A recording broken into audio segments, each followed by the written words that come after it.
Hi, everybody. This is Ava filling in for John. Welcome to Mertech.com's daily news wrap up. We are sharing dozens of videos from a wide range of producers that provide you with no nonsense, common sense, logic, and truth. I am following these channels and given these videos a thumbs up. The links to these video channels are in the description box below. Please follow Mertech on Rumble and give me a thumbs up on this video and share this information far and wide. This great news wrap-up will begin approximately 9:30 p.m. tonight. Don't miss it. Thank you and may God bless.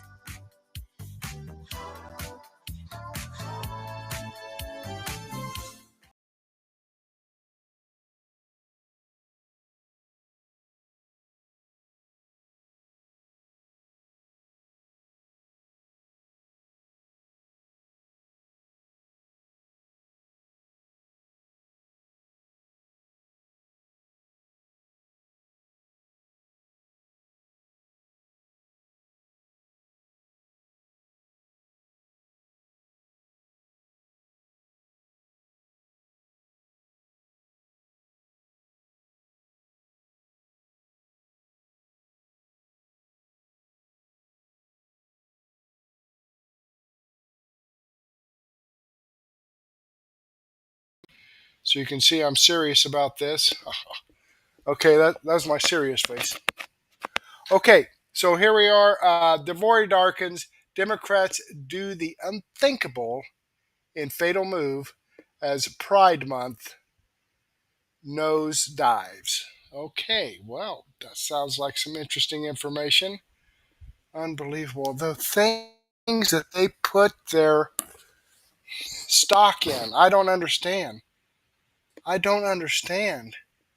You know, 10% of the people are actually for this. I don't know. Pride Month. Okay, let's click the play all button. Okay, so if you want to see the mainstream media Go ahead. continuing to make the same mistake over and over. And let me slide down here and give Devori a thumbs up that he so richly deserves. And by the way, folks, if you don't mind, if you could slide down, scroll down, hit the thumbs up button for me, I would greatly appreciate that. And if you're not following my channel, please do so, because I produce these videos 7 days a week, like 4 or 5 videos a day, giving you information that you can rely on rather than the lies and propaganda from the mainstream media. So appreciate it if you go ahead and follow me too, and share this information out with your friends, contacts, and family members so they too can know a place to come to get the truth. All right, let me give you a full screen here. And without further ado or interruption, let's begin our daily news wrap up. Please enjoy. Over again, look no further. Their coverage of the Boulder terror attack will leave you feeling disgusted. They not only attempt to skew the narrative, but they attack the FBI in the same sentence. It's ludicrous. Well, I mean, this is horrific. And what more do we need to see, Jake, before we realize this Free Palestine movement is nothing more than a domestic terror organization right now? I mean, we had the killings in Washington a couple of weeks ago. We have this issue in Colorado. We've seen, the activities on college campuses now for months and months and months and months. The rise of anti-Semitism in America, the rise in the number of people who have come to America who hold anti-American views, anti-Western views and anti-Semitic views and are now willing to act on it. It is absolutely outrageous. And I think as a society, we need to understand we are dealing with domestic terrorism. It's growing more violent by the day. And if we don't deal with it, these kinds of things are going to keep happening in cities all over the place. It's awful. And we need to come to grips with the fight that we're in right now in America, a fight for the future of our country and the future of Western civilization, in my opinion. Yeah, so that was Scott Jennings. We are 24 hours removed from that terror attack that took place in Boulder, Colorado.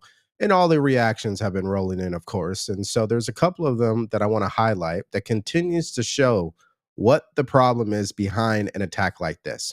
Number one, there is a huge disconnect between federal authorities and local law enforcement, especially in blue states. And an example of that we saw yesterday when the police chief of Boulder refused to call this a terror attack, and the FBI did. There's a disconnect there. And secondly, Democrats continue to allow this whole Free Palestine movement to turn violent, just like they allowed violence to occur against Elon Musk and Tesla. Now, let me just show you an example of how delusional Democrats can be. Here's Jamie Raskin, congressman, saying this. We've got to take whatever precautions and security measures we need to make sure that people can do that. That's essential. But there's been a lot of violence in our society recently, as we saw in Washington. Now we're seeing in Colorado, but we've seen it across the country. We are still in the midst of a gun violence epidemic. So we need to be acting with due concern for human life. I mean, this is why, of course, we have been fighting for a universal violent criminal background check. We are for a ban on military-style assault weapons in the country. Our lax gun laws are a danger to everybody in America, and that's something that we can act with some legislative determination to turn around. All right, so before we even respond to that nonsense, please, if you guys have been getting value from our channel, like, share, and subscribe. If you want to support us further, you can go to the link in the description below, buy us a cup of coffee, shop our merch store, or follow us on Spotify or Apple Podcasts. Okay, so maybe I missed it, but I don't see how gun legislation has anything to do with this terror attack, okay? I guess it's a great example of how the congressman has no idea what he's talking about. And again, trying to score political points here. Let me just show you a clip here from the officials on the ground there. They held a press conference earlier today, releasing additional details about this criminal. Just listen to this, and then we'll come back and react to Mr. Jamie Raskin there. Mr. Solomon stated that he had been planning this attack for a year. And he acted because he hated what he called the Zionist group. But what the charges allege that he did was to throw Molotov cocktails at a group of men and women, some of them in their late 80s, burning them as they peacefully walked on a Sunday to draw attention to Israeli hostages held in Gaza. And when he was interviewed about the attack, he said he wanted them all to die. He had no regrets, and he would go back and do it again. He said that he had previously tried to purchase a firearm, but resorted to the Molotov cocktails when he could not purchase a gun because he was not a legal citizen. All right, so here's what you guys need to know. The left clearly is trying to minimize this because they know this is another example of violence coming from their party, the way that they talk, these movements that they have within the party, like Free Palestine. And what they're doing is they're minimizing it by trying to bring up January 6th. I'm going to show you another example of that here shortly. Number two, this highlights the weakness of the party as well when it comes to policy, immigration. This guy's a foreign national, overstayed his visa, and is looking to destroy the United States of America and plan this for a year. And number three, even though Jamie Raskin wants to bring up gun control, you heard what the official said. The guy attempted to get a gun, wasn't allowed to because he was not an American citizen. So again, what does gun legislation have to do with this? I have no idea. All right, now let me show you this next clip from book salesman Jake Tapper when he starts rambling about violent right-wing anti-Semitism in response to this terror attack. Take a look. Anti-Semitism obviously is a big problem on the left, and we've seen that in these violent attacks in recent months. Governor Shapiro's house, the attack and murders outside the Jewish Museum. It is also a problem on the right. I mean, in addition to the Tree of Life synagogue killing in Pittsburgh, which is obviously homicidal, there's been reporting recently that the Pentagon press secretary, Kingsley Wilson, has a history of social media posts pushing anti-Semitic tropes, extremist theories. NPR reports it has identified 3 Trump officials with close ties to anti-Semitic extremists like Nick Fuentes. Okay, I just have to stop it because you have to pay attention to the way that they speak. They have ties to Nick Fuentes. So does that definitively mean they're anti-Semitic? That's number one. Secondly, let's say whoever it was at the Pentagon who's uploading these crazy posts and these tropes or whatever they want to frame it as. Let's say that's all true. Is that the same as somebody throwing Molotov cocktails at actual people who are pro-Israel while they're doing a peaceful protest? No. Is that the same thing as someone who was trying to blow up the governor of Pennsylvania? No. So I don't know why he tried to set up the question by equating those two. And then he makes himself look even stupid when he says, well, I'm not trying to, do this whole thing called whataboutism, but you are doing it, Jake. I think, and again, the problem right now that we're seeing in terms of violence is on the left. And I want to make it clear, I'm not doing whataboutism. But it is really difficult to be a Jew in America and not see this as a bipartisan affliction. Well, to your point right there, again, the violence right now is coming from the left, which is why we do two things. We empower our state and local law enforcement to work with their federal counterparts to absolutely hold accountable these violent attacks when they slip through the cracks. But more than that, we support our state and local law enforcement being able to work with the feds to prevent these things from happening in the first place. And that is very, very difficult in sanctuary states like Colorado, like California, like many other blue states around the country, where state and local law enforcement is not allowed to work with their federal counterparts to be able to put all the pieces of the puzzle together to prevent things like this happening. So, to your point about the violence, we have to be able to work federal, state, and local together to stop this from happening. And then we always condemn anti-Semitic actions, words, deeds, wherever they're found, to make sure that everyone in our community knows this is not appropriate, this is not okay, and you will be called out for it. And if you ever commit a bias-motivated crime against the Jewish community, you will be held to account to the fullest extent of the law. All right, guys, I just have to say it. Jake Tapper, he has to be morally conflicted. I mean, I would literally ask him if I ever met him, like, how do you do it? I mean, you have to have a conscience. I know you have an intuition and it's telling you what you're saying is wrong. But I think through years of that programming and the habit of framing things a certain way, it's easy for him to do it. Now, if you have a brain, you could see right through what he's saying. He's trying to equate the two so he can minimize the rhetoric that the violence is coming from the left. If he wasn't trying to minimize it, he wouldn't set up everything by saying all this right-wing stuff and all these suggestions that people who are currently a part of the administration are anti-Semitic. He wouldn't do that. All right, and now I'm going to show you this clip from Ted Cruz. He's reacting to CNN's disgusting coverage of this terror attack, where they brought on people to criticize the FBI and the way that they handled it. And here you go.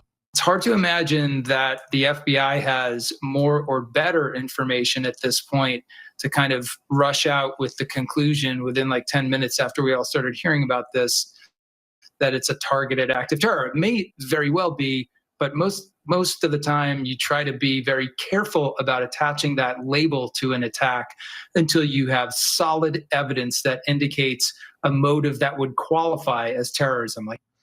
No, Senator, the fact that this guy was at such a high level at the FBI and helped lead the efforts against Donald Trump with the scam Russia investigation, and this is what he offers now? Look, he's a left-wing radical, and he's committed to lying. We also saw the Boulder Police Department say, well, we don't know that it's terrorism. This guy was a lunatic who was at a pro-Israel protest, elderly Jewish people, including a Holocaust survivor there, calling for the release of hostages taken on October 7th. And this guy screams Free Palestine and lights them on fire. And that's why Dan Bongino put this up today. To be clear, moving forward, when the evidence passed to our FBI leadership team from an active crime scene includes clear, ideologically motivated statements, video, multiple witness accounts, Molotov cocktails, and a large gatherings of like-minded people, we will investigate those incidents as targeted acts of terror.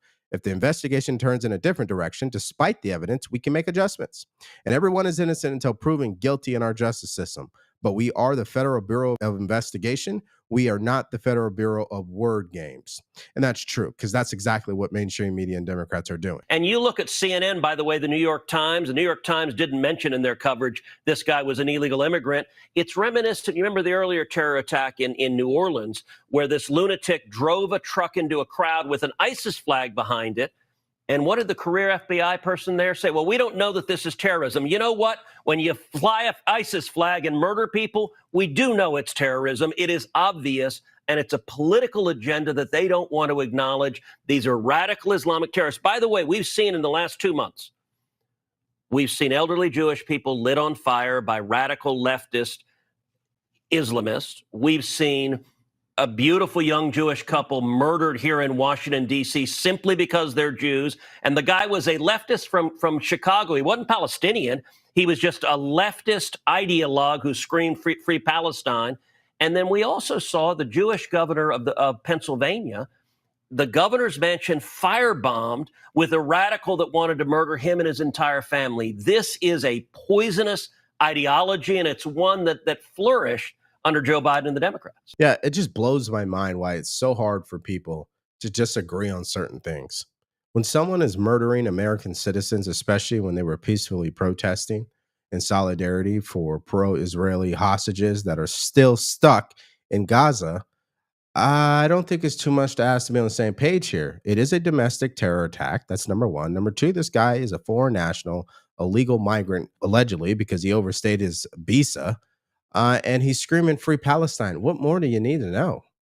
It's just fascinating. And then even the following day, I showed you clips of what people are still saying. They're totally disconnected here. Okay, so in other news, Pride Month is here, and mainstream media is basically running stories that things have changed, that the industry, although it made a lot of money, we're talking billions of dollars, it's now losing money because nobody is really pushing it anymore. And I think for good reason. Take a look. The multi-billion-dollar business that has become Pride morphed into Pride. Pride is now big business. Think about big pharma, big tech, big tobacco. And now you know what we've got? Big Pride. Big Pride is a billion-dollar business. Pride events, though, have seen a mass exodus of sponsors since Donald Trump was elected. San Francisco Pride, New York City Pride, Utah Pride, Virginia Pride, Columbus Pride. All the events, all the parades are all now losing money. In Montana, the governor just signed a law banning Pride flags from all public school classrooms. Tim Walz put tampons in the men's room. So we've gone from insanity back to common sense. Donald Trump officially banned Pride flags from all federal buildings and all U.S. embassies. That's a good thing. That's common sense. You can do it at your house. Do whatever you want. Now, generally speaking, that is the conservative point of view on this, is that we don't need any additional flags. There's really 3 flags that should be authorized, especially at the state level: the state flag, the American flag, and the POW flag. That's it, nothing more. But when you start adding 1,000 different flags because you're trying to tailor to 1,000 different small groups, now you're starting to conflate the value of things. And now it's to a point where the fact that President Trump signed that executive order, you still have parts of this country who looks at the American flag in disgust. Let me show you an example of that. Take a look at this. Happy Pride Month. In my Target that used to have the Pride section, it's now all USA. Yay. It's an American summer, except for tourism, because tourism's down because no one wants to come here. USA, woo! And honestly, my dad serves in the military, and I'd love to be really proud of this nation, but it's hard to be proud of it under Donald Trump. But hey, you know, while you're here, pick up a USA bikini. You know, why not?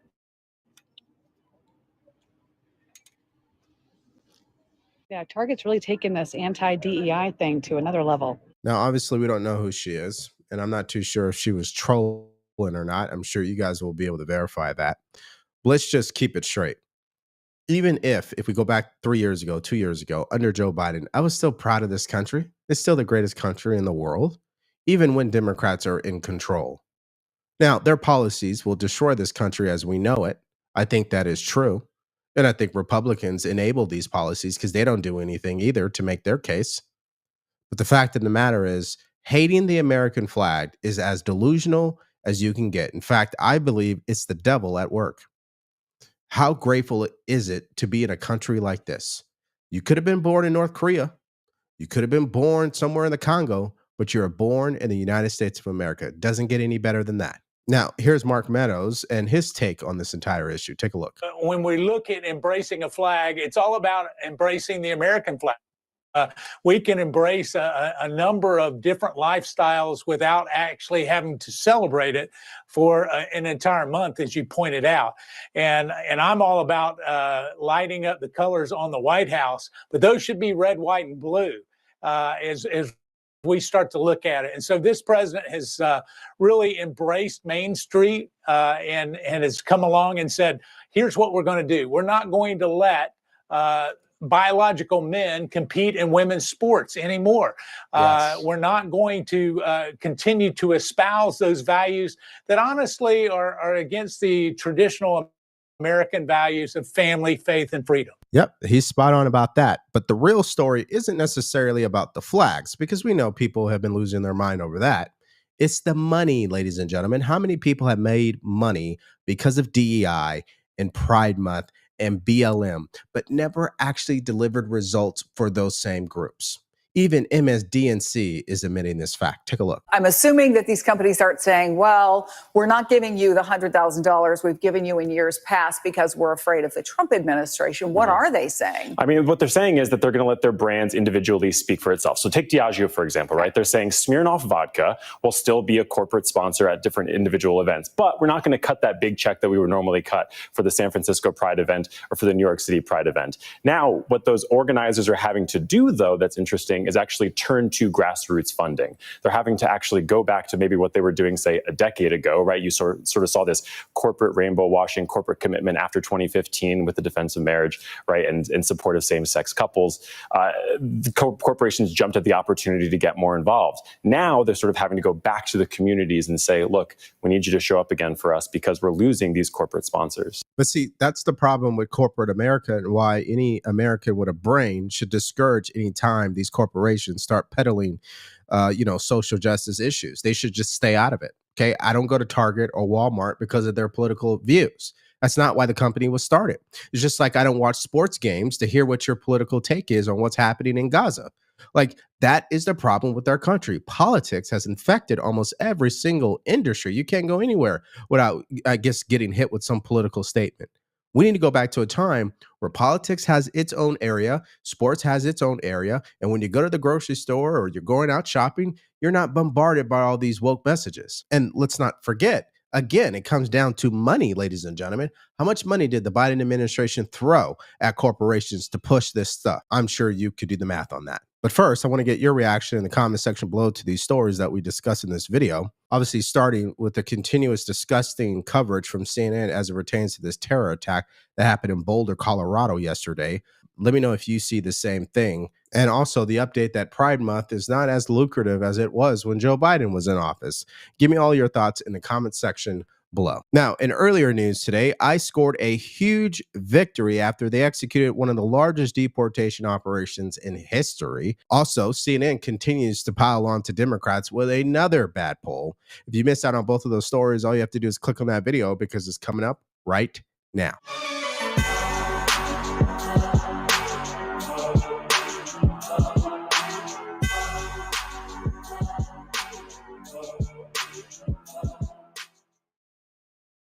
Our top story today from thegatewaypundit.com. Bill Clinton stuns a CBS News correspondent after making an unbelievable remark regarding Joe Biden's health.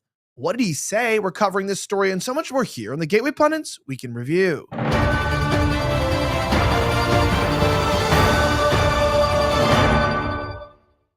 My name is Elijah Schaefer, and this is the Gateway Pundits Week in Review. We're covering the top stories of the last 24 hours. I'm joined today by my co-host, contributor for RiffTV.com, Sarah Stock. Welcome back. Yeah, I'm happy to be here and excited to jump into some of these stories today. Of course, and we know that no story makes you more happy than talking about the fateful Joe Biden. We were just talking earlier today about what happened to that guy. Well, it turns out Cullen Linebarger has the original report. Listen to this. Former President Bill Clinton raised some eyebrows this morning after making some unbelievable comments about Joe Biden and health. As TGP readers know, Biden has been hit with multiple elements of awful news, from his prostate cancer diagnosis, the Tapper book, which has unveiled several disturbing details about the former White House occupant's cognitive state, and the ongoing AutoPen scandal. On Sunday, CBS News correspondent Tracy Smiths interviewed Clinton and decided to ask him about his experience with Biden. What he had to say in response is insulting to the intelligence of any sentient beings. Check this out. We have the full interview here, and the comments made. It's quite interesting, as he doesn't really deny anything. Watch. There's this book that came out that talks about Joe Biden and the people around him seeing that he had cognitive and physical decline. Did you ever have a moment with him where you thought maybe he was unfit to run for president? No. I thought he was a good president. The only concern I thought he had to deal with was, could anybody do that job until they were 86? And we'd had several long talks. I had never seen him and walked away thinking he can't do this anymore. He was always on top of his brief. You never saw any cognitive decline? So I didn't know anything about any of this, and I haven't read the book. I saw President Biden not very long ago, and I thought he was in good shape. But the book didn't register with me because I never saw him that way. Why didn't you read the book? I didn't want to, because he's not president anymore, and I think he did a good job, and I think we are facing challenges today without precedent in our history. And some people are trying to use this as a way to blame him for the fact that Trump was reelected.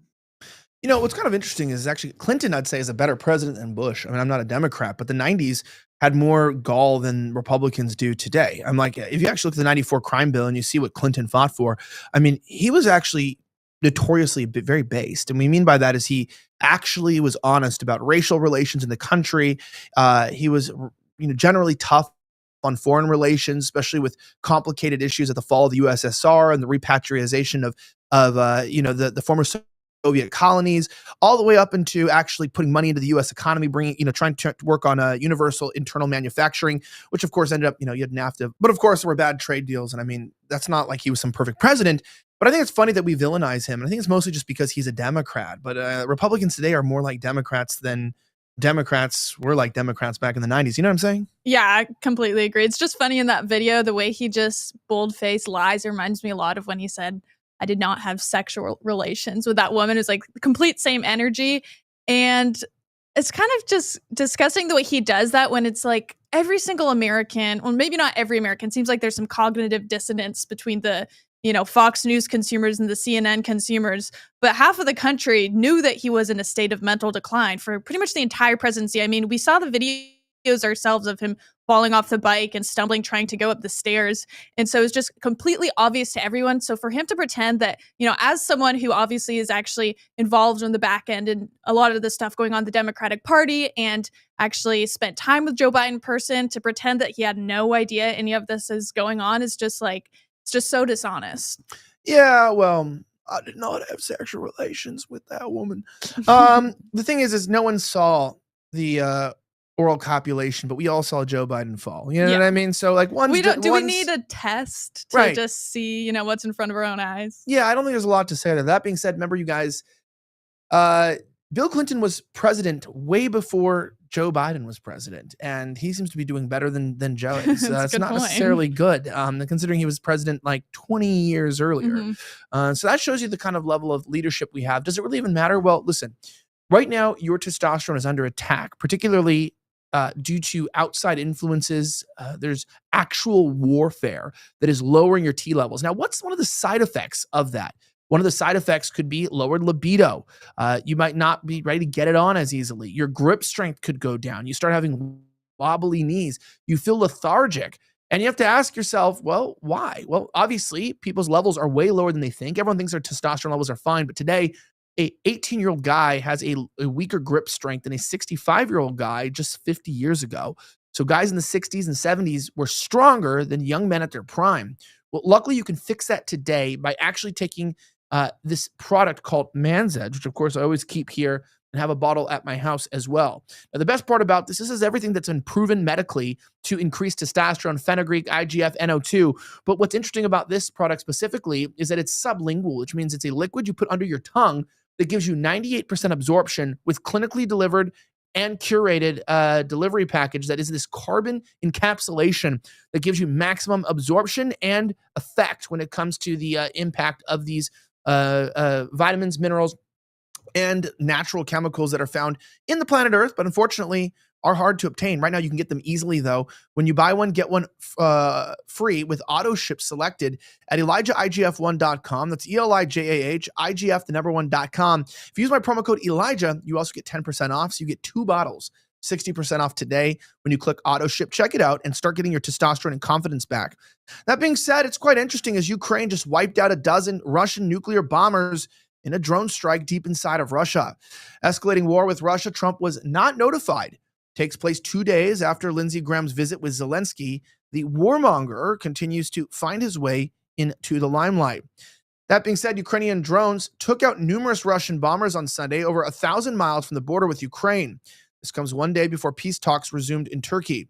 Ukrainian drones on Sunday took out an estimated 36% of all Russian strategic aviation, $2 billion worth of damage.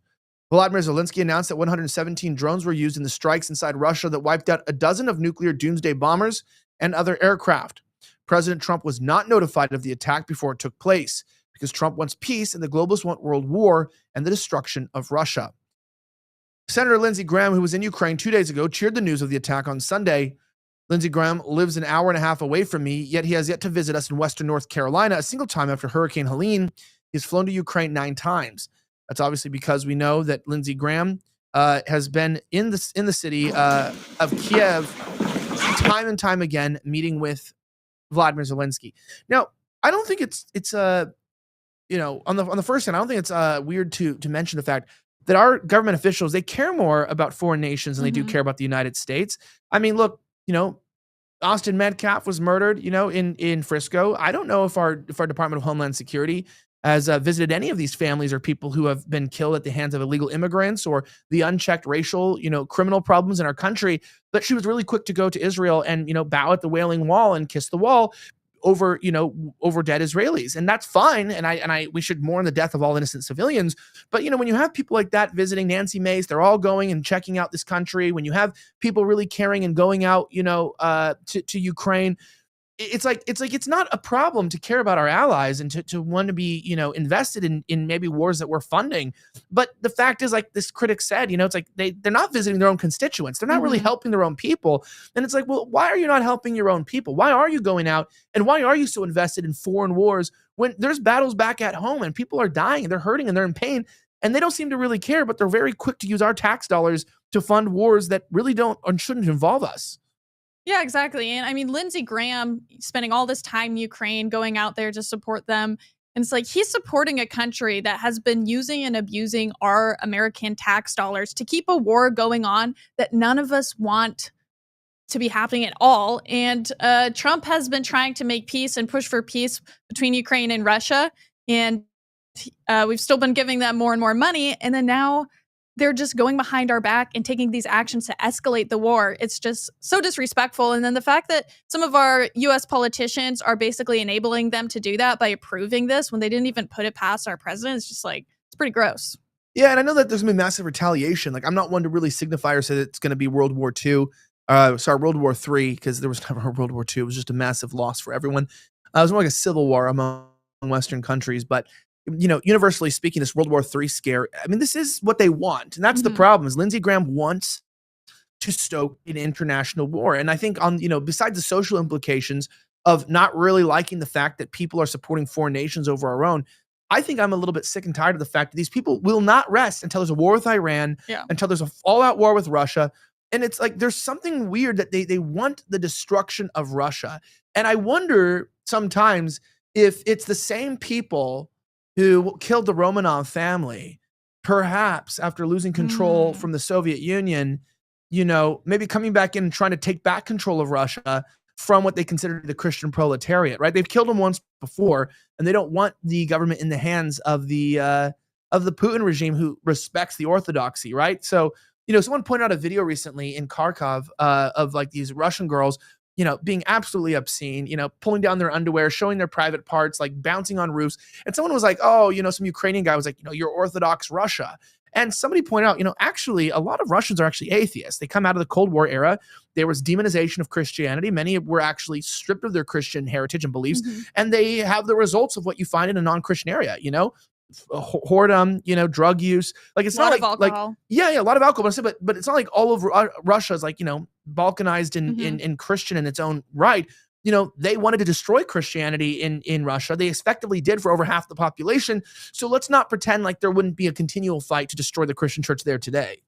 Yeah, exactly. No, I definitely see what you're saying about this fact that it's like, why are these people so invested in foreign nations? And it's just like things that clearly don't benefit the American people at all. And it just makes you wonder, like, who's funding them? You know, what special interests are manipulating them? Yeah, well, some people call that the Democrats. Who knows? That being said, President Trump issues a warning as radical judge threatens to block his tariffs. Christina Lila reports that President Trump on Sunday issued a warning as radical judges threaten to block his tariffs. The courts somehow rule against us on tariffs, which is not expected. That would allow other countries to hold our nation hostage with their anti-American tariffs that they would use against us. This would mean the economic reunition of the United States of America, Trump said on Truth Social. A court battle over President Trump's tariffs is playing out in the District Court and the Court of International Trade. A federal appeals court on Thursday temporarily reinstated President Trump's tariffs after the Court of International Trade in New York said President Trump exceeded his authority to impose the tariffs. You know, it's so interesting that the courts seem to like really be what's waging war. You know, we used to have these protests in 2016 and 2017 that were like the Women's March, right? We had the March for Our Lives. I think that like went a little later in like 2017, 2018. You had this sort of coalition of grassroots rejection of Trump. And now they're sort of just using the courts and lawfare to block all of his presidential edicts. And I don't think anyone can point anything else out to the fact that this is just absolute partisan hackery and reminds me that, you know, we're not going to ever vote our way out of this. Yeah, we're really not. I mean, it's really stark contrast between when the Democrats were in power. It was like they were allowed to use their executive authority to do basically anything they wanted. And it felt like the courts hardly stopped them ever. I mean, they were overriding all of our immigration laws to bring in millions of people and give them this fake asylee status, which they're basically just allowing them to be illegal immigrants and slapping a label on it and calling them legal and then saying we can't deport them. And so they're able to do all these things. Somehow there were no courts that got in the way of them doing that. And then Republicans, it's like, finally we have full executive power. It's like, we can't do anything. We can't even deport anyone. Now it's like, we can't even use tariffs. Like, what's going on? Yeah, that being said, you know, speaking of courts, it's kind of interesting. We have a lot of violence in our country, but of course we'll only hear about terrorism that relates to topics that are of interest. Unfortunately, well, I believe one American lost their life in the recent aggravated attack on a protest. I don't think we've decided if it's terrorism, though. They call it a terrorist, but I don't know if it was terrorism or like an attack, right? Which is a bit of a difference. Like, it was just meant to control mayhem. But if you went like with an idea to kill certain people because it's like, you know, ethnically or racially motivated, I think that's different. And also, like, if you thought you were going to prevent people from celebrating terrorism, I think it's really important that we don't just call things terrorism because it involves Muslims. We have to kind of figure out, was that the motive to cause terror? Or was the motive like a targeted hit, right? So we don't have information, so I think we got to be careful in our labeling here. But a Boulder terrorist, as it mentions here, is an illegal alien who entered the U.S. in 2022 under Joe Biden and overstayed his visa. Check this out. Well, it turns out that a deranged man screaming anti-Jewish epithets attacked Jewish families, including children, in Boulder, Colorado on Sunday. A suspect was brought into custody after an attack on a pro-Israel demonstration in Boulder. Colorado police are responding to what they called an attack at the Pearl Street Mall that left multiple people injured. Authorities said the violent incident happened at 13th Street and Pearl Street on Sunday. Police asked everyone to avoid the area while first responders worked the scene. The attacker was identified as Mohammed Solomon. Several children were injured. Bill Maludra from Fox News reported this evening that Mohammed Solomon is an illegal immigrant. Solomon came in 2022 during the Biden regime and overstayed his visa and never left. 3 senior DHS sources tell Fox News that the Boulder terror suspect is an Egyptian national in the U.S. illegally as a visa overstay who entered the U.S. during the Biden administration. I'm told he arrived at LAX on the 27th of August, 2022 on a B-1, B-2 non-immigrant. Dan Bongino tweeted out the FBI is on the scene. FBI personnel are on the scene in Boulder, Colorado, along with local law enforcement. We're investigating this incident as an act of terror and targeted violence. All of the necessary assets will be dedicated to this investigation. You know, obviously, it's a very terrible incident, and as a network here, you know, we were very, very upset at any type of, you know, violence that's wielded against Americans, no matter what their faith is or background. But you know, it does always seem a bit coincidental. You know, I don't want to conjecture here. There's active lobbying trying to get us to raise support for the war in Iran. We know that there was trying to get us to fight a lot of countries, a lot of support trying to be raised in the 90s, and then suddenly the Twin Towers were bombed, you know, in 93, and then we had the fatal 2001, you know, terror attacks, if that's what you want to call them. which then led us into 20 years and trillions of dollars of debt, into, over 1 million innocent people killed. For what? Obviously this is regime change, destabilization. I do remain a bit cautious and suspicious to overreact, because it would seem that these wars, which are not fought for American interests, have destabilized the Middle East, and therefore have created a refugee crisis, which they're pushed to stay in our countries. So Randy Fine asked, our senator from 6th District here in Florida, why are these people in our country? Well, I can tell you why. It's because Egypt's been destabilized, right? There was a regime change on behalf of the United States government, a color revolution, yellow revolution, I think it was. Maybe it was orange. And we had the Muslim Brotherhood, handover. That's what happened. So I don't know. I'm just wondering, if these things don't benefit the United States and we're destabilizing the Middle Eastern world, are we really being attacked because we're destabilizing them, or are they letting us be attacked intentionally so that people hate Muslims and we justify going to war with Iran? Yeah, I mean, there's obviously a clear pattern of, these terrorist attacks happen and then they're used by the media to try to push us into war. And that is exactly what the elites want for us right now. You don't want to be too conspiratorial about it, because obviously there are just rising tensions in general between different foreign actors in our country, and a lot of animosity on both sides there. So I think it's just like, why do we have all these foreign conflicts brought onto American soil? Why do we have protests for any country happening here that's not America? And then it just leads to all this violence and innocent people get hurt. And it's just like, I just want it all gone, honestly. Yeah, if only ethnic minority clashes just didn't involve Western people. I've always said that. It's like, we're European heritage individuals. We're a colony of the West. These Eastern conflicts between, minority ethnic groups and religions really we have no business being involved in them. And like, quite frankly, think about all this. Think about how much we talk about Jewish Muslim fights. What does that have to do with us? You know what I mean? What the hell does it have to do with the United States? These are just countries in the Middle East. It's a British-made nation too. It's made from the British, not even us. We are independent from England. And so what do we have to do with this conflict? I don't think we should be involved at all. A lot of people in the United States feel very differently than me. And I think the official position of this network would be obviously that we should be involved, probably to some extent. But personally, I think everyone in my generation, younger, is pretty much sick of this stuff. We don't want to be involved. We don't want to be using our tax dollars when we haven't even, helped North Carolina recover from Hurricane Helene. What are we saying? Billions of dollars to buy rockets to protect a country when we don't even protect our own borders, So it's really ludicrous. I hope that the next generation of leaders eventually retire and die out, and we're able to replace them with people who actually care about this country, because currently those who are in office are just, they've destroyed us. We die 7 years younger. We make 20% less on average in our income. Our buying power has gone down 60%. Things are not good. They're not good for us, but yet we still find ways to fight forever wars. Anyway, my name is Elijah Schaffer. Thank you so much again for watching another episode of the Week in Review. It's a little bit of a longer episode today because I had a co-host, but if people want to find you and follow you, Sarah, how can they support you? I know you have a new YouTube channel. Yeah, I have a new YouTube channel, so please subscribe to that. Trying to get my subscribers up on there. It's just called Sarah Stock. And if you want to follow me on X, it's Sarah C. Stock, or on Instagram, sarah.stock.politics. You should probably just change your name to Sarah C. Stock on everywhere. It's easier to have a universal background. Yeah, I should work on that. It is. Anyway, have a great rest of the week as always, and may God bless the United States of America. I'm signing out.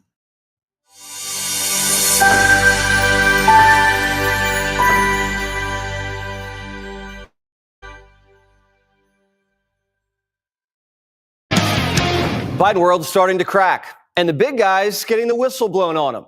Secret Service agents are coming out of the woodwork, saying behind the scenes, Joe was even worse than we thought.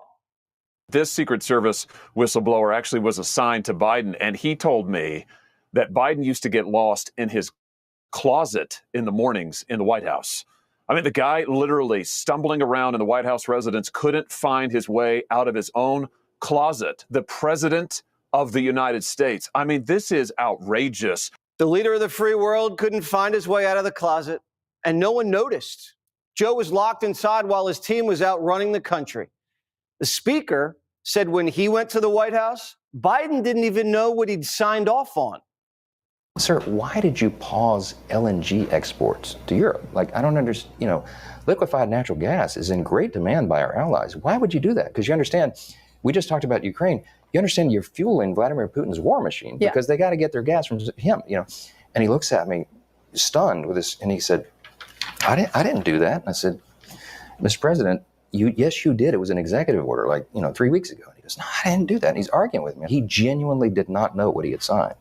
Joe Biden didn't even know what the Biden foreign policy was. That's how bad it was. Democrats all knew Joe's brain was fried. There's a senator, Senator Bennett from Colorado, who went to an event in June 2024 where Biden seemed non-functioning, and he left that event, and this is in the book, thinking this is why our border policy, our immigration policy is such a mess. This guy can't manage the portfolio. There are competing groups within the administration, and he's not engaged for whatever reason, and that's why this policy is such a mess. Did Biden even know the border was wide open? If he didn't, then who opened it? That's what the hearings will find out. Bill Maher, he's wondering why Democrats even let Joe run. If you really thought Trump was the existential threat he was, then, to your point earlier, why put up Biden? If it was really that important. I mean, Democrats will never be able to answer that question. If that election was really that important, you couldn't summon the courage to confront an old man that your time has passed? That's a good question. Democrats knew Joe was fried back in 2020, and they all backed him up. On the campaign trail, he was forgetting the names of aides he'd worked with for 40 years. Staffers were alarmed and would whisper how the big guy wasn't 100%. They thought it was a miracle that COVID happened and Joe went into the bunker. But Slick Willie swears for 4 years he didn't know a thing. Did you ever have a moment with him where you thought maybe he was unfit to run for president? No. I thought he was a good president. The only concern I thought he had to deal with was, could anybody do that job until they were 86? And we'd had several long talks. I had never seen him and walked away thinking he can't do this anymore. He was always on top of his brief. You never saw any cognitive decline. So I didn't know anything about any of this, and I haven't read the book. I saw President Biden not very long ago, and I thought he was in good shape. We knew Bubba was in great shape when he was president. He never wandered into a closet alone. Clinton's still keeping up with the hoax. Chuck Todd says, no, not so fast. There's almost an eagerness to blame the press without looking at who should be blamed here, and it's the leadership and, frankly, the members of the Biden administration and the leadership of the Democratic Party, who they're the ones that lied. Look, at the end of the day, no journalist is as good as their sources. At the end of the day, the Democratic Party lied to the American people. The leadership of the party lied to the American people. And that's where this scandal should be centered. Todd says he needed sources to know Biden was cooked. No. He needed a TV. This is like the emperor with no clothes. Democrats all just pretended they didn't notice. The whole country knew Joe was exposed, and the Democrat Party's paying a price.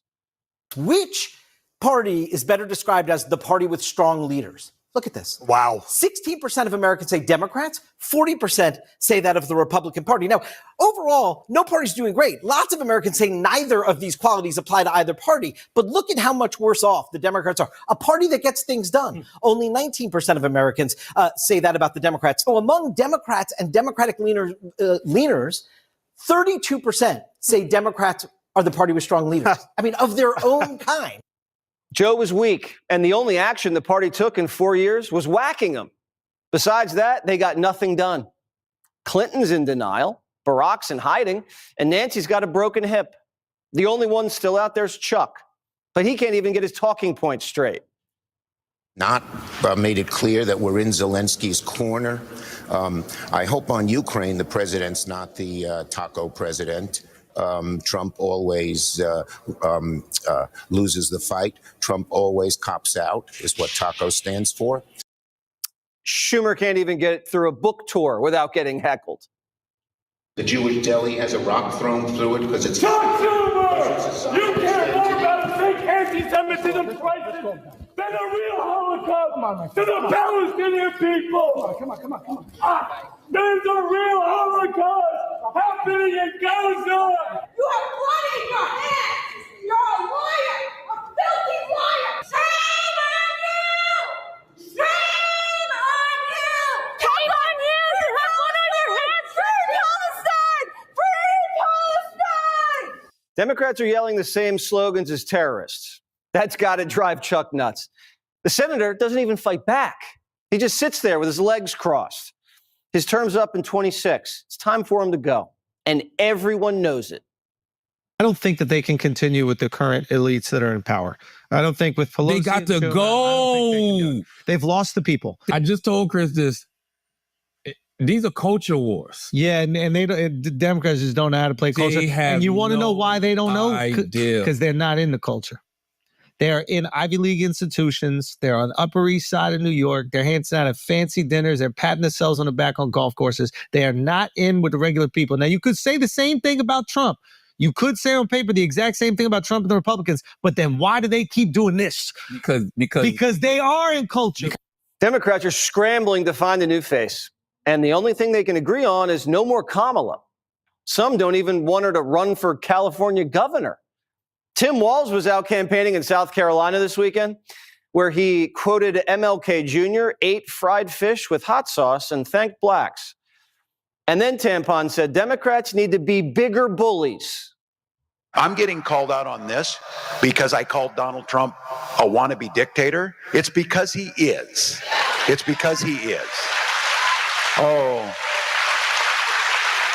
The governor's being mean and the governor's speaking out on that. Well, maybe it's time for us to be a little meaner. The thing that bothers a teacher more than anything is to watch a bully, to watch this bully and to stop it. And when it's a child, you talk to them and you tell them why bullying's wrong. But when it's adult like Donald Trump, you bully the out of him back. You push back. After arresting him, calling him a Nazi, and shooting him, I'm worried about what being a bigger bully looks like. Instead of fighting Trump, Tampon should fight for you. Democrats don't even want kids in schools to take tests because it's not equitable, but they want to make Trump take one. If we want to talk about something, we need to talk about whether or not he really has the cognitive ability because he is the current sitting president, and whether or not the 25th Amendment should apply is something that maybe we should be digging into. Eric Swalwell's trying to win back the culture with F-bombs and tacos. Hey, Congressman. Trying to help you? What the is up with Trump always chickening out on tariffs?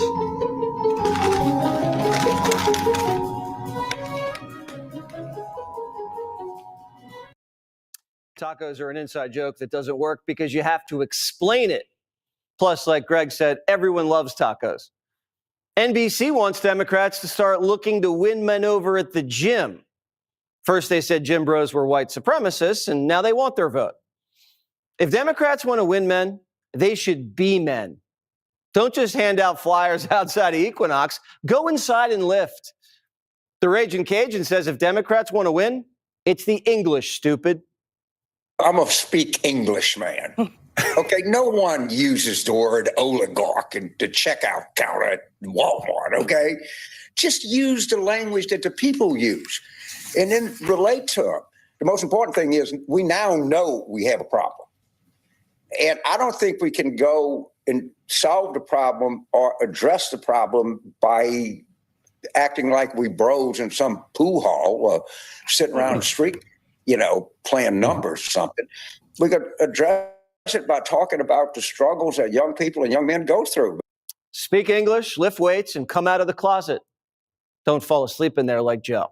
Click here to subscribe to the Fox News YouTube page to catch our hottest interviews and most compelling analysis. You won't get it anywhere else.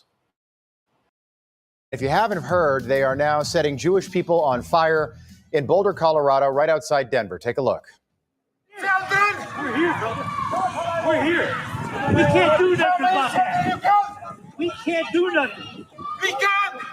Not here. Not here, bro. Alcohol. He's making Molotov cocktails. And for us. Well, we can't do it when he's got Molotov cocktails on. If you are fighting, you have to. That's what he's got right here. Is Molotov. It's alcohol. Molotov cocktails in hand. If he throws one of those at you, you'll set on fire. That's what it was in Boulder, Colorado. And we show you that video because we're not going to pretend it didn't happen, which is exactly what the rest of the media is trying to do right now. Let's talk about the big, beautiful bill instead, right? We're not going to do that because this happened here in America this weekend. An illegal alien set Jews on fire. One of the victims was an 88-year-old woman, a Holocaust survivor, meaning this poor woman survived Hitler and the Nazis 80 years ago, but she almost didn't survive Joe Biden's open border yesterday. Think about that. 80 years after the Second World War, a Jewish woman who survived Hitler in a concentration camp was almost burned to death here on U.S. soil. Hitler would be proud. The suspect, Mohammed Salman, there he is. He's an illegal alien who arrived here when Joe Biden was president. And these are the people that Democrats brought into this country, and these are the people that the next generation of Democrats in this country right now want to protect. Take a look. You showed the world that MIT wants a free Palestine. Last spring, MIT's undergraduate body and graduate student union voted overwhelmingly to cut ties with the genocidal Israeli military. You called for a permanent ceasefire in Gaza. And you stood in solidarity with the pro-Palestine activists on campus. You faced threats, intimidation, and suppression coming from all directions, especially your own university officials.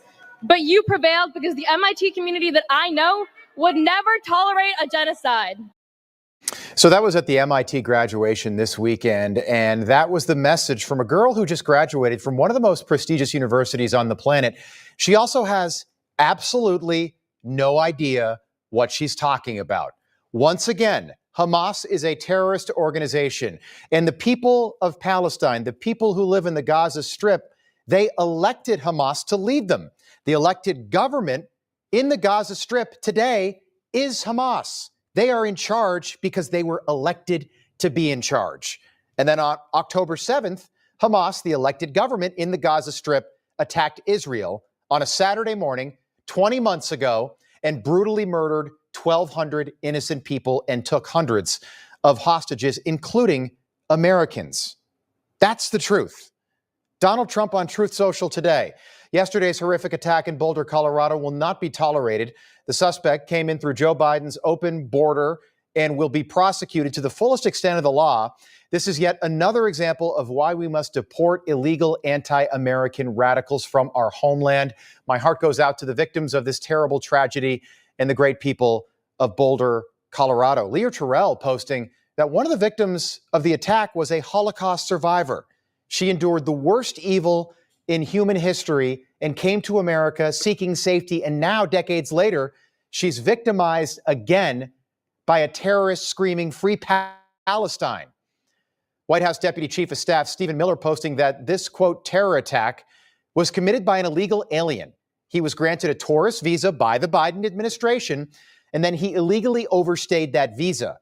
In response, the Biden administration then gave him a work permit. The suspect, Mohammed Salman, used a homemade flamethrower and staked out a weekly gathering of elderly people who are part of a group called Run for Their Lives. They weren't fast enough to run from this guy. They got together every Sunday and rallied for the safe return of hostages still being held in Gaza. And Mohammed Salman tried to kill every one of them while yelling free Palestine and death to the Jews, while he tried to burn them to death. Yet the police chief in Boulder, this guy's got some sort of issue. He repeatedly made it clear yesterday, hours after it happened, that this was not an act of terrorism. So I've been in contact with our local FBI multiple times. We are in contact with them here. We are not calling it a terror attack at this point. Again, it's way too early to speculate motive. I know there's a lot out there on social media, but I ask people just to give us a little bit of patience while we work through a really complex scene. A lot of witnesses were here. We've taken them to another location to debrief them and interview them. As we do that, I think the picture will become more clear. But it would be irresponsible for me to speculate on motive this early on. No, it would be responsible of you not to forget about that. You've got a guy out there yelling death to the Jews and free Palestine, trying to burn Jews to death. You think it wasn't a hate crime? You think it's not a domestic attack? You think it's not terrorism? It is terrorism. Again, this is like Joe Biden's just fine for 4 years. Pretend you don't have eyes and a brain. I knew it was terrorism the second I saw the video, and I have Absolutely no law enforcement training. It's common sense. It's coming back, but as you can see, it's not everywhere. The biggest newspaper in Colorado also going out of their way. They've got to print this, going out of their way to call this attack anything but what it was, an act of terrorism. Here's the headline. What we know about the Pearl Street Mall attack in Boulder. Oh, really? Like it's just a little fight at the shopping mall. Not a pro-Hamas, anti-Jewish, Egyptian illegal alien using a flamethrower and Molotov cocktails to try and burn Jewish people alive. Right, Denver Post? Nothing like that, right? MSNBC yesterday also going out of their way to make sure the public was aware of the suspect's skin color, which of course they got wrong. There's an individual that's taken into custody. He's a white male. Yeah, he wasn't, okay? He's an Egyptian illegal alien. And this attack comes just 10 days after the gruesome murder on May 21st of two Israeli embassy workers in Washington, 26 and 28 years old, by another pro-Palestinian terrorist who also yelled, "Free Palestine," repeatedly. The murders were brutal. The suspect shot that young couple 21 times at close range. The attack yesterday also coming almost 2 months to the day after another pro-Palestinian terrorist tried to burn down the home of Pennsylvania Governor Josh Shapiro, a Democrat who also happens to be Jewish. Chuck Schumer, the most prominent Jewish politician in America, finally saying something, Chuck. Here's his tweet. When anti-Semitism is allowed to fester, when it spreads unchecked, and when too many people look the other way, it leads to hatred, violence, and terror. On the one hand, at least Chuck is finally saying something.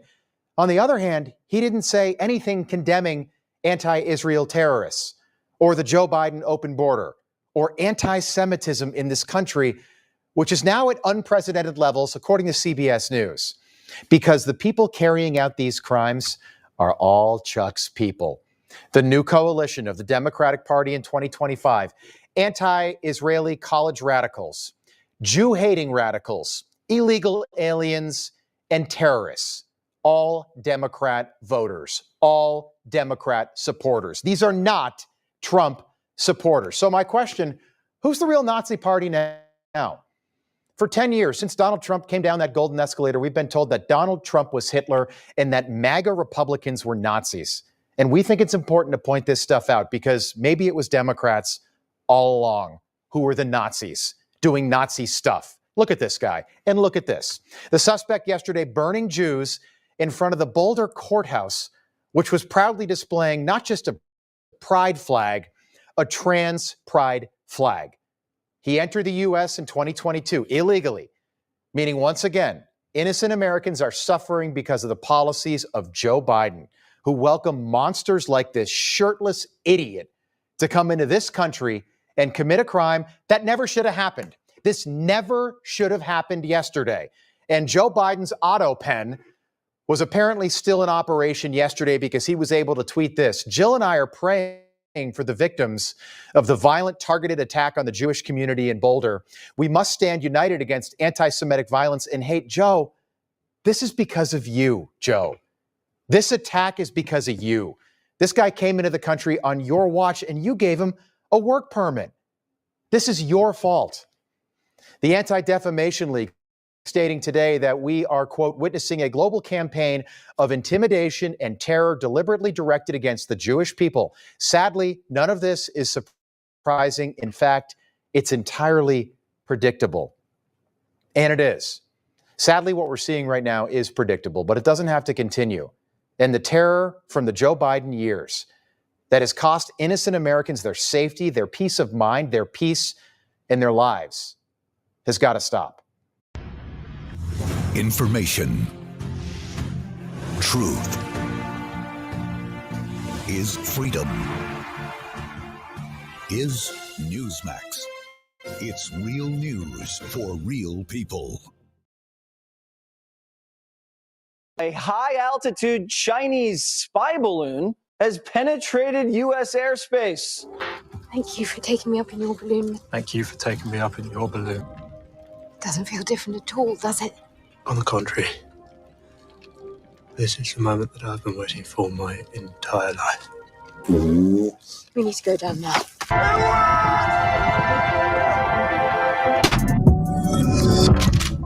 What's up, guys? It's Benny. The freedom movement kicks ass. It's really fun to fight every single day against global Marxism, but I gotta tell you that it's hard to fight with the Republican Party sometimes because the Republican Party is cringe and often doesn't get anything done and shoots itself in the dick and has put up Mitt Romney and John McCain as presidential candidates in my lifetime.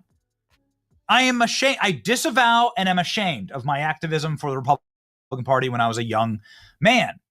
But that's just the way it goes in a two-party system. You have to choose the lesser of two evils. And if you've checked out what's happening on the Democrat Party side, then hot damn, you'll be grateful to be a member of the freedom movement today because, well, they just don't really have an answer to Donald Trump. And every answer that they have is just different spirals of Dante's Inferno straight into hell. Like, for instance, this is the video that they created when President Trump was giving his State of the Union this year. These are girl boss members of Congress trying to act like fighters.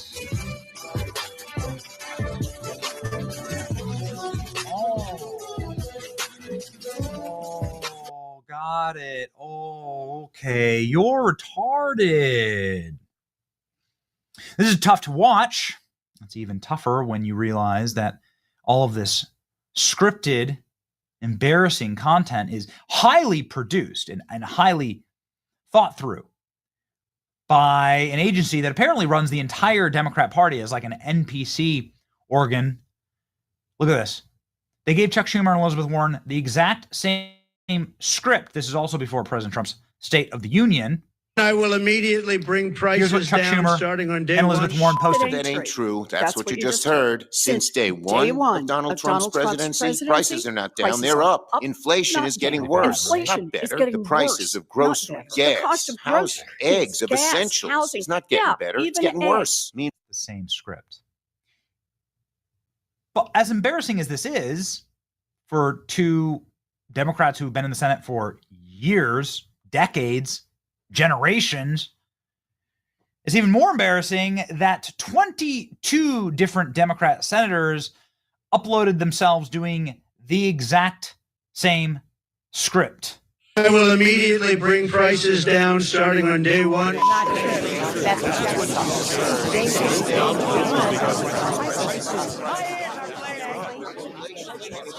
up! My ears are bleeding. This is hard to watch and sort of betrays that Democrats don't have any real original ideas. The best that they have are scripts that were written for them by faceless, nameless puppet masters, and they dutifully perform their duties to their masters. So humiliating. So this is how they're fighting Trump. It's not great. It's been cringe, and they really don't have a good answer. Democrats are now at 19% approval rating, and ghetto dollar store Obama Hakeem Jeffries ain't helping. Here's Hakeem Jeffries outside of the United States Capitol in front of a giant empty field saying all of the American people are with us. Americans are with us. Look at there are dozens of us. Well, not even that much. Another day, another lie from these people who are out of control. I'm told that Donald Trump, Mike Johnson, and the extreme MAGA Republicans are claiming that Democrats are sending paid protesters into their town hall meetings. What's wrong with y'all? What's wrong with y'all? What's wrong you don't with need y'all? to send paid protesters into your town hall meetings. The American people are with us. Okay. It's just been exciting. It's been exciting to watch. It's been exciting to see the dumpster fire up close. And we can't wait for the next installment because it's been painful, but it's been hilarious. And here we go. Man who is the most famous for ripping ass on camera. To ask the Ukrainians to help them cheat an election. And the complaint that I've heard from the man who regularly went on national TV to say that Donald Trump was a spy. The judiciary, do you believe the president right now has been an agent of the Russians? Yes, I think there's more evidence than he is. Yes, and I think all the arrows point in that direction, and I haven't seen a single piece of evidence that he's not. An agent like in the 1940s where you had people who were Reds, to use an old term, like that. In other words, working for a foreign power. He's working on behalf of the Russians, yeah. He's working on behalf of the Russians, says Eric Swalwell, without a shred of evidence. You know, what's interesting is there's a lot of evidence that Eric Swalwell was in bed with the enemy. Suspected Chinese spy targeted California politicians. The FBI actually had to intercede when somebody named Fang Fang Bang Bang was doing a wang wang to Eric Swalwell's ping pang. Whatever the hell that means. You know the story. Eric Swalwell banged a Chinese spy.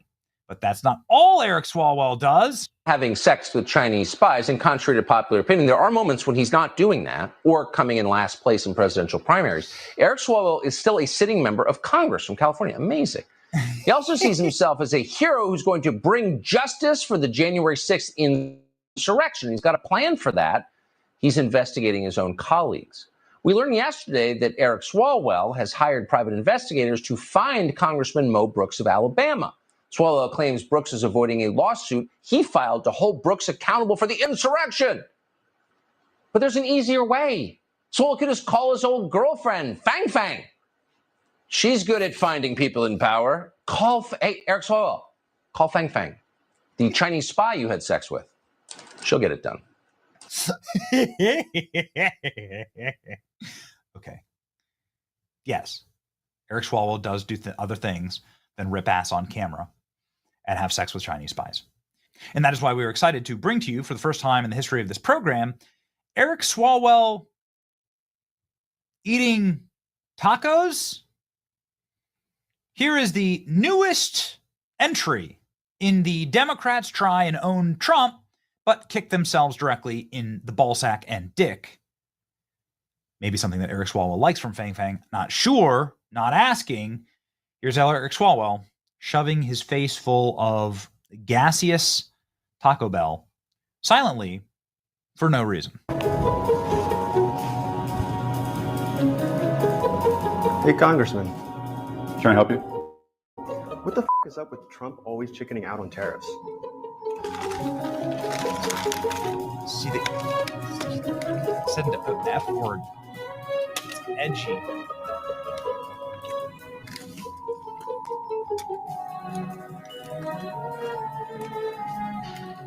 Anything else? Nope, that's it. Oh, you got him. Boy, you got him, man. It's just like, Congressman, Trump's going to resign after this one. Had to redo the first take because Swalwell tried to pick up the taco with chopsticks. Is this the first time that Eric Swalwell's ever handled a taco? He's more used to Chinese cuisine. Yeah, the way that he touched the taco was very weird for somebody allegedly from California. What kind of a bro like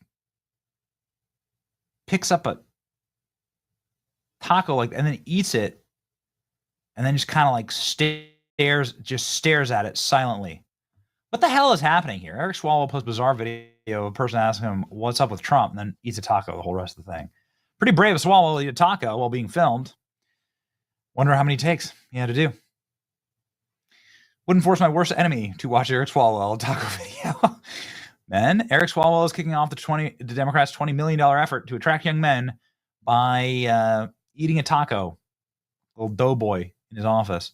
Swalwell only eats Chinese fish taco. They're so desperate to attract young people that he eats Taco Bell. Eric Swalwell just slept with the Chinese spy. Eric Swalwell is weird. Eric Swalwell posts video featuring the F word while eating a taco. This is the messaging that will win men back. They want to be so cool. They want to be Trump so bad. But actually what they're doing is just making memes.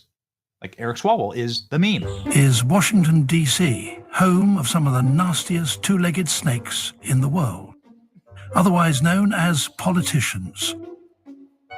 One of the nastiest of them all is a congressman by the name of Eric Fartwell, the smelliest of all snakes in the government. He possesses the unique ability of being able to eat tacos and fart at the same time. Not even the Chinese spy he's been banging has the courage of getting up close to him as he releases his toxic Mexican taco gas. So not having margaritas with convicted terrorists in jail cells in El Salvador, congressional Democrats are ripping ass and eating Taco Bell in their offices. Got it. Thank you for the memes.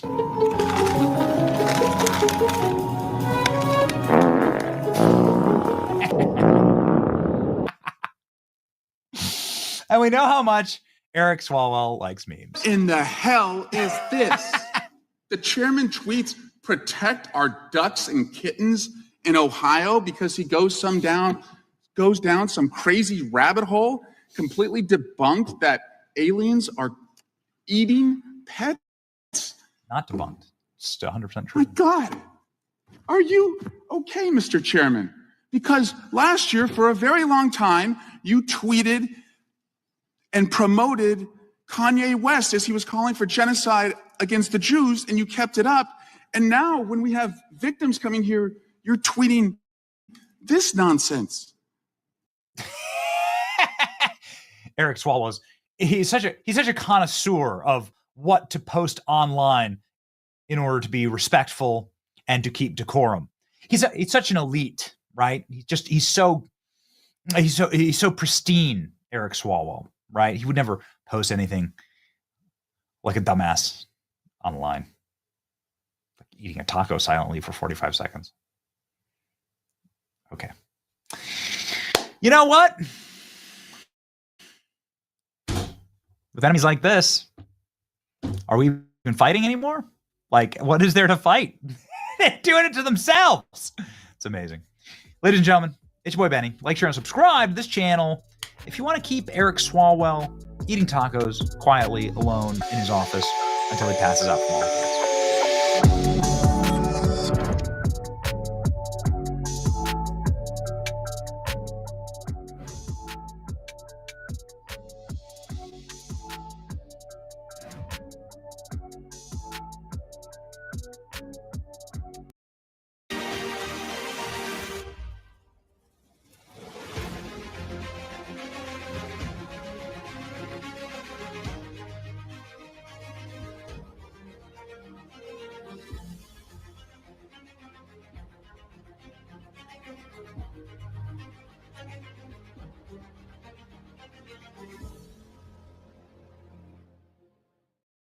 No change. Microsoft? No change. Xbox? No change. Disney? No change. Target? No change. What? Even Target? Are you sure about that? I mean, we might want to check that out again here. And, well, lo and behold, if you walk into a Target in the month of June, right where they would normally have their Pride displays for the month of June, you're going to see a display just like this, celebrating America. What a novel idea. Not some cultural Marxist identity subcategory. No, celebrating America in all of its glory. That is what you're going to see at Target and all kinds of retail outlets this month of June. Wokeness is officially dead. Woke has finally gone broke, and we are here to celebrate its demise together. Greetings, everyone. It is live stream Monday night. Great to have you all here with us, as we always do on Monday nights. We're going to move our lively discussion of all things culture and politics over to our exclusive censorship-free virtual platform. There is so much to talk about. I mean, we've got the latest on the escalation in the Russia-Ukraine conflict. Basically, Lindsey Graham is basically trying to get us into World War III. It's insane. Trump appears to be clearly getting circumvented there. We'll need to talk about that. We need to talk about the firebomber in Colorado. Turns out he's an illegal alien. We got Democrats actually calling for more gun control. We actually got the Supreme Court refusing to take up bans on AR-15s. We've got the amazing presidential race in Poland yesterday with the Nationalist Populist won. I have my report from my Bitcoin 2025 Las Vegas conference. It was absolutely amazing.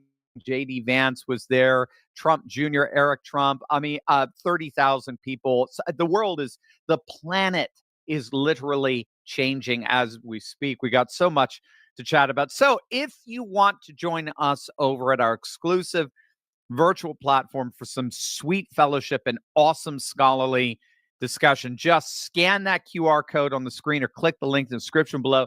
For a very small, modest monthly fee, you can have access to our exclusive Q&As every week, our exclusive content, exclusive conversations and meetups like we just had in Vegas. You get access to all of our exclusive offers. So click the link or scan the QR code to become a member of the Courageous Patriots Club, where thousands of us gather each and every week to restore the pillars of faith, family, and freedom as we usher in a new civilizationalist conservative age. We will head on over there in mere moments. But first, take a look at this. A Boise Pride Parade has just officially been canceled. Their Pride Parade season kickoff, initially scheduled for June 6th, has been officially canceled. Get this, due to a lack of interest. It's true, the Pride Parade in Boise has been canceled because of insufficient attendance. And it's really just par for the course for Pride Month pretty much everywhere across the nation. As you heard earlier, there's a very noticeable absence in Pride regalia in major corporations' websites and social media accounts. This, of course, in stark contrast to what we've been seeing over the last few years, ever since the George Floyd riots in the summer of 2020, when wokeness officially took over corporate America. And they all tried to outdo each other in terms of showing just how ultra woke each one of them could be. No more. Those days are over. The Daily Caller is reporting that one study found that 40% of companies reported scaling back significantly on their funding for all Pride events and organizations this year. The same study found that none of the companies that they surveyed planned on increasing their budgets to support Pride events. So even professional sports, which got really bound up in the whole George Floyd thing, even professional sports are showing a significant reversal on promoting Pride. NASCAR and about a dozen NFL teams are all ditching the month altogether. Woke is for sure still being pushed by the progressive faithful. So tax-supported Sesame Street, for example, is pushing Pride hard this month. But also, in turn, they're getting enormous blowback and pushback for it, as are all of those who are continuing to embrace what the vast majority, we're talking 80% of the nation, finds frankly absurd and ridiculous and wants nothing to do with whatsoever, especially in our sports. And to their credit, Politico, that outlet, which of course was filling their coffers with tens of millions of USAID dollars up to just a couple of months ago, to their credit, they've admitted that Trump and the MAGA movement have won the culture wars. We won. And again, this is Politico admitting this. Wokeness launched a mass offensive back in 2020, starting with the ascent of BLM during the George Floyd riots. They launched a massive offensive. They took over literally every single cultural institution in the nation, from our government, our legacy media, to our academia, to our corporate boardrooms. And after 4 years of nonstop bombardment, the Trump and MAGA counter-revolution have won hands down. We rose up over these last 4 years, and we amassed what Politico is calling the common sense revolt. This is a common sense revolt, the common sense consensus. And as it turns out, we make up about 80% of the country. This is beyond supermajority. I mean, this is super duper majority. This is mega majority. And it's very interesting because Politico notes that in light of the culture wars of old, the culture wars of the 80s, the 90s, the George Bush era, that was led by the Christian right in its war against abortion, gay marriage, and it really just got mixed results in terms of those culture war battles. In stark contrast to those culture wars, Trump's triumph over the culture was frankly something absolutely unprecedented. And for this Politico article, the key to that triumph can be summarized in a single phrase that we're all familiar with: go woke, go broke. The repulsion that the vast majority of the nation has for all things woke ironically ended up uniting the two factions that have thus far been relatively split during the culture wars of old. And that's the religious right on the one side and social libertarians that have a much more widespread permissive moral attitude on the other. They have always been on opposite aisles of gay marriage, opposite aisles of abortion and the like. But at the same time, they both share such an overt disgust for all things woke that disgust has in fact united them. Whoever would have imagined that standing up for women's rights and the integrity of women's sports would be considered far right in today's politics?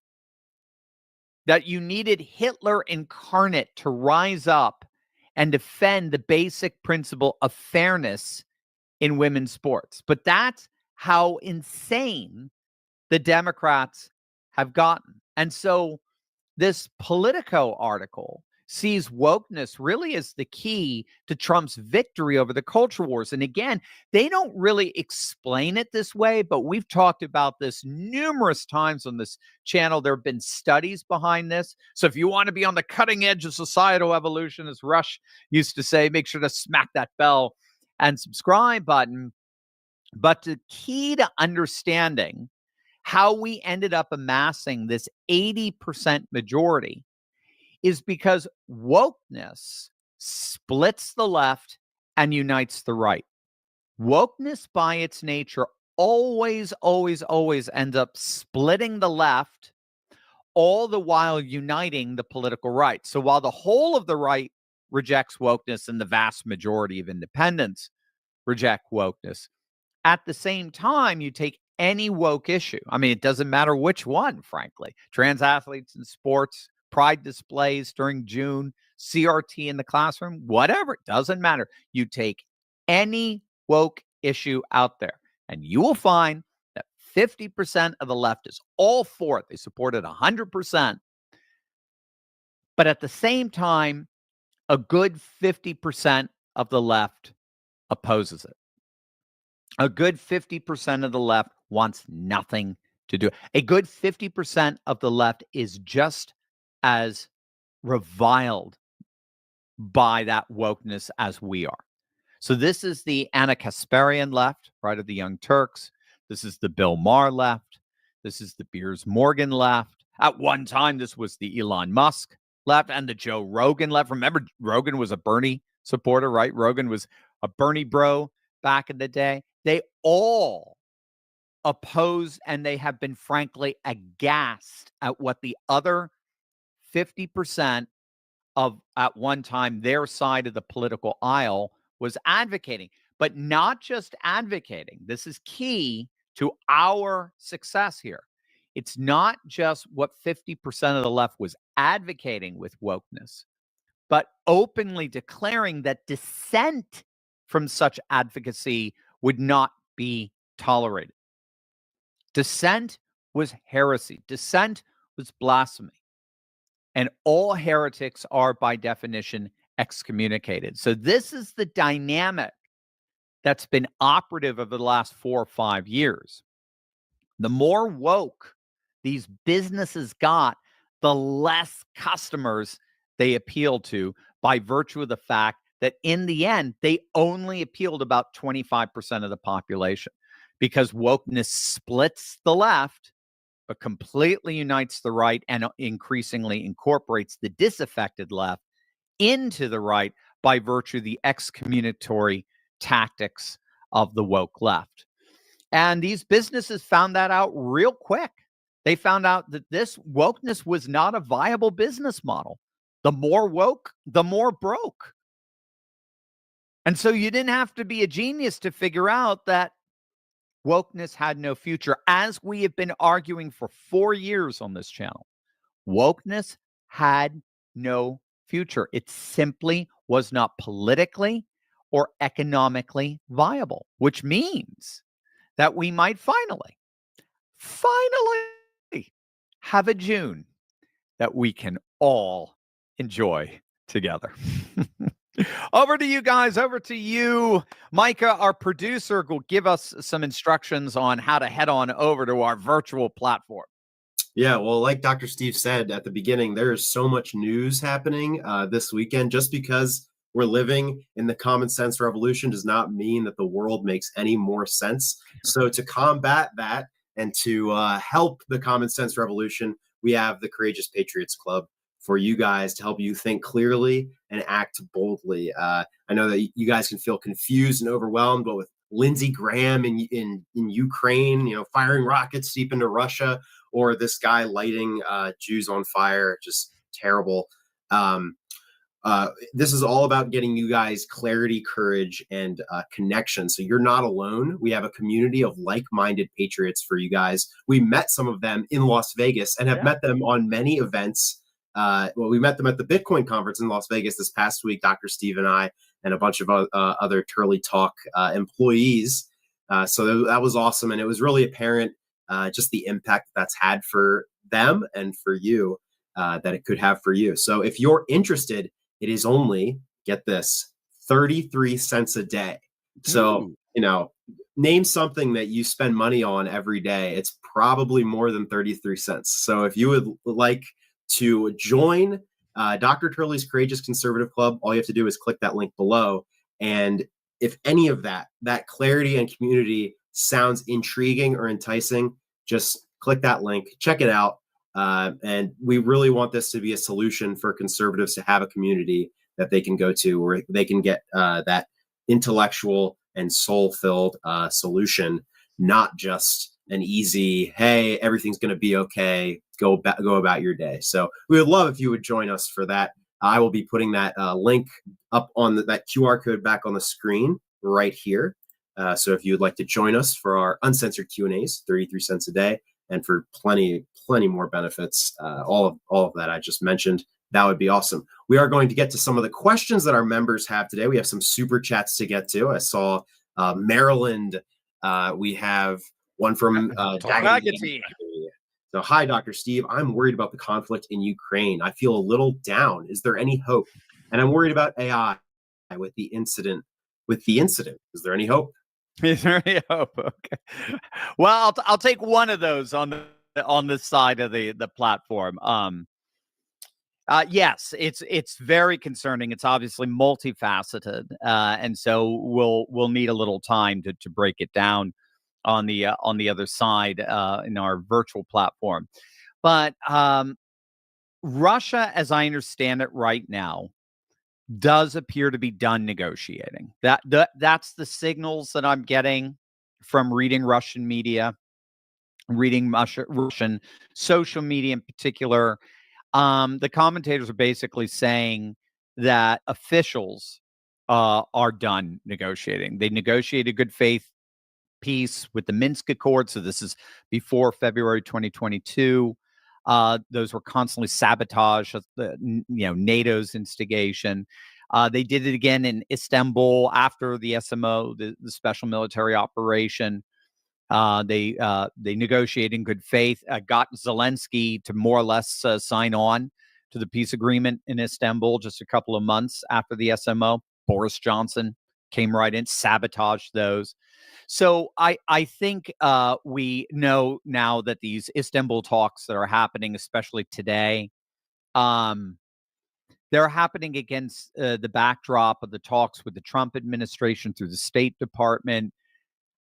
But I just think they've just had it. They're done. And so now, like I said in Vegas, I don't know if you caught my video out there, when I said I came out, and yes, I fully disagreed with President Trump's, I call it tweet, or his True Social post, where he said, Putin is playing with fire. He better cut this out. And I'm like, sorry, President Trump, this is going to end on Putin's terms. Sorry. There's just no way around that. Descriptively, prescriptively, I'm being descriptive, not prescriptive here, for right or for wrong. The only question now is, how much more territory does Ukraine want to lose?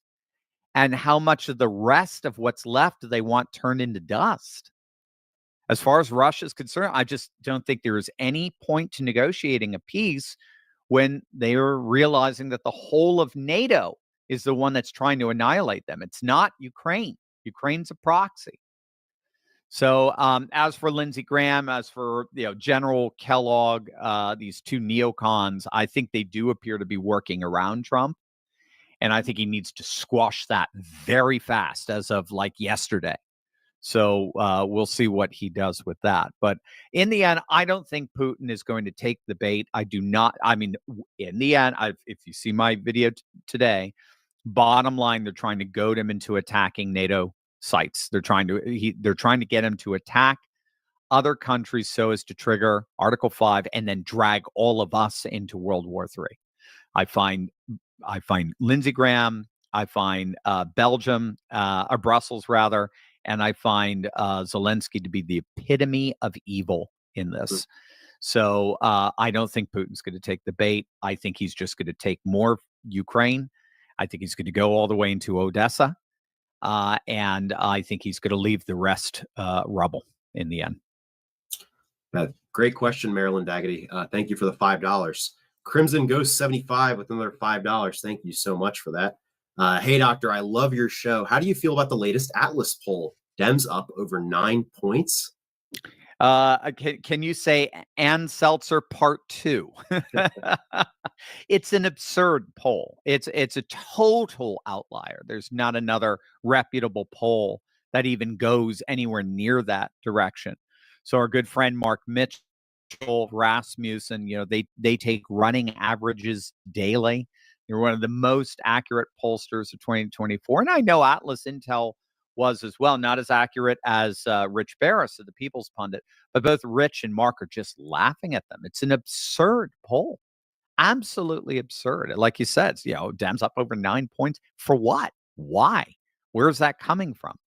I would get it if Trump was falling apart. I would get it if we weren't seeing the massive economic growth that the Atlanta indicators has forecasted. So I mean, I get it if there was something major there, but public opinion doesn't change that fast. That's something that public pollsters the honest ones have found. They do change, but they change gradually. They change over time. And Trump was just enjoying some of his best polling ever upwards of about a week ago. Again, Mark Mitchell was demonstrating that.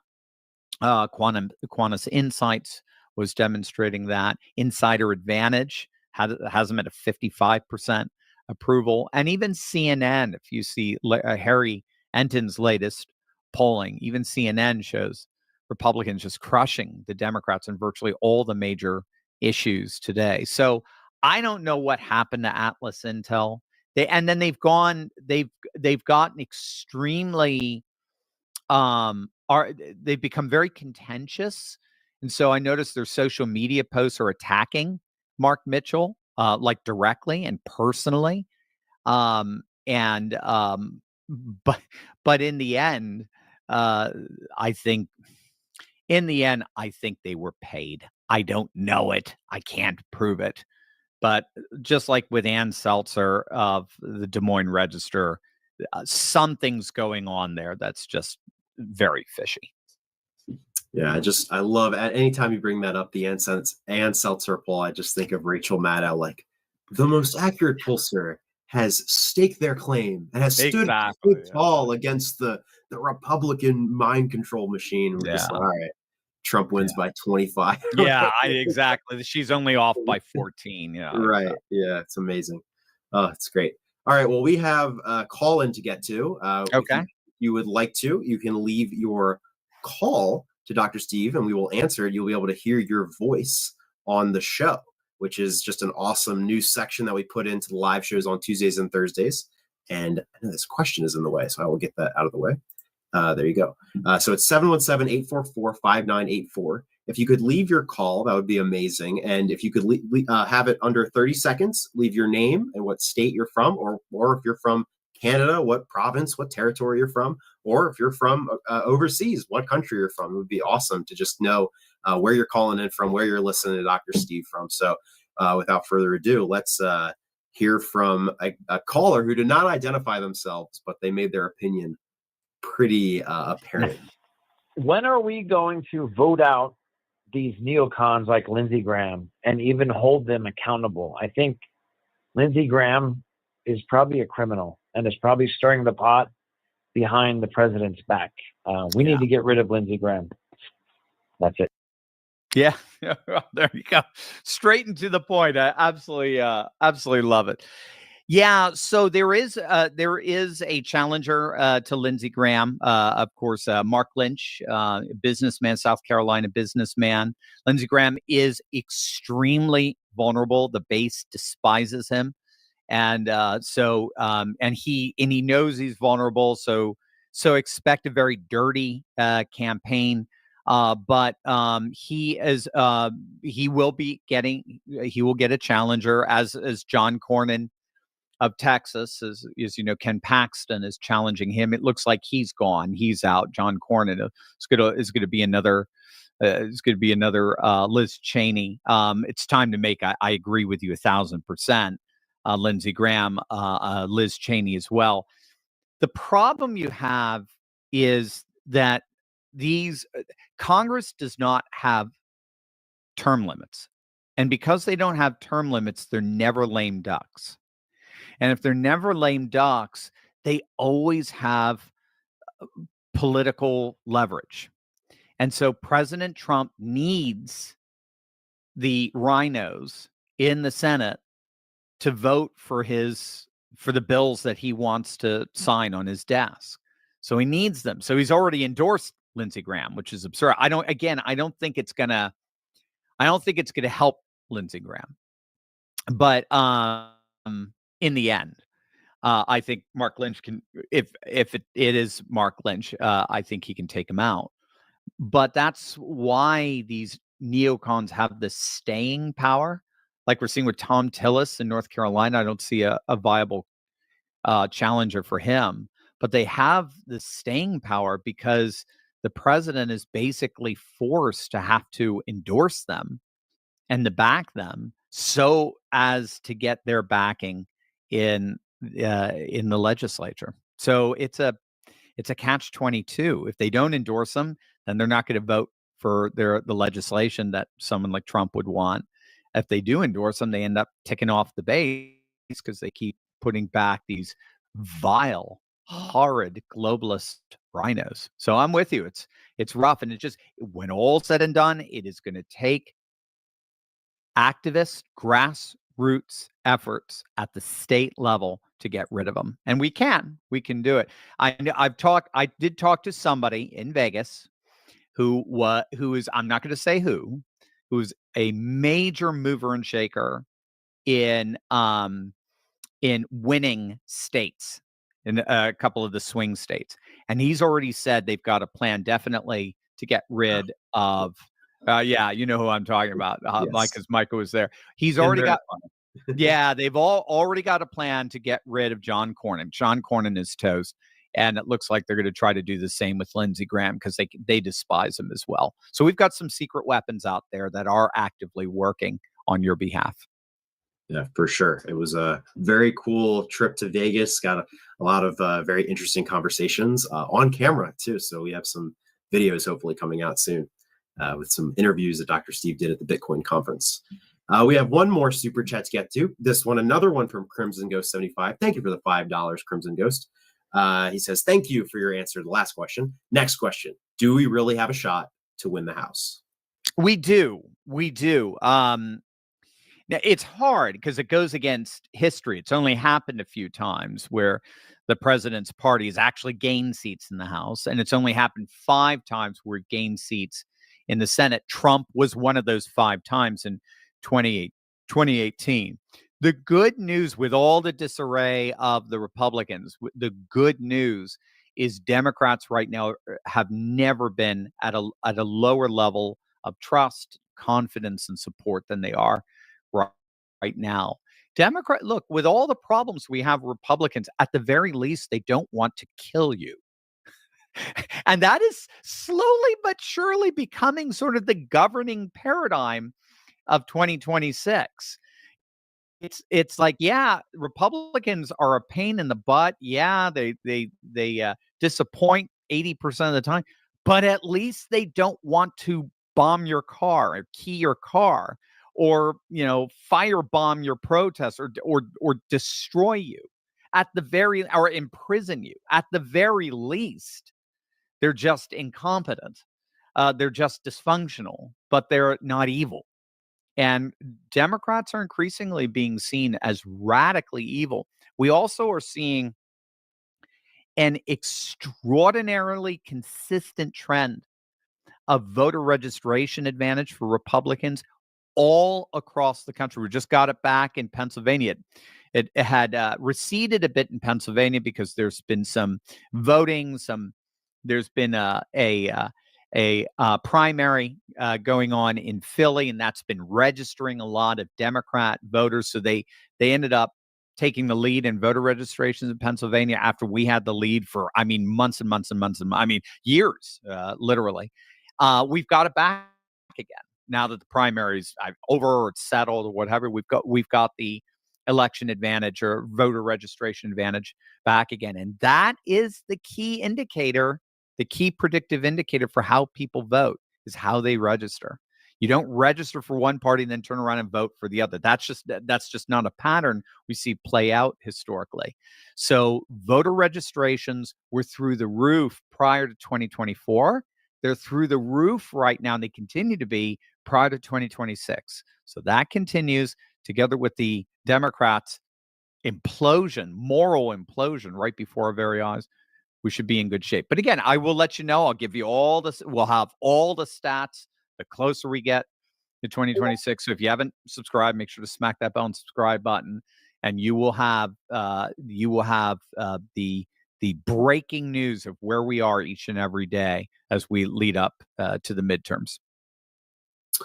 And as you were answering that question, we got one last super chat before we transition over to our uncensored Q&A, which you can join for only 33 cents a day. Mr. M, $2. Do you think 47 should do fireside chats like FDR? Oh, what a great idea. Sure. I don't think it'll hurt. I notice he feeds off of the energy of a live audience. He seems to love live audiences. And that's why how many press conferences does he do a day? Biden, we were lucky if we got one a month, one a quarter. He's constantly in front of the press. The press is constantly in the Oval Office because I think he thrives off that. He cut his teeth on, New York financial media, which is real cutthroat, and so he loves. He just seems to thrive off of this. So if you could have something akin to that, maybe something like what we're doing here, where you can have a fireside chat, but with a live audience, maybe kind of like a town hall sort of thing, that'd be really cool. I think he would thrive on that. Yeah, I think when I read this question, I immediately thought of, well, I think Trump's fireside chat is something like this. So it might not be what FDR had in mind, but the fireplace right there. Brilliant. Yeah. Brilliant, man. You just banked your salary on that one. That was Let's great. go. That's awesome. Yeah. So, I mean, I would love to see Trump do anything similar to what he did with Zelensky again. Yeah. Yeah. Or Ramaphosa of South Africa. Repeat. Yeah. Just every Friday. Let's invite another world. Let's invite. Well, I mean, the president. They all come in shaking and worried. Yeah, the principal's office. Yeah. Let's bring Keir Starmer in again. Please don't hurt me. England is closed. Like, oh, okay, right, yeah. What else? What else? What else? It's great. Yeah.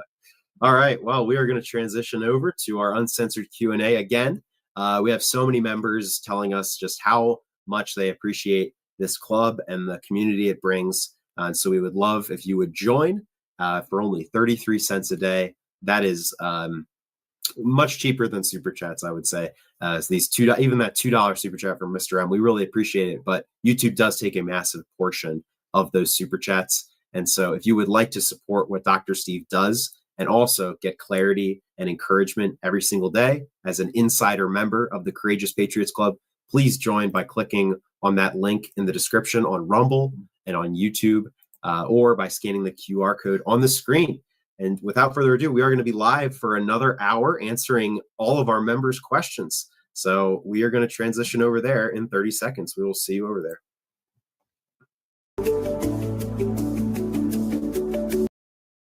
In Boulder, Colorado on Sunday, there was a scene that's becoming a little too familiar here in the West, and that is a scene of total chaos. Saw a deranged lunatic using Molotov cocktails and a makeshift flamethrower to attack a group of middle-aged to elderly Americans who were taking part in a weekly show of support for hostages who've been held in Gaza by Hamas for almost 2 years at this point. Mohammed Soliman was his name, an Egyptian who entered the U.S. in 2022 on a tourist visa and then refused to leave like so many others. It is illegal to do that. And he turned a mild-mannered vigil into an inferno, screaming about Zionists, screaming for Palestine to be free. Here's how it all looked as the flames died down. You have burned victims on the ground, mostly older people, and a madman who is still screaming. Do nothing about that. We can't do nothing. We can. Not here. Not here, bro. People taking video right now. He was wearing an orange suit with like something on his back. He's spraying alcohol. Spraying alcohol, but with what made it look like he was here. He's making Molotov cocktails.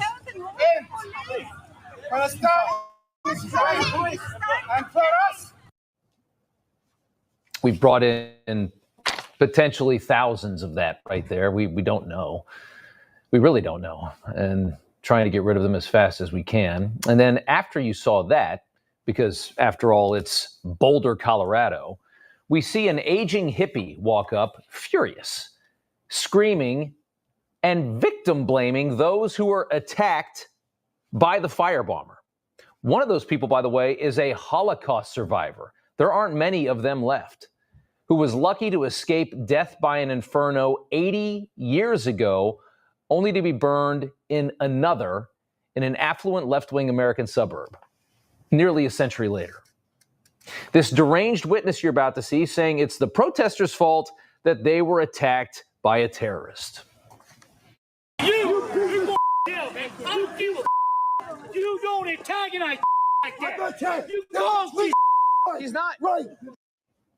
You caused this, as a person lays there burning on the ground. Just a nice reminder of just how twisted everything has become, how indoctrinated so many people in your country now are. Even in that moment, probably with the smell of burning flesh still in the air, that man found more sympathy for an Egyptian terrorist then as victims. We are in deep trouble ideologically, a nation full of hate, and most of it has been imported. At the White House, Stephen Miller tweeting, "Suicidal migration must be fully reversed." The United States and the West has imported loads of cancerous ideology, and its influence on our own culture is very obvious. Clearly, they've captivated our college kids. You can see that at any Ivy League university. And it is much more broad than that. 2 weeks ago, a beautiful young Israeli couple murdered in cold blood on the streets of Washington right outside of an Israeli museum. Their attacker throwing his entire life away for free Palestine. This ideology was imported. Americans indoctrinated with a unique combination of self-loathing, and cultural Marxism. And we're losing our minds. Clear here in this video from San Diego yesterday. Share! Share! Share! Share! Share! Back up! Yeah, back up! Back up! Share! Share! Those are immigration officers. Those are residents of a neighborhood in San Diego shaming immigration officers who are working to clear out illegal immigrants who've come into the country and then committed further crimes that live in their community. How deranged can you possibly be to threaten federal agents as they work to remove criminals that live all around your house? But then you realize it's all learned. The media focuses mostly on the entitled emotions of anybody who is being impacted right now by what has begun, which is the last several months we've started to see common sense immigration policies like you're seeing all over the rest of the world, at least the sophisticated world. But here in this country, when we implement common sense immigration policies, we have a media that just finds everybody offended by it and they exploit that story, such as this. Person after person left Miami's immigration court in tears Thursday. Yanet Correa could not hold back her pain.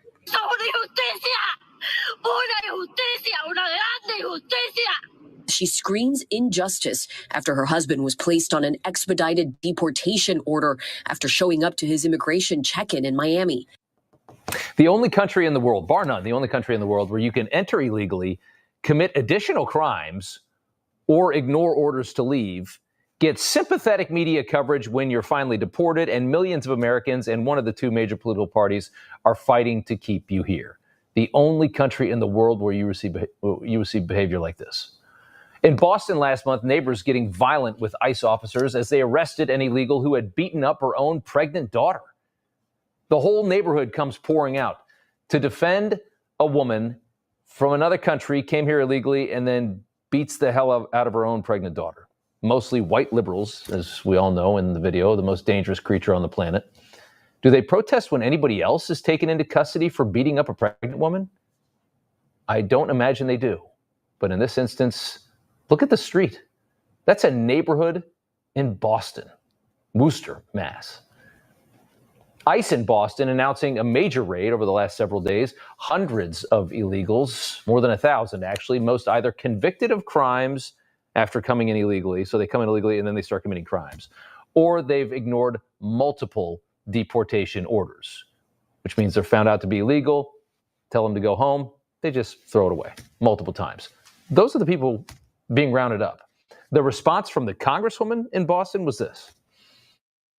Thank you all for being here today as we gather in community and solidarity for our immigrant neighbors who are under attack by this hostile administration. We convene here today to make it plain, hands off our immigrant neighbors. Hands off our immigrant neighbors, including sexual assault, anything really. Theft, anything that happens, they don't care. Keep them here, because that's Ayanna Pressley's future voting base. They will not stop until your country is a dangerous dump, until it looks a lot like Paris does these days, which looks less and less French every day as it turns into a North African asylum camp. Did you see what happened this weekend? It was absolute chaos all throughout the French capital this past weekend. Look at this. That's Paris. It's one of the most beautiful places in the world, or at least it was. Rioting, looting, violence, heathens. The third world doing what the third world does best. As white liberal leaders remain fully intent on virtue by self-destruction. A glimmer of hope, though, in nearby Poland, as Trump-backed Carol Nawrocki is elected president of that nation. His liberal opponent conceded over the weekend, saying he wanted to bring a more empathetic Poland, but failed, meaning that for his own catharsis, he wanted to import loads of North African and Middle Eastern migrants into Poland who despise their culture and want to leech off of their wealth. But he failed at that mission. He wanted to be more empathetic. I think we all know what that means. Poland voters surveyed the scene. They looked around the rest of the EU and they had a choice to make. Do we want to become France or do we want to become Hungary? And they chose wisely. You know, everybody's reporting the same stories, the same spin. You turn the channel, it's always the same. But not us. We're different. We report the real news. No spin, just the facts. Turn to us, and you won't turn back. Tune in to Rob Schmidt tonight on Newsmax. Jason. Yes, sir. What caliber is .68? You ever heard of that? .68. Yeah, that's a big one. I've never heard of that. Yeah. No, I know it is big, but I don't know how to. I mean, what would you say? It's .68? Yeah. I mean, I guess. Yeah, right. I'd never so. heard of it. Yeah. Anyway, so how are you? Good. Thank you. Good. Yeah. Thanks for coming in. I think what happened in Ukraine this weekend is kind of significant on the war front. A little bit. And signals to, I think, basically what I've been saying for the last couple of years, I think, that the next war, everything that we're building, stop building them because AI is going to change everything. Drones are going to change everything. Our aircraft carriers are just sitting ducks now. What we saw happen from Ukraine thousands of miles into the interior of Russia is striking. Do you want to explain? Yeah, I mean, gosh, yes, you have been talking about what's coming for a very long time. If you think about it, wars have always pushed technology, things that were coming, but just push them out there faster than they probably would have before. You think about war and pornography. Those are the drivers. They're the drivers of tech. War and pornography. Yeah, I mean, we have satellite technology because of, the invention of ICBMs and, the need to dominate space. I mean, all of these things were pushed. I mean, you look at economic wars. You look at, the oil wars when oil prices were collapsing. There were a few enterprising people in Texas that could not pay their workers anymore. So they were like, well, let's come up with these gigantic automated platforms so that we can frack and not have to pay tons and tons of money, and operating costs. That came way before. I mean, people get ingenuitive. They think of these things and they push it beyond. You look at this attack. You talk about aircraft carriers. Ukraine effectively turned a semi-truck into a tens of, how much does it cost to build an aircraft carrier? I don't know. Billions of dollars. Tons of money. They turned in a $20,000 semi-truck into an aircraft carrier. That's what we're looking at right now. Have you seen these videos of this attack? Yeah, let's play them. Let's do drone exits container first. Can we do that one, please? What you're seeing is, oh my gosh, look at the sky. Coming out of these containers is just full of drones. It's like it's like a swarm of these. Okay. Drone flies over Russian bombers as they explode. Next one, please. This is showing that these are their strategic bombers. This is, like our strategic air command. We have to load with nuclear missiles if there's a war. They took out 30% of them. 30% of the strategic. We've never been able to do anything like that. Do you see the tires on those wings, Glenn?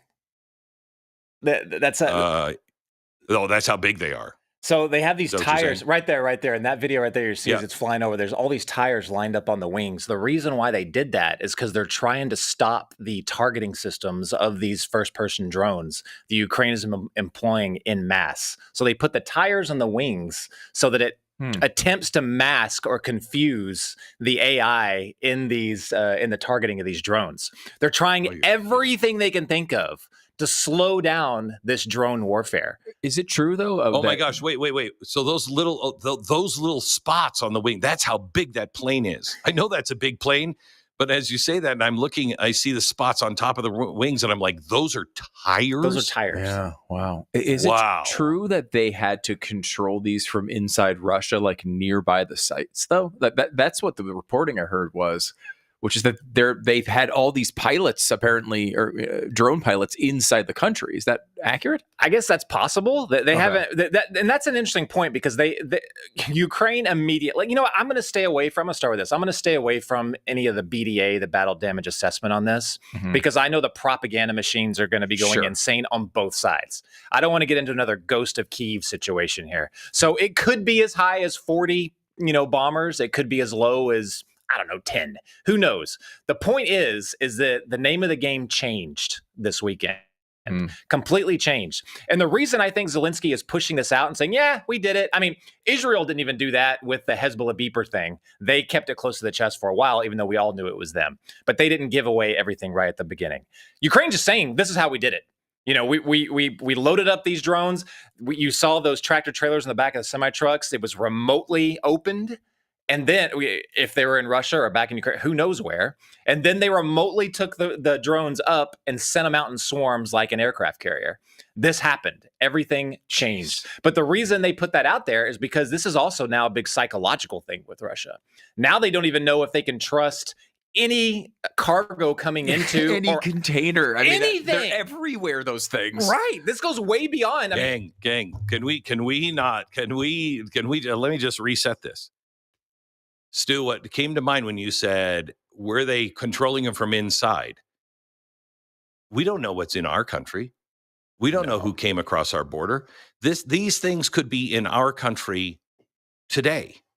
This is something that, the whole world is about to change. And it just did this weekend. Let me play one more here. Drone truck detonates as man enters. Let's see this one.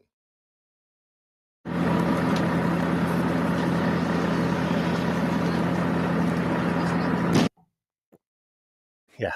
So what was that? Self-destruct. Was that self-destruct? That was self-destruct so they don't capture the vehicle or examine anything inside. So you had someone remotely opening it. You had remotely piloting the swarms out. Then after the job was done, they remotely did a self-destruct and detonated the delivery vehicle. It's amazing. Really is. This is Ukraine. Right.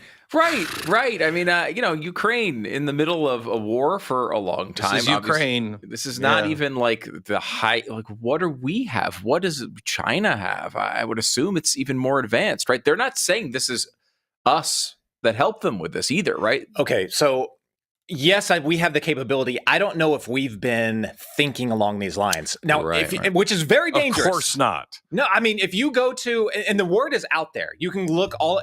Interestingly enough, we've been planning a show on this on TV to show how things are progressing in Ukraine. It's going to be last week. It was going to be supposed to be last week. Pretty insane. I know. But I have these videos, like random bloggers and stuff are like, so we're on the front lines of the new drone warfare program, and there are multiple like secret locations in Ukraine where they have full on remotely powered vehicles that are leading the charge, not, armored mechanized units. That's not happening. They're sending in these drones on the ground. Then they send in another wave of drones through the air. You're not seeing, you remember when this war started out, everyone was criticizing the Russians. They were like, how'd this happen?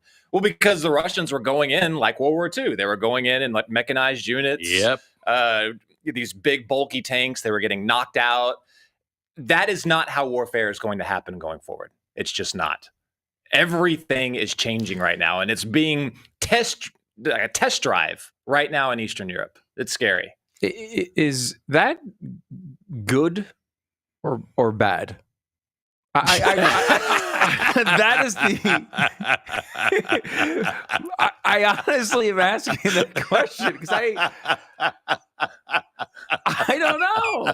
I don't know. Like, part of me thinks that this type of thing might end up really lowering body counts, right? If everyone's fight, I mean, it's the Star Wars. I know this argument was made in Star Wars. I'm aware of it, but like, there's an argument that if drones are killing drones, like that's maybe a better place than where we've been over the past century, where it's people that are doing all the dying. I want a T-shirt because with what you just asked, because that is the question of our times. Is that good or is that bad? We can insert the question into every AI discussion that we have. Everything. Are the trade, is that good or is that bad? I think when you look at modern warfare, it always ends to the, in my mind, it goes to the same conclusion that the war planners of World War II had when they created the nuclear bomb. It's, before you look at World War I, it was, massive body counts on both sides, just take out troops. Then in World War II, they were like, well, let's take out industrial centers. So then let's deplete the enemy's ability to wage war by hitting it where it starts. Now, the problem is, or where it's manufactured. The problem is that's where the city centers are.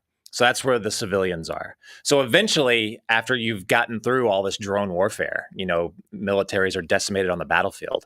Eventually, you have to go to where they produce the drones, where they, command and control. That is what Vladimir Putin and his Security Council are sitting around the table right now. They're thinking, okay, where are these things being produced? Where are they being trained? Where are they learning to do these things? Where are they pushing the button to do these things? Usually those are in cities, which is a very bad thing. And Russia does have the ability to counter that if he wants to go that far. That's where we're inching closer towards. Well, they're saying this was a $7 billion loss. I know this is, could be propaganda, but they're saying this is a $7 billion loss. You don't lose $7 billion of strategic air command and not respond. I mean, this is not going to drive them to the peace table.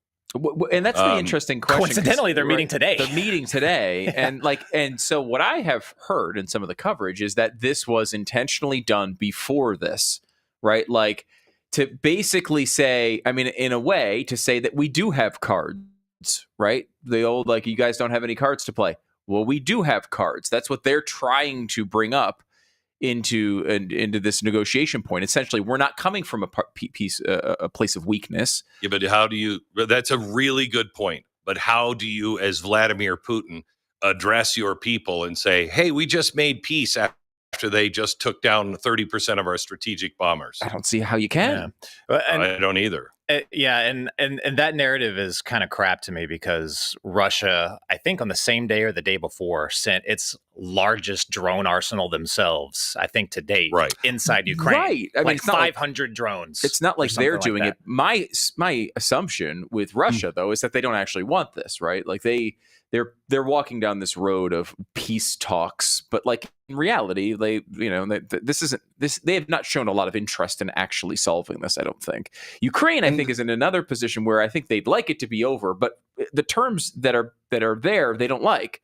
So I don't know that either side really wants this to end at this moment. Jason, you were going to respond on what else is coming and what's happening. Yeah, in my mind, I think that this is kind of piggybacking off what Stu was saying, is I think both countries wanted to show make a very big statement and, going into these peace talks. And I think that one of them wanted to sit at the table and say, this is what you're looking at, bend to our version of what's written down here, in these lists of demands. Well, Russia didn't expect Ukraine to respond the way they did. So now they both have a pretty, strong packet of, demands. And I think right now they're hovering around. Both of them want to end this war. Both sides do. It's not good for either side. And now they're looking at how do we come out of this and make it look like that we won, so we can tell our people, hey, this was all, this all tilted in our favor. And they don't want to be embarrassed, specifically on Putin's side. So right now, they're going to go through that multiple different times. This is going to be a long process. At times, some of them are going to stand up and say, I'm done with this. They walk away. They're probably going to come back to the table a week later. But the cool thing is, this is actually happening. They're actually sitting down and talking to each other. Even after this weekend, they're still going to talk to each other. That was not happening a couple years ago. That's a big improvement. Big improvement. So tell me about the troops on the border of Finland that have just been moved in. They're mobilizing troops there. Do you know anything about that, Jason? Some interesting movements in Europe in general. Germany actually deployed, I think, a 5,000 troop deployment, I believe, to Lithuania. Not because the EU told them to do that. Not because NATO told them to do that. Germany, who does not like to move troops because the history is not so great for them when they deploy in Europe. They moved. I didn't think they could have troops. It's actually something huge that the media hasn't been talking about, but they did that which I think is part of the Donald Trump leadership in saying, look, you need to be able to produce, police your own neighborhood. But there are a lot of troop movements going around Europe right now. And I actually think that that's a good thing. I think that them taking more of an active role in showing deterrence and not just relying on us is a positive. Well, it's a good thing for us, perhaps. I don't like it when Europe mobilizes and Russia is mobilizing, right. And Germany is sending troops across borders. Yeah. I've seen this movie. It didn't work out well the first or second time, but maybe that's just me.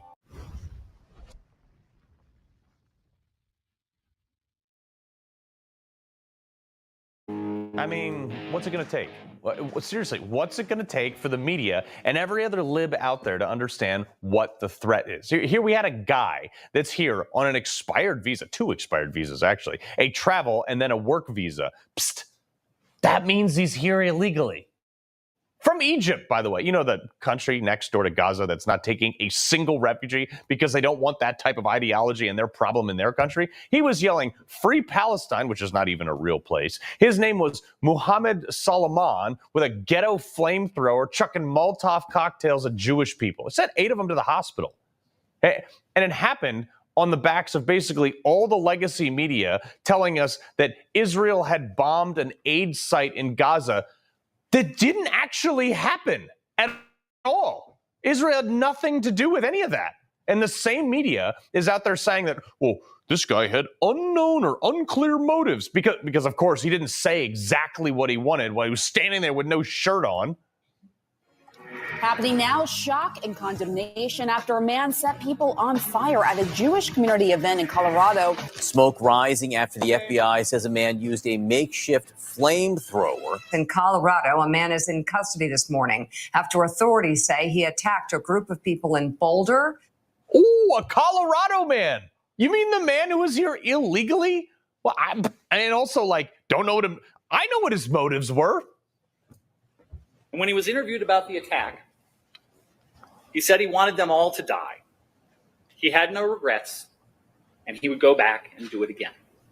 No regrets. I mean, that's pretty clear to me. This guy is a radical terrorist. This dude voluntarily, by the way, came to America, okay, was given 2 visas, and after those 2 expired, sought asylum that was pending after he became an illegal migrant. And now you're firebombing Americans at a peaceful protest, standing out there half naked. I mean, man, if only someone out there had a gun. Oh, wait, Colorado's trying to ban guns with all the libs out there. Wow, that really made people a lot safer.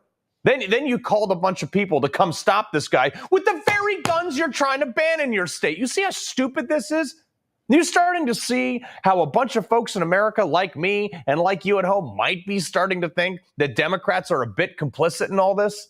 And the guy who's trying to make your state safe, first off, you tried to remove him from the ballot, and then he got elected anyway. You libs have been protesting any time Trump tries to deport any illegals. You had people in your state blocking ICE and alerting gang members to the raids ahead of time. Oh, it's only a handful of apartment complexes taken over by illegal. Yeah, it shouldn't be any. If you actually listen to these cackling hens, you would think that Trump's doing something bad, when in fact, since Trump started getting all those illegals the hell out of Colorado, homicides are actually down by 60%.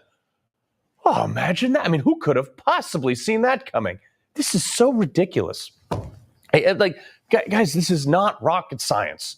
People who break the laws to get here or stay here are not the beacon of American values. And I won't lose sleep over every last one of them getting the boot. And if they want to come back here through a vetted and a legal process, well, come on over. The fact that this was a Jewish gathering calling for the release of hostages, attacked by a Muslim man screaming "Free Palestine," and you don't know what his motives were? I mean, you people in the media are such trash. I mean, like a biblical, cosmic, huge amount of trash. But until we undo the 10 or maybe even 20 million, who knows how many actually came here under Biden, until we get those people out of here, we're not going to solve this problem. You got to take a firm stand here. This president has your back, and he's not going to allow anyone to take part in violent terrorism. It's acts of terrorism in our country. And that's what this case in Boulder, Colorado is being investigated as. Kudos to our FBI director, Kash Patel, for immediately calling this a targeted terrorist attack. That's clearly what it was. Yeah, but MSNBC calls it a Colorado man. This goes to a much broader issue with this guy and terrorists in general, which, by the way, the same legacy media that can't seem to figure out what his motives are refusing to call it a terror attack, even though that's like a legal term that's been deemed as. I got news for you people. Sitting up there in your ivory towers thinking you have all the answers. Today, it may be a Jewish protest, but you know what these people also chant? Death to America. I did a whole bit on the sleeper cells of these groups a few months ago. This is a real problem that's been around for a while, and it's not being addressed. What are we going to do to root out this problem in America, especially in secret areas of our military? Maybe we should be a little bit more vigilant and a lot less concerned about who's offended. I mean, now they call it a lone wolf. I mean, that's exactly what a terrorist group would want you to call it. So your guard is down for the next lone wolf, and then the next one, and then the next. I mean, like, how many of these types of things need to happen until you say, oh, man, maybe we should, A, do a better job vetting these people on their way into the country, and B, getting the ones who aren't supposed to be here the hell out of here. And the argument, oh, he has a family here. Well, supposedly this guy does have a daughter who's going to college here in like full hijab. Lord Loomer covered this. Nope, sorry, bye-bye. Sorry, not sorry. What's it going to take? Is it going to take you, like Nicole Wallace or Mika Brzezinski, getting attacked? No, seriously. Does it have to affect you personally before you stop virtue signaling at other people's expense? Colorado, man. You give me a break. Look, I joined the military to keep this fight on their shores. And the last guy just invited them in mass. You know how much this bothers me? So you libs can scream racist all you want, but I want every single one of these people who don't belong here, just get them the heck out of this country. I mean, what do you libs say about taking my guns? If it could just save one life.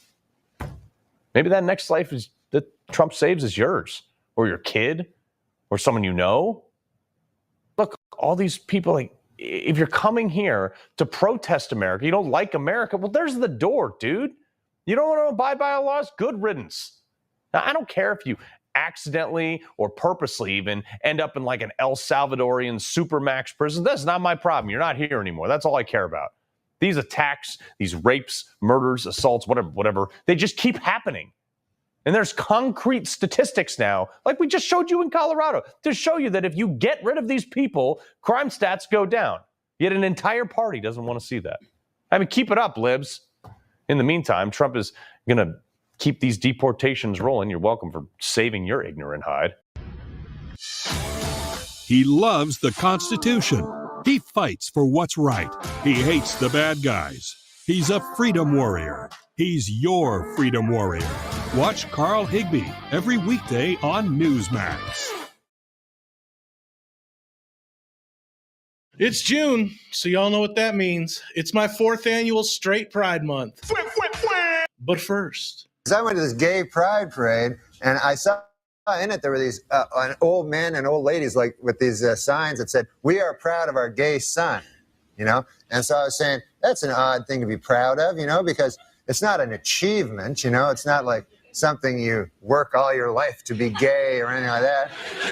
And I just wondered. I had a hard time believing that these 50, 60-year-old men are actually bragging, you know, at work, like they're, hey, Bill, you know, my kid, oh my God, we're proud of him, Johnny. He graduated from Harvard, you know, a first in his class, you know what I mean?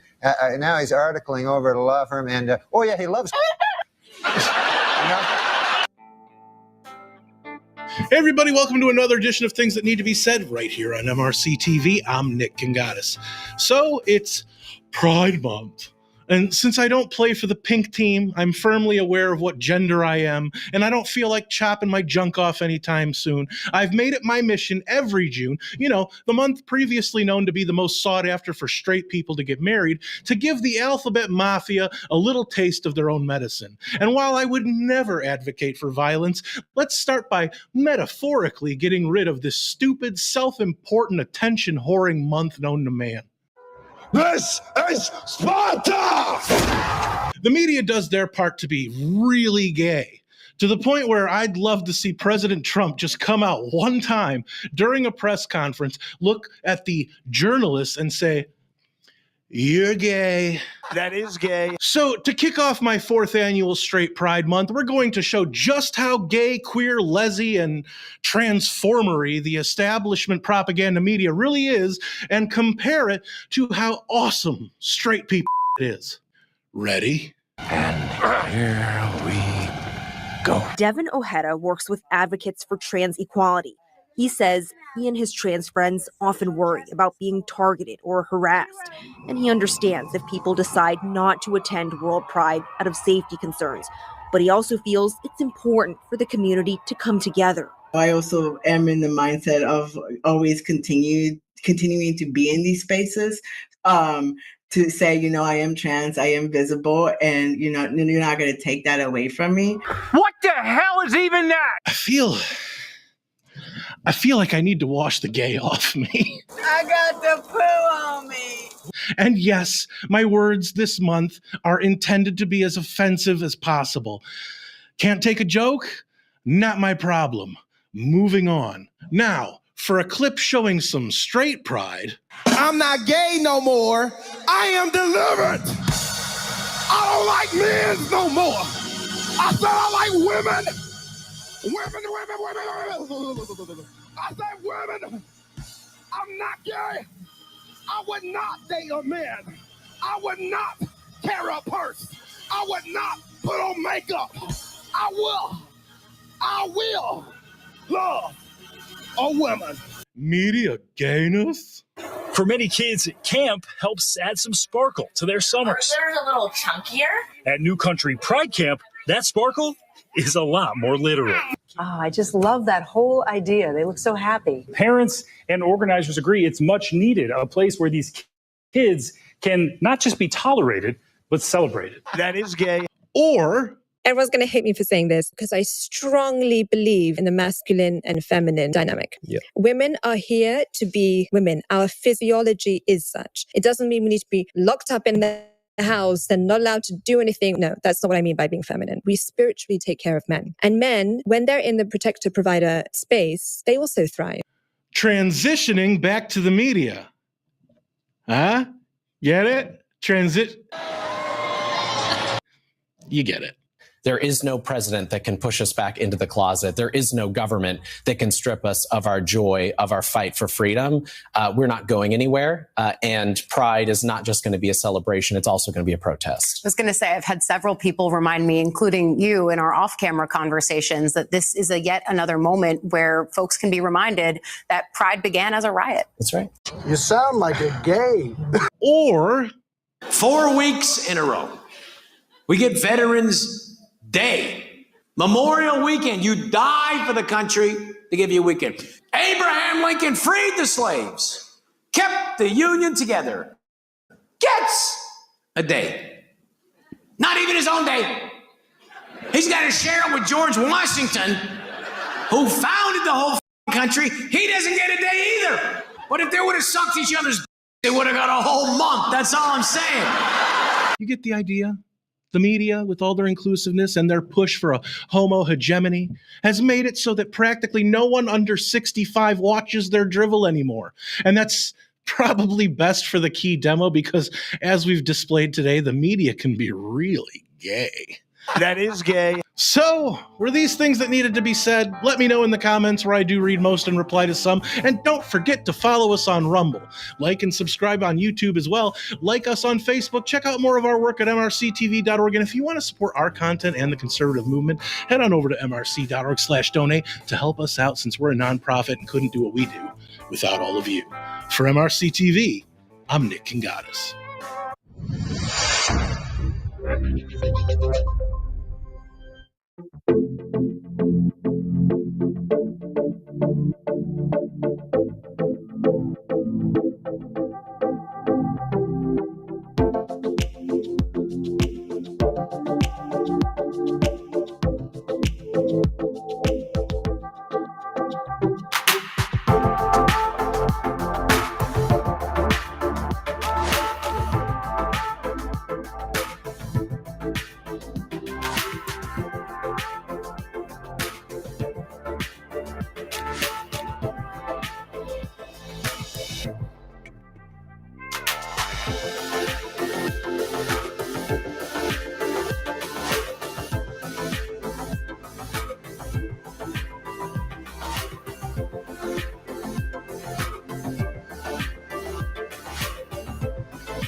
Well, the nation is reeling after what authorities are calling a terror attack in Colorado. One America's chief White House correspondent Daniel Baldwin is live from the North Lawn with more. So, Daniel, what are officials saying?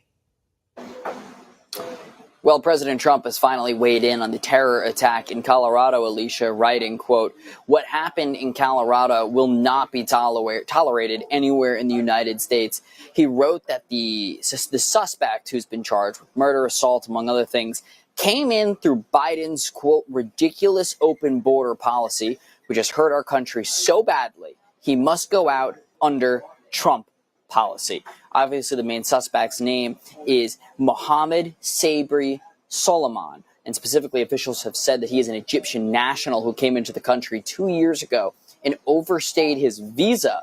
And of course, he's been charged in the terror attack yesterday, which has resulted in 8 people being injured, 2 of whom had to be airlifted, according to authorities, to the burn unit. Specifically, he allegedly targeted a group of people in Boulder, Colorado, who had gathered for a weekly peaceful protest advocating for the release of Israeli hostages from Hamas. The specific group has been meeting every single week since October 15th of 2023. The FBI gave an update saying that the man allegedly yelled "Free Palestine" during the attack as well. Why don't we take a listen to what the FBI had to say?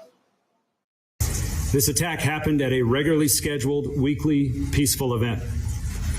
Witnesses are reporting that the subject used a makeshift flamethrower and threw an incendiary device into the crowd. The suspect was heard to yell "Free Palestine" during the attack. As a result of these preliminary facts, it is clear that this is a targeted act of violence, and the FBI is investigating this as an act of terrorism. Deputy White House Chief of Staff for Policy Stephen Miller wrote on X following the attack, quote, "A terror attack was committed in Boulder, Colorado by an illegal alien. He was granted a tourist visa by the Biden administration, and then he illegally overstayed that visa. Suicidal migration must be fully reversed." This comes less than 2 weeks, Alicia, after that horrible incident here in D.C., where 2 Israeli embassy staffers were fatally shot outside the Capitol Jewish Museum in D.C. The suspect, who was arrested and charged with murder, allegedly told the police that, quote, "he did it for Palestine, he did it for Gaza," following his arrest. Obviously, a lot of concern for the Jewish community here in the United States and their safety following these 2 incidents. But of course, we'll keep you updated as more information comes out from officials.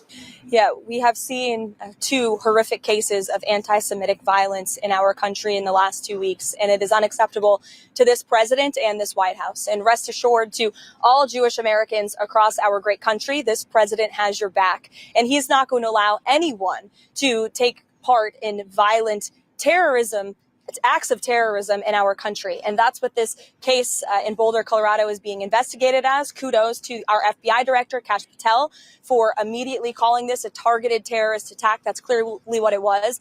But I'd also like to point out that this administration has done more than any administration to curb this violence and to curb illegal immigration. We secured our border in record time, but we're also tightening up our visa process and our legal immigration process. And we know that this individual, this terrorist, was allowed into this country by the previous administration, was foolishly given a tourism visa, and then was illegally allowed to stay.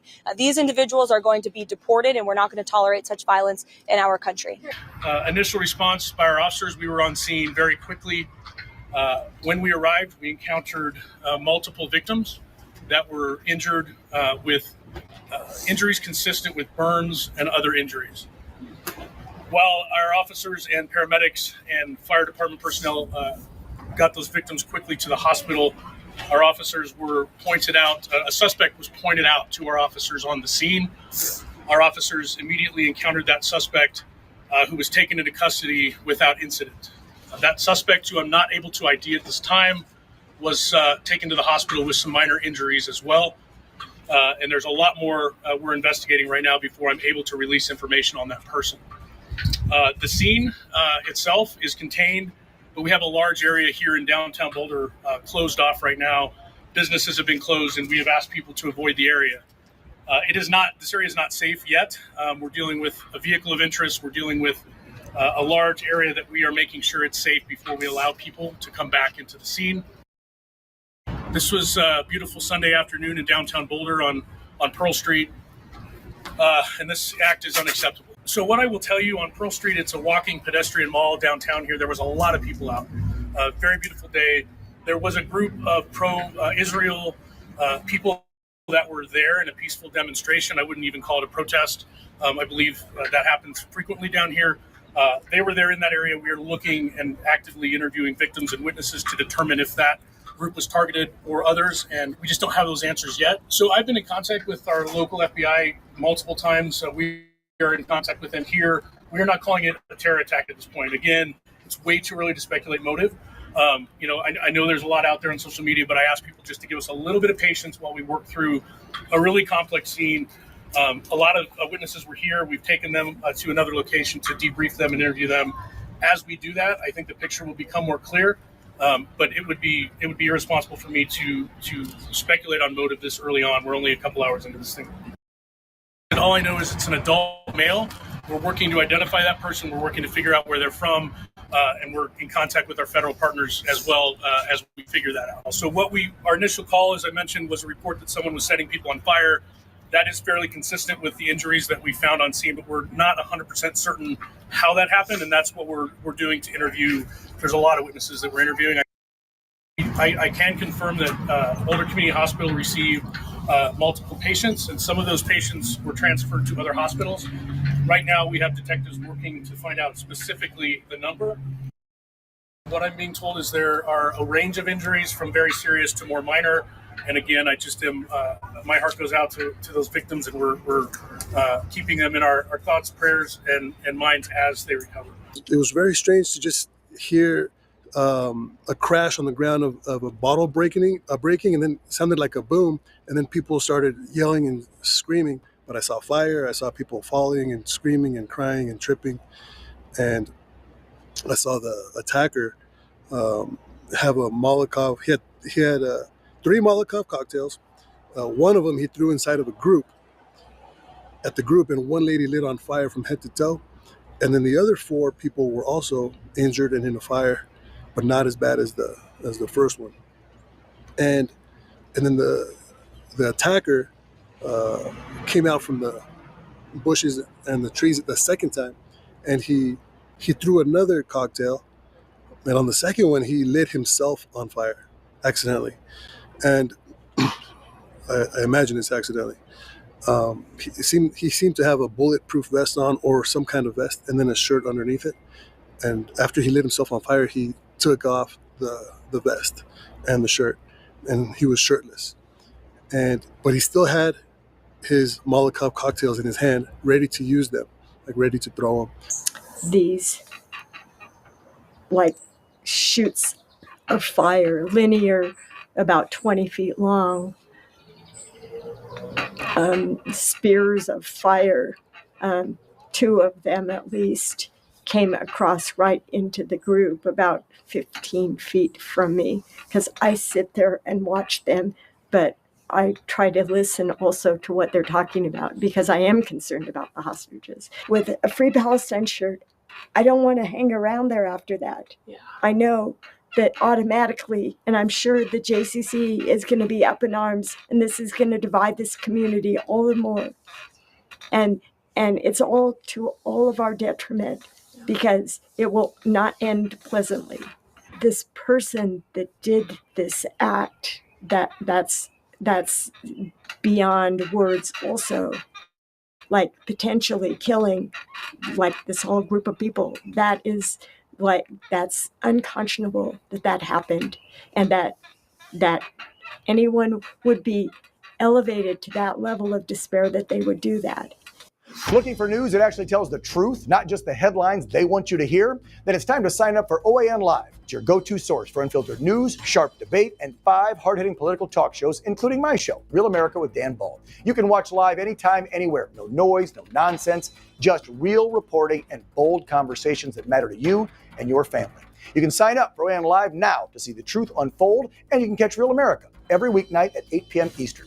Just go to live.onn.com. Again, that's live.onn.com, and sign up today and start watching every weeknight at 8 p.m. Eastern. Finally, some good news for Trump's administration. The Supreme Court is allowing him to revoke the temporary legal status of 500,000 immigrants from Cuba, Haiti, Nicaragua, and Venezuela. This is, of course, very, very, very good news.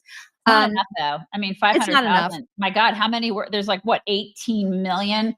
Yeah. You know what I mean? A lot. It's a start. It's great. It's a start, but still not nearly enough. Yeah, I mean, but it was welcome news, just, considering how many lawsuits are trying to prevent him from doing just this. And CNN's, what's her name? Pamela, I think it's Pam Brown.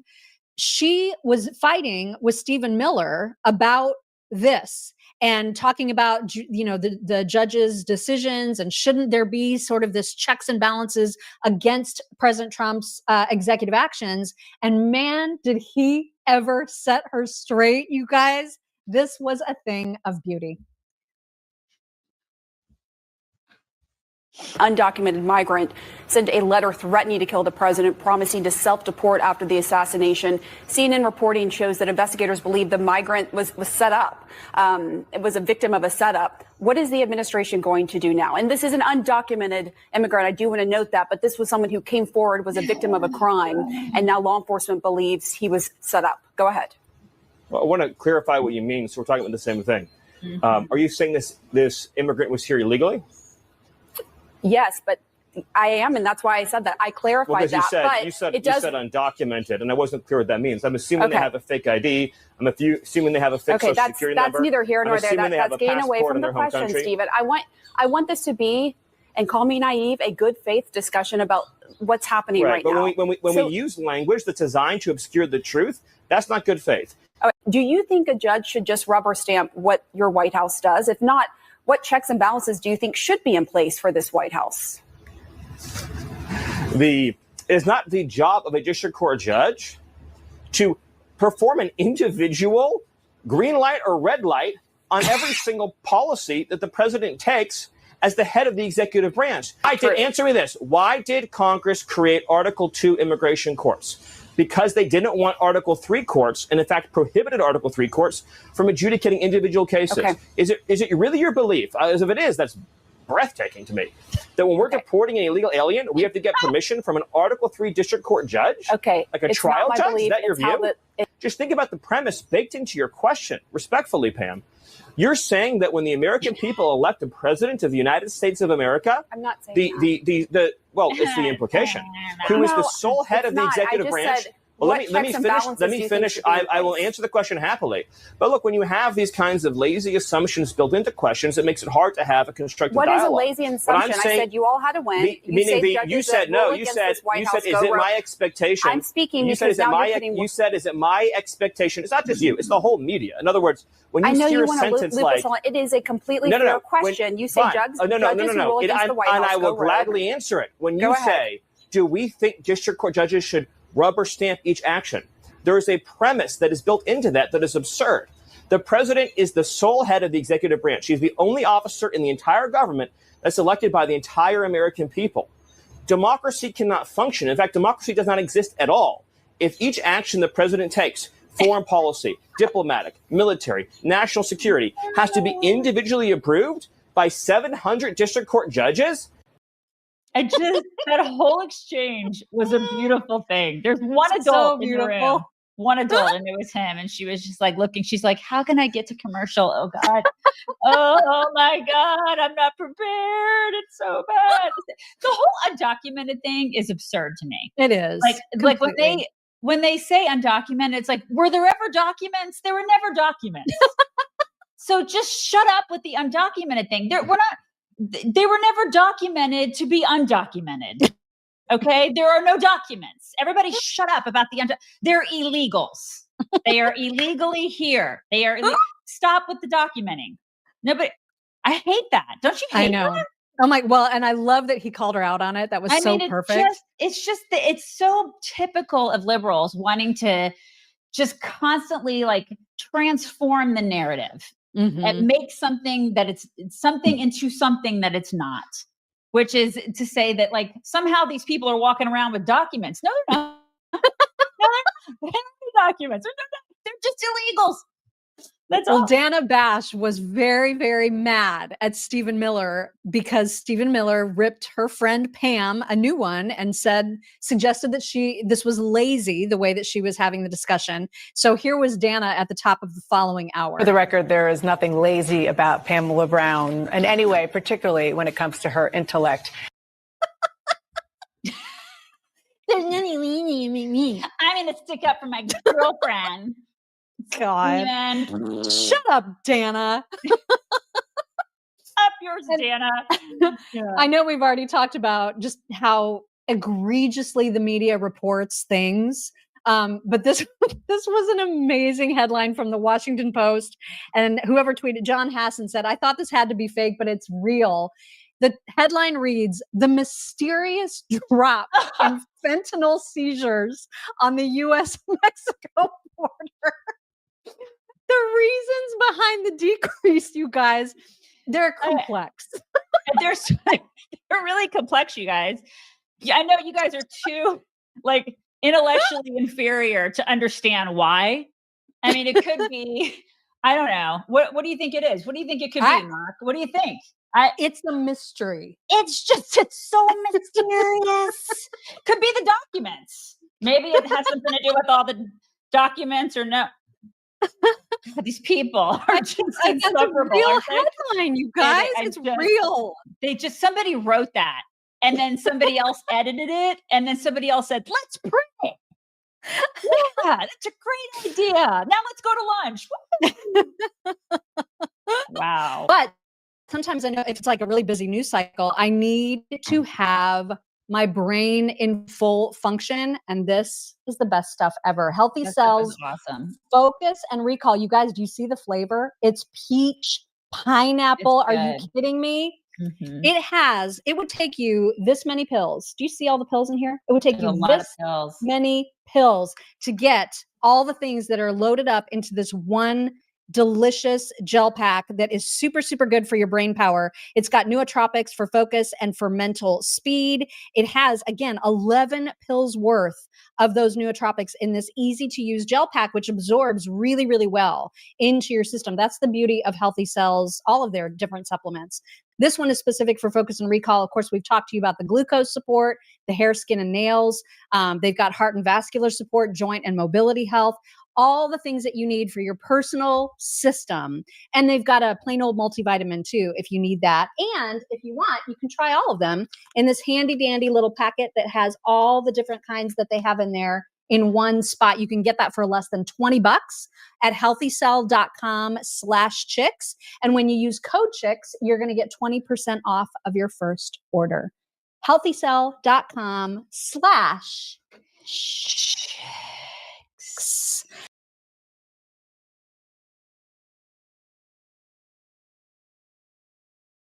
The FBI immediately labeling it as a targeted terror attack, but some guests on CNN, including a former FBI deputy director, taking issue with that characterization.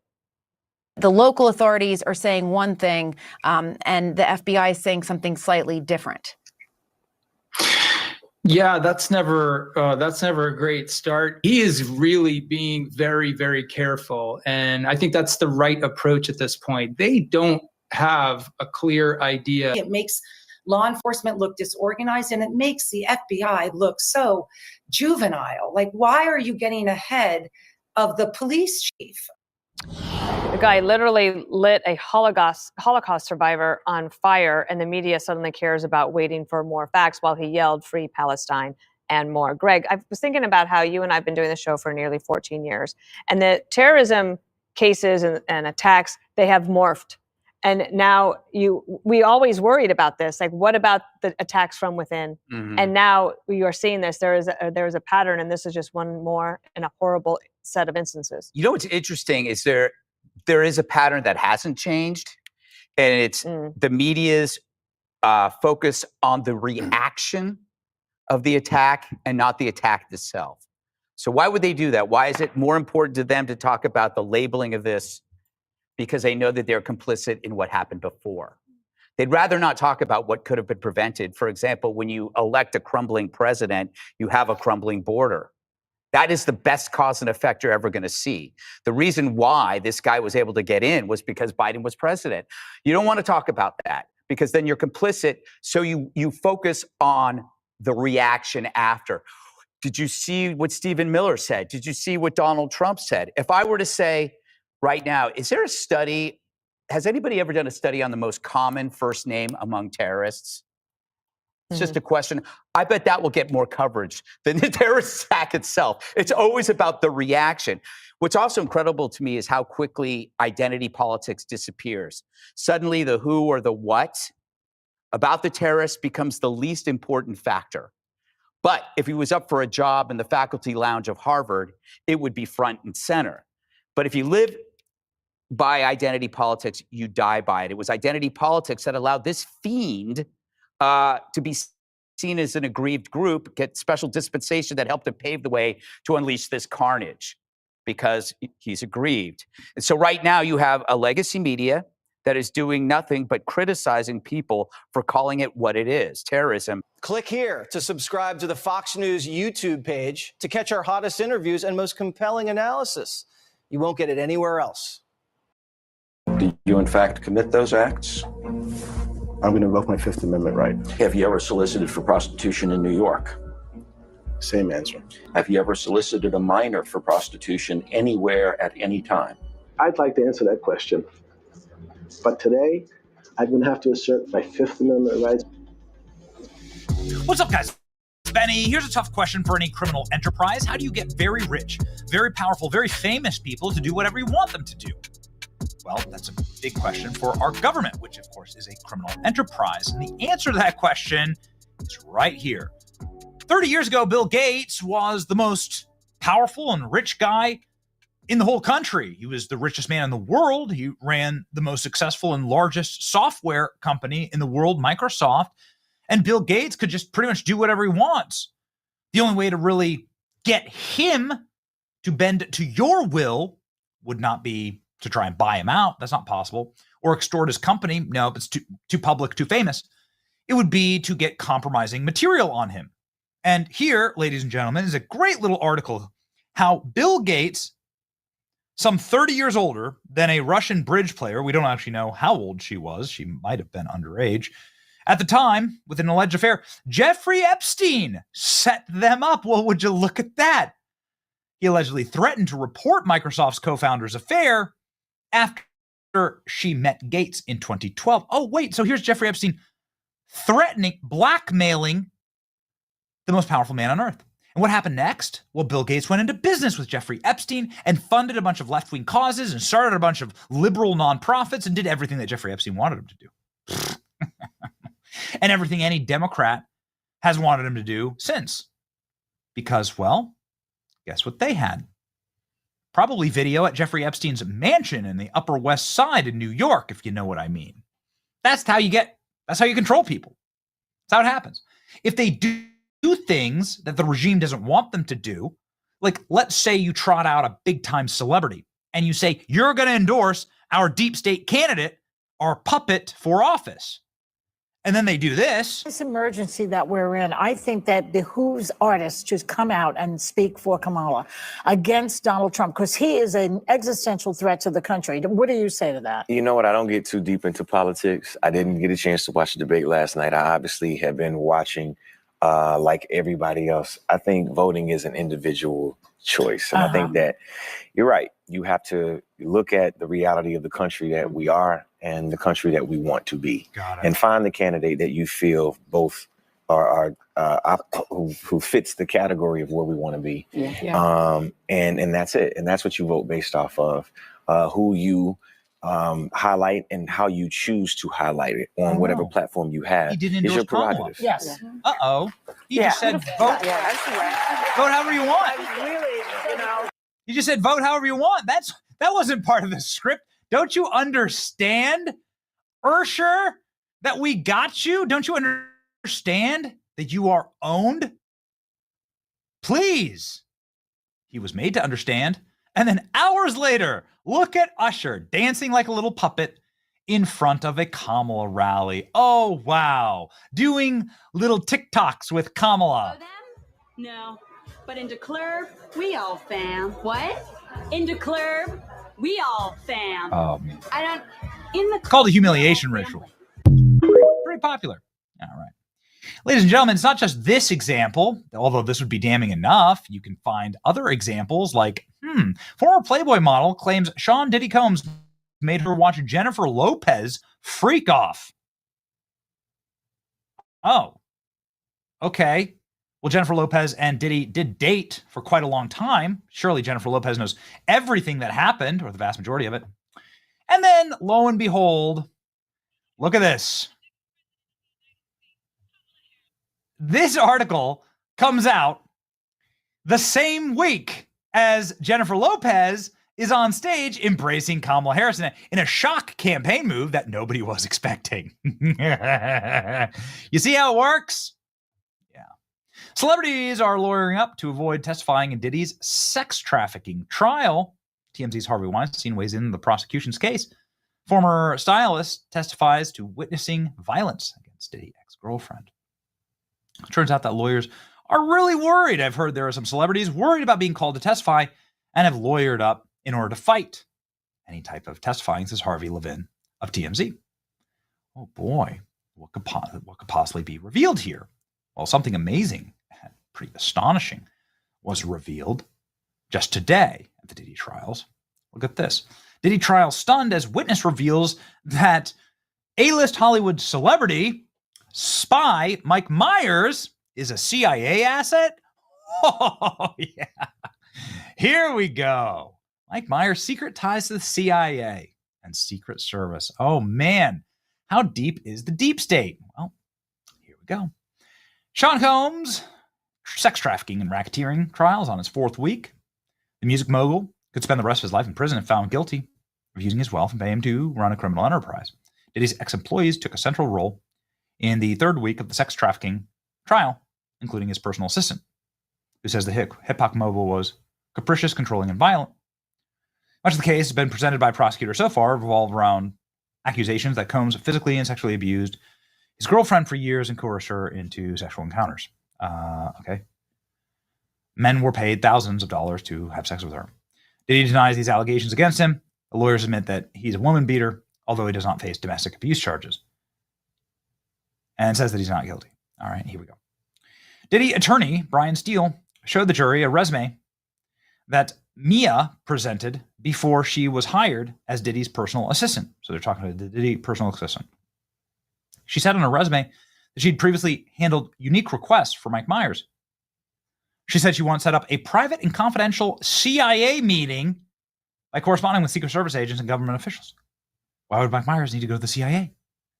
Mia told the court last week that she worked for Myers as well as Harvey Weinstein, ex-wife Georgina Chapman. Well. Before she was employed by Diddy. Okay, so got it. So you go Harvey Weinstein, then you go running CIA ops for Mike Myers, and then you go to Diddy. Do you understand? Myers famously visited the CIA headquarters in 2009. The Canadian comedian toured the CIA's museum, had lunch with agents, telling him he was grateful for their service. Myers also paid tribute to his mother during the visit. She was a British Royal Air Force spy who held a security clearance. Well. You know, it's pretty interesting, this Mike Myers connection, because Mike Myers was a shock name that was called as a witness at the beginning of the trial. The court was stunned, the jurors were stunned, that Mike Myers' name was top of the list in a government witnesses call. Now, why would that be? Because of this scene in Austin Powers, where Austin Powers falls down and there's a Diddy tattoo on, look at that. There's a Diddy tattoo right there on the buttocks of Dr. Evil, who just escaped prison. What the hell is that about? And then lo and behold, just like with J-Lo and just like with Usher, Mike Myers has suddenly been used in left-wing propaganda for globalists. What are the odds? You know what? It's just crazy. What are the odds? You've never seen Mike Myers in anything political. You've never seen Mike Myers go to bat for anything domestic or foreign in the political realm. He stayed very well out of it, but now he's here to sully his reputation because I think he's a good comedian. He's made some classic works of entertainment. Everyone agrees with that. And now Mike Myers, for some reason, has taken a rabid left-wing anti-Trump bent. Boy, what could that be? Here's Mike Myers cutting commercials for globalist lib Mark Carney up in Canada before the election. Mr. Prime Minister, Mike Myers, what are you doing here? I just thought I'd come up and check on things. You live in the States? Yeah, but I'll always be Canadian. But you live in the States? Yeah, so? Do you remember Mr. Dressup, the children's show on CBC? What were the names of Mr. Dressup's two puppet friends? Casey and Finnegan, Bud the Spud, Howie, Meeker, Capitals Saskatchewan, Regina, tragically, Pip. You're a defenseman, defending a 2-on-1. What do you do? Take away the pass, obviously. What are the two seasons in Toronto? Winter and construction. Wow, you really are Canadian. Yeah, but let me ask you, Mr. Prime Minister, will there always be a Canada? There will always be a Canada. All right, elbows up. Elbows up. Oh, man. Is it a CIA op? How deep does the deep state go? Diddy victims set up CIA tour for Mike Myers. Oh, gosh. All right. Well, do you need any further proof of how the setup works? How much more physical evidence can we show you that what Diddy was just the Epstein of the entertainment and music industry? He was just Epstein 2.0, to be used until his usefulness was over. Then they take all the tapes and then all the celebrities are theirs. They can do whatever they want with them, right? Boy, Mark Carney went on to win in Canada. Oh, what a real shocker there. After conservatives were up like by 90 points. Just collapsed everything in the last month. Curious, really unique. Goodness gracious. Ladies and gentlemen, if you're not in one of the Diddy tapes, then please like, share, and subscribe to our channel. If you are on the Diddy tapes, then it'll work, right?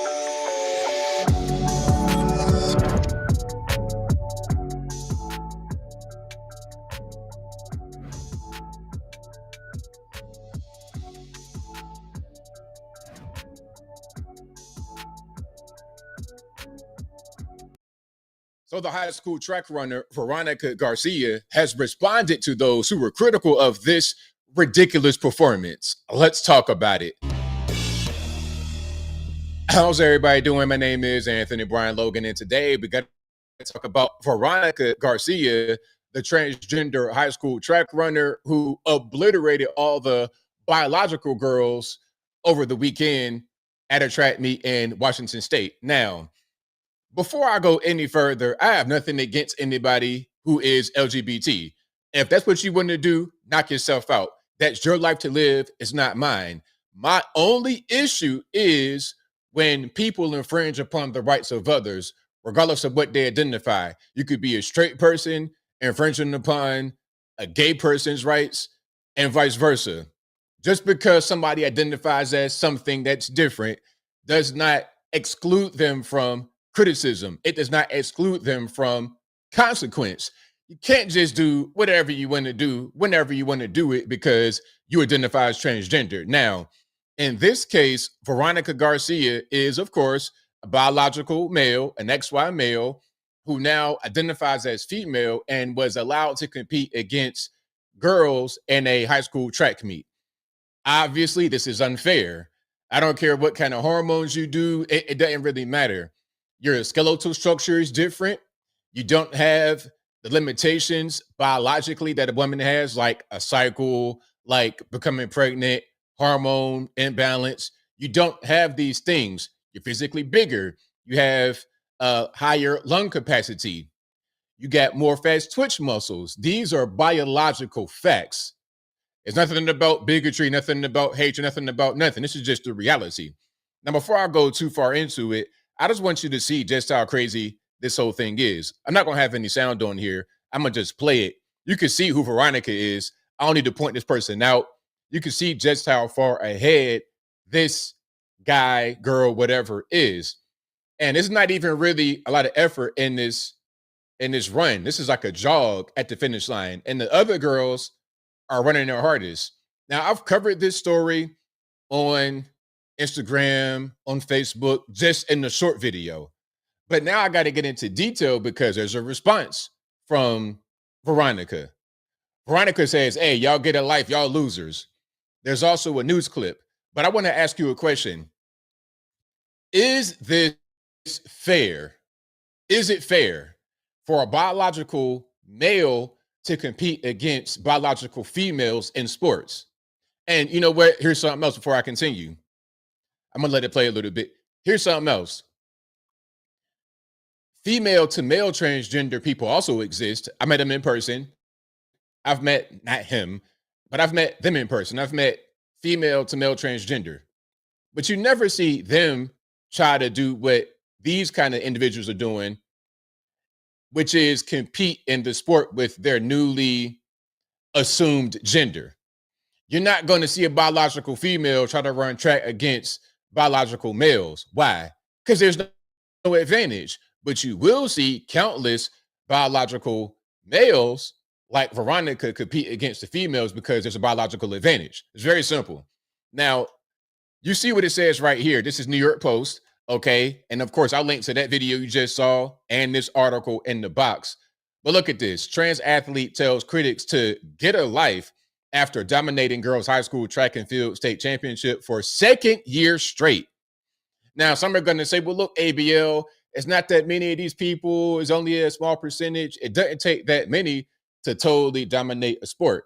It doesn't take that many, okay? Let me just kind of scroll through here and you're able to see that is Veronica right there. Okay, so it says Veronica Garcia of East Valley won the Class 2A 400-meter dash at the Washington Track and Field Championship, state championships on Saturday. Okay, now look, when they were warming up for the race, a man near the starting blocks wore a shirt that read "Save Women's Sports," as we should save women's sports, and yelled, "Let's go, girls," and "Girls Race" repeatedly, according to the outlet. An opposing relay team from Tumwater was also seen wearing black t-shirts that read "Keep Women's Sports Female" before and after the race, as they should. As they should. Now, later, as the medal ceremony was underway, the crowd greeted every athlete with roaring cheers until Garcia took the podium and received a round of boos for a second year straight, as they should. And Garcia's response, I'll be honest, I kind of expected it, but it maybe didn't have their intended effect. it made me angry, but not angry as in I wanted to give up, but angry as in I'm going to push. So now you're just going to double down on dominating these women unfairly. And we continue. I'm going to put this in the most PG-13 way. I'm just going to say it's a dang shame they don't have anything else better to do. I hope they get a life, but oh well, it just shows who they are as people. He, she, they, them added. Now, for me, if I was a parent with children in this race, with girls in this race, I'd be infuriated. I'd be infuriated because it's not fair to my kid or anyone else when you have men competing against women, boys competing against girls. Listen, I don't care whatever you identify as. I don't care whatever you got going on in your mind. That's totally fine. Live your life. But let's be fair to people. Now, let's watch a news clip here. And of course, again, this will be in the box. Let's go ahead and roll it. To California now, where a high school trans athlete at the center of a searing political storm went home a winner this weekend. CBS's Elise Preston has that story tonight from Burbank. Jerika, protests surrounded that high school level competition before it even began. And in the end, a California junior who medaled in 3 events shared her success. On the podium, 16-year-old Abby Hernandez was all smiles. She's the first known competitor at California's track and field state championships. Oh, that's another one. So that's another one right there. So that individual, that's not even the same person. See, this is what I'm talking about. It didn't take that many of them. Out of all these girls that ran, let's say you have 20 girls in the meet. One of them is trans and dominates all the other 20. So although it's a small percentage, it is a very big impact. To share first place in 2 events. The high school junior, a transgender girl, drew the ire of protesters. I'm here to save my daughter's future because they're trying to set a precedent. They're trying to push us aside like they always do to women. And President Trump, who posted on social media this week he would withhold federal funding for the state if Hernandez was allowed to compete. The organization governing high school athletics in California announced a new policy this week, expanding eligibility for athletes assigned female at birth, allowing more teams to play and medal in events in which trans girls compete. She will share medals after placing first in the high jump and triple jump and second in the long jump. This is still a high schooler. She is learning. She's navigating the world just like we are every. Look, okay. Yes, this person is in high school and is still trying to learn. Okay, cool. But at the end of the day, there's certain rules that you got to follow. It don't matter how old you are. Okay, look, in Virginia, you could be tried as an adult if you committed a crime at the age of 14. So you're held accountable for your actions in high school to the point where you're able to go to the penitentiary and make big rocks little rocks. So why wouldn't this high school person not be held accountable when it comes to a thing like, I don't know, competing against their actual gender in sports? Why wouldn't that happen? Every single day. And when they're not held accountable at this age, they are never held accountable and they feel like they can do whatever they want to do. The sense of entitlement here is off the charts. That I know I would want grace if I was put in a situation where I had a bunch of light on me and what I was doing. Hernandez addressed her critics directly in an interview earlier this month with the outlet Capital in Maine. I'm still a child, you're an adult, and for you to act like a child shows how you are as a person. Bro, you're not a child. You're not a child at all. Like, you got to stop infantilizing these people, man. Like, this guy's about 15, 16? It's not a child. A child, you're talking about somebody that's like elementary, maybe early middle. You are a young person, but not a child. You're trying to infantilize yourself, and others are trying to infantilize you to give you excuses for your behavior, which is very unfair to your quote unquote peers. And nothing I can do about people's actions, just focus on my own. Now, the U.S. Department of Justice said it would investigate the federation and district that includes Hernandez's high school to determine if they violated federal law. At least 2 states are already facing off with the Trump administration in lawsuits over that very question. All right, so there we go. Again, this person was not even the same one. This person was somebody different, but it's the same issue. You got the situation in, what was that, Washington State, Oregon, wherever that was, then in California, left coast in general. they're dealing with this nonsense. There's also an issue in Maine. It's all over the country. Now, look, as I close, I want to say this again to the folks in the back. If you want to be LGBTQ, LMNOP, whatever, hey, knock yourself out. That's your business, your prerogative, not mine. Live your life. I ain't gonna live it for you. I'm not gonna dictate how you live your life. But living your life does not include the right to infringe upon the rights of others. If we could just agree on that, I think we all be in a lot better place, not only in this nation, but in the entire world. But I think I'll leave that right there for now. And what say you? What's your opinion about this whole situation with the transgender people competing in sports against their assumed gender? Biological males, XY, big, tall, crazy, fast twitch, upper body, lung capacity, they're competing against girls. Is it fair? That's all that really matters. Is it fair? Yes or no? Whatever your thoughts are, let me know in the comments below. You guys know where I'm at. It's totally unfair. I don't see how anybody can say anything to the contrary. This is an open and shut situation. At least it should be. But obviously, in the minds of some people, that's not the case. Whatever your thoughts are, please let me know in the comments below. And that is all I got to say for this video. If you like what you heard, please comment, rate, share, and subscribe. Peace.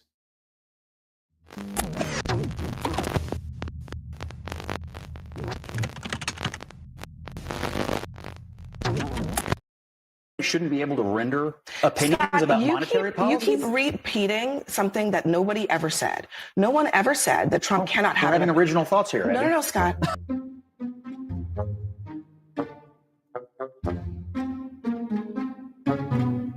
I'll defend the Democrats. They are for things. Illegal aliens. You're for boys and girls sports. I mean, you are for things. And that's why you have such struggles right now in your party, because you're not for anything that's on the right side of any of the 80-20 issues that are driving this cultural divide in America. Tim Walz is a special mixture of extreme buffoonery and a mean spirit, which is a toxic brew. He is not the future of the Democratic Party. They're going after people who are in the country illegally, right? Yeah, I know, but I'm saying the criminals, this is a much bigger universe. Doesn't that make you a criminal? No, it doesn't. Okay, if you come into the country illegally, here's the message. We're going to find you and send you back. Put on a good Why are you face. so angry? I'm not angry. I'm frustrated. I mean, you look enraged. I'm frustrated like most Americans because we want to know where the cuts are. Gretchen, let me just hit pause here. I mean, look, people get worked up at this table, you yourself included, all the time. Let's not call people angry when they're simply making a point. Well, she's very upset. Like because the goal of Medicaid is not to trap people. It's not supposed to be a lifestyle. It's supposed to be a temporary deal. So yes, we don't want to trap people on Medicaid. We want them to go to the workplace. And I mean, there's able-bodied people all over this country who do nothing.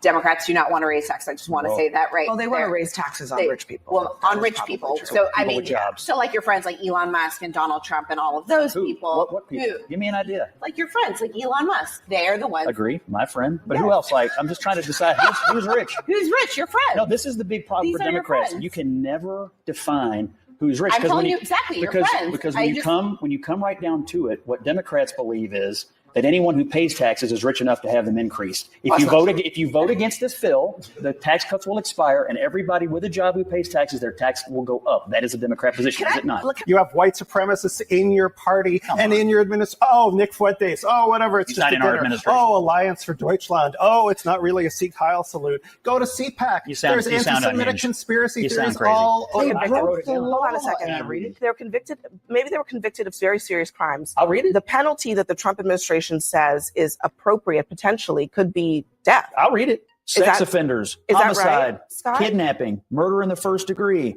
battery, larceny, cocaine possession, murder, robbery, DUI, child sex abuse, and sex assault on someone with a mental illness. The Sudan is too good for these people. Scott, what about their home country? I'm not sure they'll take them. Would you take that person back? How do you know that? Well, one of them came from Cuba. No. I have to say. How do you know that?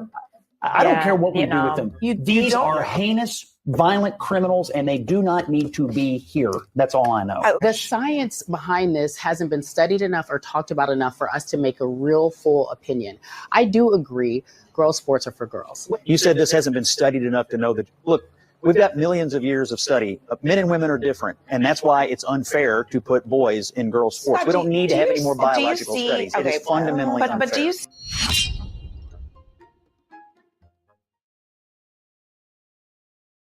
Elon Musk is leaving the White House.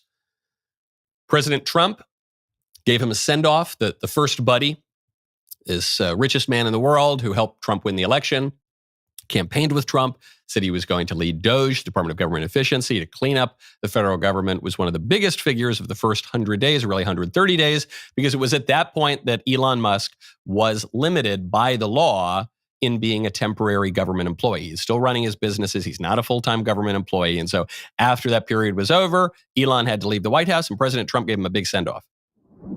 A little special something we have here. Thank you. A very special that I give to very special people. I have given it to some, but it goes to very special people, and I thought I'd give it to Elon as a presentation from our country. Thank you. Thank you, Elon. Thank you. Take care. Thank you.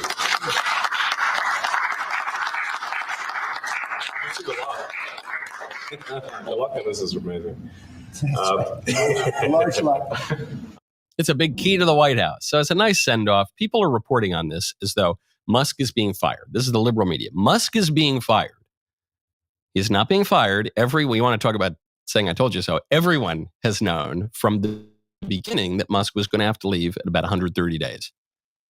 And he'll maybe still be around. He'll still be helping to advise things, but he can't, unless he were to give up his businesses, which he's obviously not going to do, he cannot stick around longer than that.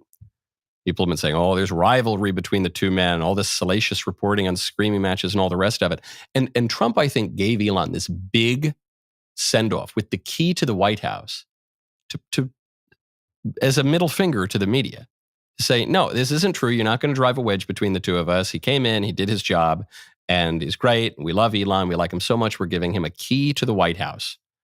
The media have been desperate to drive a wedge between the two men. The reason the media are so desperate to drive a wedge between the two men is because only the Democrats are supposed to have the billionaires. Only the Democrats certainly are supposed to have the Silicon Valley billionaires, the big tech billionaires. It was really problematic for the Dems that Elon Musk came and helped Trump. Elon Musk helped Trump win the election. They can't tolerate that. Elon is cool. Even if you hate Elon, he's pretty cool. He's weird. He's eccentric. He wants to go to Mars. He's one of the most interesting people in the world. Those guys are supposed to vote for Democrats, not for Republicans, certainly not for Trump. It was a big problem. So they're always trying to drive a wedge. Trump here signaling at the end, he's not going to let them have it. Musk, the same thing. They're just not going to let the media have it, despite the constant negative press. Covfefe. That was a great clip. Now stop what you are doing and ring the bell. Thank you. What's up, everyone? Jeremy here from The Quartering, and this is an interesting topic as it really opens up a lot of what's going on kind of in the dating scene. In particular, Tinder is now adding a height preference. And I'll cut through all of the nonsense and say, this is for women who specifically want a tall guy. I don't think there's anything wrong with somebody having preferences. But I wonder if they would roll out a weight filter, or a divorcee filter. And obviously the answer is no. This is a tool so that women can filter out short men. And again, it's kind of a dangerous, slippery slope because people's preferences are people's preferences. I think it would be foolish to be limiting, your potential soulmate by if they're an inch too short. But I guess I'm not rabidly addicted to dating apps. Trust Fund 65 Blue Eyes may be the lyrics of the viral TikTok song that took the world by storm last year, but it could soon be a Tinder filter. The dating app is reportedly tapping into pop culture's fixation on tallness by testing a feature that would let users set up their height preferences. Only Tinder Gold and Premium subscribers in the test group can access the feature, according to TechCrunch, which first reported the development. Now, I'm going to guess, maybe I'm wrong. I'm going to guess that almost 80 to 90% of people that pay money for Twitter are men.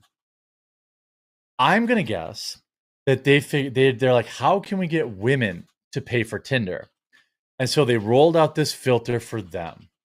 There's no filter for, hey, I don't want, you know, a white mom with a sleeve of tattoos and an interracial baby from a previous relationship.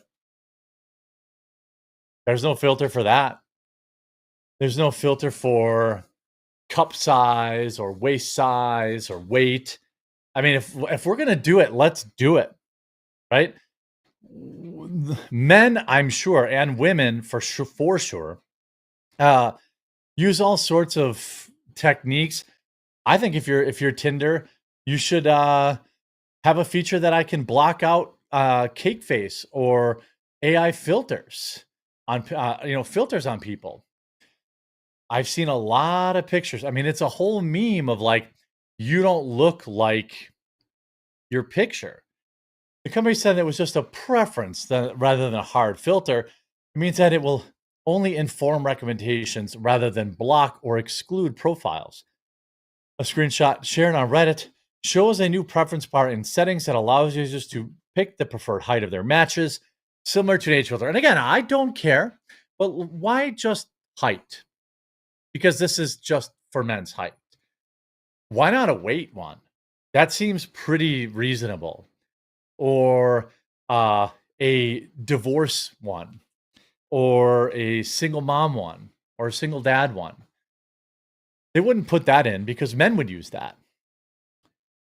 Well, Tinder said in a statement to TechCrunch that height preference will not necessarily become a permanent feature. It will. The fact that it's been thrown out there and caused some concern among users. I 1000% would not have met my wife if this filter existed, one Reddit user posted, adding that they would have been filtered out immediately. As someone at 5'5", Godspeed to my fellow short kings. Glad to be out of it. They had another quip that Tinder might as well add junk size and an income filter as well and just get it over with. I agree. I mean, the dating market has become so transactional. I'm going to use a audio-visual enhancer here to explain why I believe that obviously this is just yet another, thing making dating an uphill battle for men specifically. Here, I would not pay for this feature specifically because almost every man I've met off apps has lied about his height to some extent. Why do you think that is? A filter only works if we're verifying men's heights. I don't even care about height. But if I did, I would still consider this filter useless. You do care about height because you remembered the fact that they lied to you about it. While most of the criticism came from men, some women noted that height discrimination affects them too, a fact that often gets overlooked. A woman said several men she met on dating apps seem weirdly hostile to my not very tall height. Really? I doubt that's happened. When they're smaller, everything looks bigger in their hands. You date some girl who's 5'1". I mean, just think, you'd be gigantic. I'm just saying. But this is just another thing that's going to work against men. And Homath, which does excellent work, if you don't subscribe to him, he describes here essentially why dating apps already don't work. Why already they don't work. Of fairness. We like to think that here's how the dating market and dating apps work. Interested in. Please make it make sense. Okay. Human beings are born with a sense of fairness. We like to think that the universe is fair and everything evens out, but it's not and it doesn't. We think that things work a certain way, but it's actually just a feeling that we need to have. Otherwise, life would be a nightmare. We like to believe that there is someone out there for everyone. So in this chart, a 10 will date a 10 and maybe a 9. A 9 will date a 10, 9, and an 8. An 8 will date a 9, 8, 7, right? And it goes both ways, right, for women. A 10 will date a 10, maybe a 9. 9 will date a 9, maybe a 10, maybe even an 8. But that's not how it works. This is how it really works in hypergamy. Here you have a 10. he is going to date a 10, 9, 8, 7, 6, 5, 4 because he's only interested in hooking up. And then what happens is all these 7, 6, 5, 4s, and even 8s, they think, well, I should get a 10. Right? And these men aren't interested. So these men here, 4, 3, 2, 1, may as well not exist. Women always have some level of interest. A 4 will date a 3, 2, or a 1. 4 man or a 5 will date a 5, 4, 3, 2, or 1. Just because this is value. But in reality, it's only a few guys that are attractive to all the girls. The rest of these guys are practically invisible until they do something extra, and then you notice them. Like they have a big fancy job, or they're high earner, or they're funny. You know, these are other things like that. In other words, they have to make up for their lack of attractiveness by being extra nice. That means that all women dream of being with just a few exciting men, so there's not enough to go around. So if we match 1 to 1, that means that most women will never get what they're looking for. This used to work better because women kind of had to get married when they had less power, so most people would match 1 to 1. But now that you have your own money, we don't match 1 to 1 anymore. We threw all those rules out the window, and now everything is a mess because women are no longer marrying who they must, and instead they are pursuing who they want, and it's all the same few guys. Let's say this is you. Does that make sense? This is why he's such a good subscribe. This is literally the modern dating app. And so now we're going to add, well, now you have to be tall too to get a chance. This is the guy that you're looking for, and he isn't interested in committing because he's got all the attention he can handle, and so does he.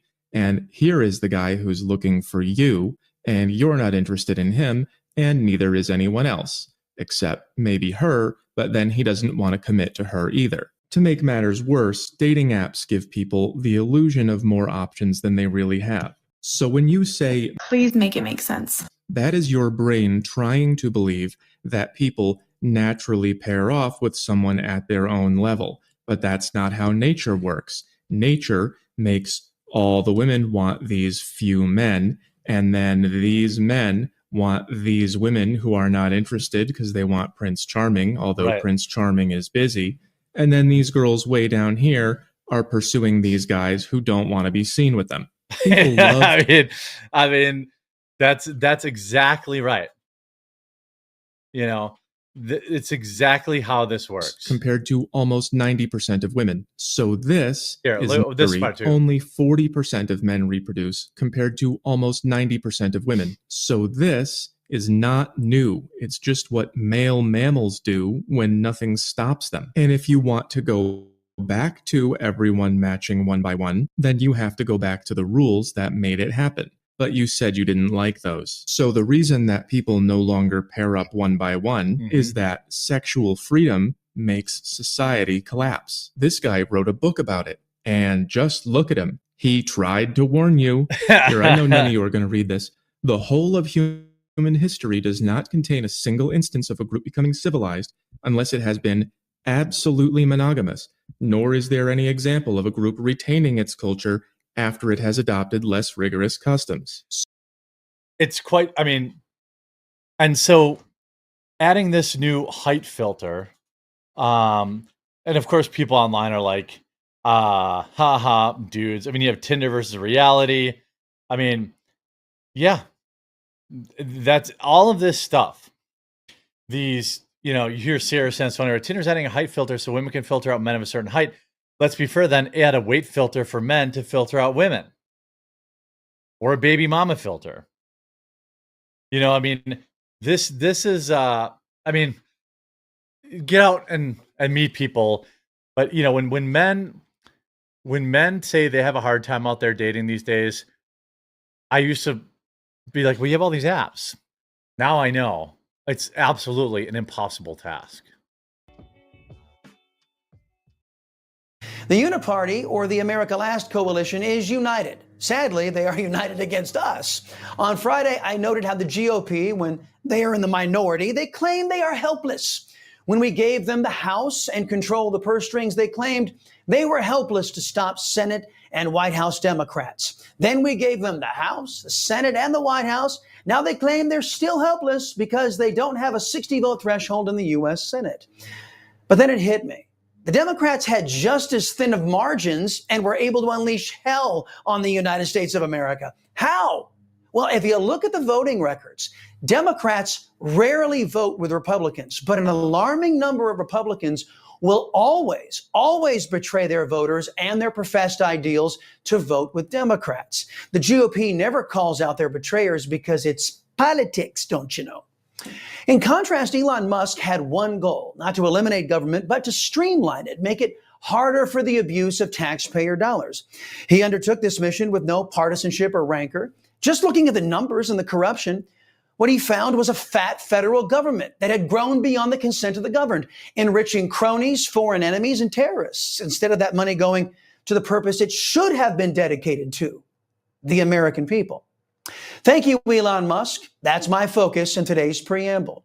Even though our people are praising Elon Musk for putting us, rather than an abusive government first, the swamp in Washington isn't at all pleased.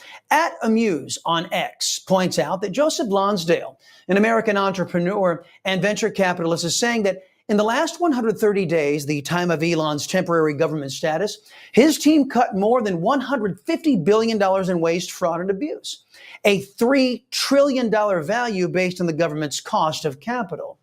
Musk has said if Doge can get any kind of support from elected politicians, they could save $1 trillion taxpayer dollars. If successful at cutting that $1 trillion, they will create $20 trillion in value for taxpayers. Taxpayers are the only important people in this conversation, those who are paying the freight. If only our so-called representatives would get on board. It is someone else's money being spent on people you don't know. And that's how federal spending is. And then you can't really even blame the individuals, because the way the government works is complaint minimization. So when you do try to, when someone within the government tries to stop money being spent, there's usually someone that complains. And then their manager will say it's not worth the trouble, just pay it anyway. That happens over and over again. Yeah, and we get screwed. Let's take a look at the reconciliation bill offered by Republicans. Budget reconciliation, by the way, is a special procedure in the U.S. Congress that allows certain legislation to pass with a simple majority, bypassing the usual 60-vote requirement in the Senate. It is primarily used to expedite budget-related legislation and is governed by specific rules. Now, those rules typically are designed to make sure that American taxpayers get hosed and that the government never has to prioritize or behave as grown-ups. For example, the Byrd Rule, introduced by a Democrat racist and former Grand Dragon in the KKK, Robert Byrd. The rule restricts provisions that do not directly affect federal spending or revenue. The United States is $37 trillion in debt. That number is projected to climb to $46 trillion in less than 4 years, according to the U.S. debt clock. The reconciliation bill does nothing to stop that. In fact, it could get us to $46 trillion in debt faster. The primary drivers of U.S. debt include Social Security, Medicare, and Medicaid. Millions of illegal aliens were found to have been recently added to the rolls of these American entitlement programs. These programs were never supposed to go to foreign illegal aliens, but under leftists, they did, according to discoveries from Elon and Doge. The reconciliation rules allowed the GOP to change entitlement funding, allowing Congress to enact significant changes to programs like Medicaid, SNAP, and Medicare, but they didn't. Outside, for example, work requirements to Medicaid, the Republicans trimmed $700 billion in Medicaid over a decade. Over 1 million illegal aliens on Medicaid right now, as we're speaking, seems to me to be the proposed deductions are the proverbial drop in the bucket. The Republicans could have used the reconciliation process to make adjustments to overspending that impacted all of these wasteful and abused programs directly. Much needed reform could have been imposed on government, a government that's on autopilot, but they didn't. Even after Doge and Elon showed the entire country how these programs are thoroughly corrupt and that nobody is minding the store. That's not what I voted for. Elon Musk laid it all out there, took time away from his businesses, savaged by dishonest leftists, his dealerships torched and destroyed. And at the end of the day, certain key Republicans showed their love and devotion for socialist Democrats and big corrupt government by doing nothing to remedy the massive abuses uncovered by Musk. The Babylon Bee put it best with a headline that will make you laugh and probably make you wince too. Quote, Elon Musk leaves job of making government more efficient for much easier job of sending humans to Mars. End quote. Gotta love the bee. And in that one satirical headline, we have it shown that even the richest man in the world was no match for a government that has sold out its people to corruption and decadence. So thank you, Elon Musk, for what you tried to do. My hope is our people, the only ones who can really do anything about this nest of vipers we call government, I hope they decide we need to take things from here. You know, folks, I thank God for my wonderful wife, my kids, my country, the greatest nation ever. And Americans like you who believe in the truth, the Chris Salcedo Show will never stop fighting for you. The Chris Salcedo Show, for the news you need to know. Morning hours, just days ago, we were granted rare access to a major bust of some real bad hombres, Tren de la Agua gangbangers. Hi, folks. We're going on a 2 bus, 2 Tren de la Agua members, one for murder. So we're going to deport both of these people. Law enforcement is here, present. This is what we voted for. This is what we paid for. This is what we wanted. I look at this: 22 different officers, 7 different law enforcement agencies. This is legit. We're vested up. This could get crazy. Who knows? Immigration and Customs Enforcement, also known as ICE, was the lead, but there were 7 agencies present, including the FBI, the DEA, HSI, federal marshals, and Florida Highway Patrol, among others. We blurred the faces to protect the identities of the officers. Tren de la Agua is known to use highly sophisticated facial recognition technology to identify our officers and rain down terror on them and their families. In the following video compilation, you will see these thugs get arrested and hauled off to ICE detention centers and then on their way to deportation. These raids are highly planned, highly successful, very dangerous. We're sitting here, we're waiting. We got to the location, the pre-dawn location. 22 law enforcement officers from 7 or 8 different agencies are involved. A couple of bad guys, 2 separate raids, busts, removals, I guess we'll call it. I'll let you take it away. Yeah, so thank you. So these are targeted enforcement actions. So this particular individual that we are looking to target is a suspected TDA member. He has involvement in aggravated assault with a deadly weapon with intent to kill. He also has aggravated battery, bodily harm charges. Right now, we're just setting up. We're at the location where the target may be. Our team leads on this. They're situated where hopefully this target will, they've done their homework. So the agents, the officers have done their homework. So they've been tracking his patterns. These raids are highly planned, highly successful, very dangerous, and ultimately make our streets safer for law-abiding citizens.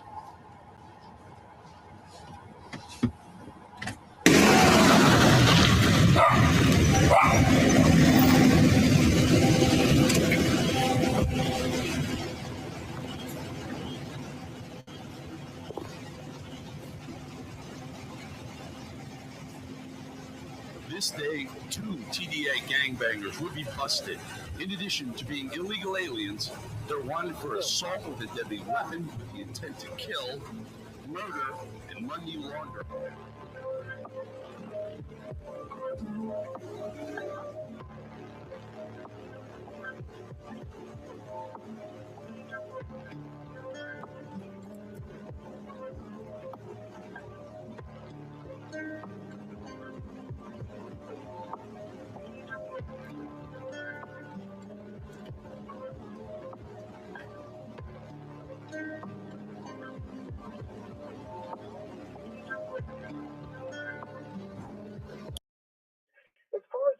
investigation itself, we're still trying to verify and confirm some video, but it appears to show a significant portion of the incident as it happened. There's an individual that's taken into custody. He's a white male. Whether or not that's the person that police ultimately arrested and will ultimately charge in this crime, a bit of a question at this time, but that's just what we've seen so far. MSNBC humiliates itself in its coverage of the Colorado terror attack, describing the illegal migrant suspected of the attack as a white male. We've got the latest on the legacy media's fails in covering the woke left's descent into madness. And then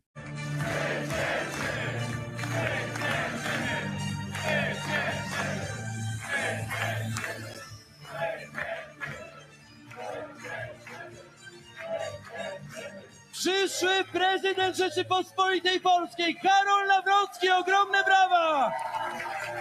Poland turns to the right in an absolute thriller yesterday. The nationalist populist Trump-backed candidate Karol Nawrocki defeated their pro-EU Soros-backed candidate Rafał Trzaskowski. We've got the latest on what this amazing victory means for Poland and the future of the EU. Hey, gang, it's me, Dr. Steve, your Patriot Professor, back into the studio after a wonderful week in Las Vegas at Bitcoin 2025, which was absolutely amazing. But my, oh my, the world simply does not stop moving, does it?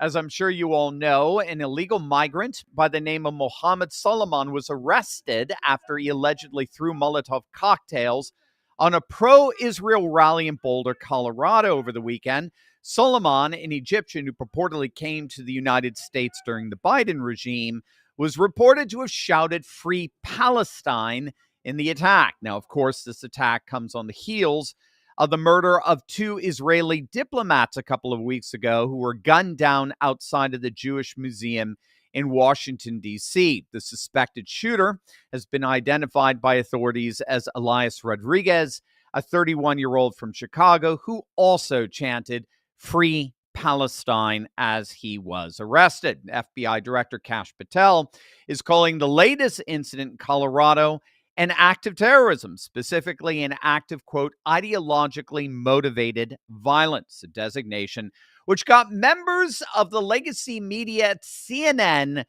big mad. Police chief comes out and says, we don't have 2 + 2 = 4 yet. In other words, this is obviously an anti-Semitic attack and the victims were obviously part of that group. Therefore, we're not calling it terrorism. It's not good for the community. It's not good for the potentially targeted community. It makes law enforcement look disorganized and it makes the FBI look so juvenile. Like, why are you getting ahead of the police chief who says, I don't know what this is. It sounds, maybe it is what we all think it is, but maybe it's not. And he has no incentive to get it wrong. No incentive to get it wrong. More ironic words have never been uttered. Let's take some stock here, gang. You've got a man, an Egyptian man shouting "Free Palestine," purportedly throwing Molotov cocktails at Jewish protesters. You got a man, a radical socialist man, accused of gunning down 2 Israeli diplomats and shouting "Free Palestine" as he's getting arrested. I'm curious if you're seeing the same pattern that I'm seeing here. And you'll note the pattern works in 2 directions. Not only are we seeing a consistent pattern of violence from pro-Palestinian progressives, but we're seeing a consistent downplaying of that violence from the legacy media. Now, you can be absolutely assured that were this in any way, if this were right-wing activists engaged in comparably violent behavior, you could be assured it would make the legacy media's already over-the-top J6 coverage look like a walk in the park by comparison. And the reason for that is that the legacy media operates with what scholars call progressive realism. That's a nice term to write down.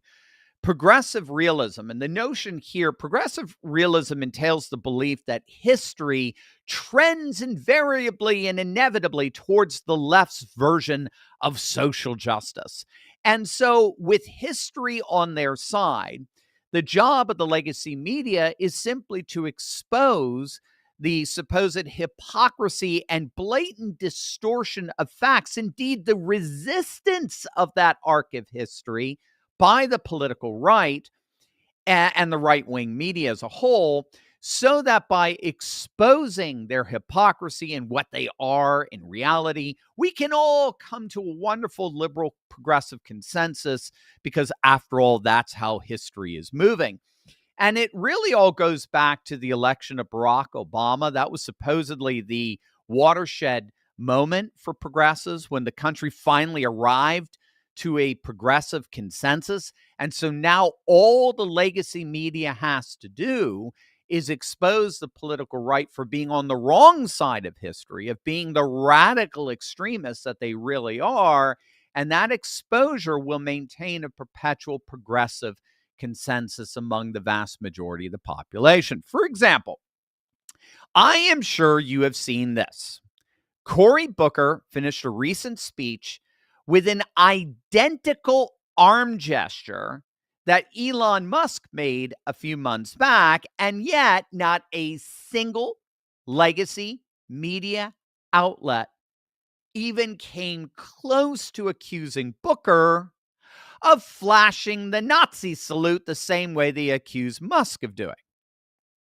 Now, of course, the reason for that is because it's the media's job as progressive realists to expose the right for supposedly who they really are, so that we can all form a consensus around the political left.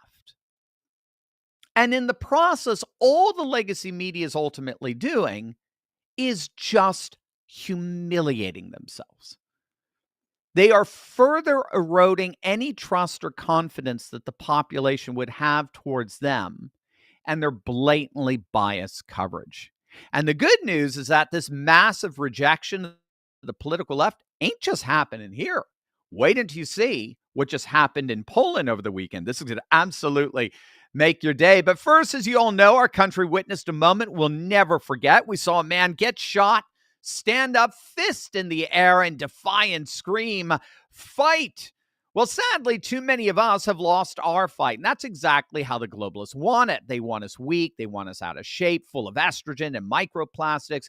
This is why we are so excited to partner with Choq. Choq offers a whole lineup of products formulated to increase your energy, your focus, detoxify your body, and based on clinical studies, boost your testosterone. In fact, the ingredients to the Choq Male Vitality Stack have been clinically studied to boost free testosterone by 87% in just 21 days. Unlike with gimmicky vegetable pills or powder, you're going to feel the difference, and they have the clinical studies to back it up. And right now, you can get 25% off your Choq subscription for life. You heard that right, for life. Just go to choq.com. That's spelled CHOQ.com. Use the promo code Turley. That's 25% off any subscription for life, and you can cancel anytime. Choq is made in America, and their all-American customer service team is standing by to assist you. It's time to make men's vitality great again. Get Choq today. That's CHOQ.com, CHOQ.com, promo code Turley. You can text or call them at 50-CHOQ-3000. That's 50-CHOQ-3000. So Poland refused to go the way of Romania over the weekend, just a couple of weeks after Georgia Simion was robbed of the Romanian presidency. The populist right got its revenge in Poland. Trump-backed Karol Nawrocki won their presidential election in an almost inversion of what happened in Romania. All the polls were showing that the liberal globalist Trzaskowski was poised to win in Poland, but Nawrocki took an early lead in the vote tallies trickling in yesterday. By the way, 80% of the vote in Poland was counted within 2 hours. I'm curious why it takes California months to count their ballots. It's obviously so they can get the same results as Romania got a couple of weeks ago. But this win for Nawrocki is huge because it's now the third election in a row where a nationalist populist has won the presidency. Nawrocki will be replacing the incredible Andrzej Duda, who served 2 terms as president of Poland. If you don't know, shortly after his first electoral win back in 2015, Duda presided over a Catholic mass that was televised live throughout Poland, which officially declared Jesus Christ as Lord and King over their nation. It was an astonishing ceremony and testimony to the surge in nationalist conservatism sweeping their nation. And so, needless to say, the last 8 years under Duda's presidency, we've seen an extraordinary transformation of Poland into an officially conservative Christian nation, along with Hungary.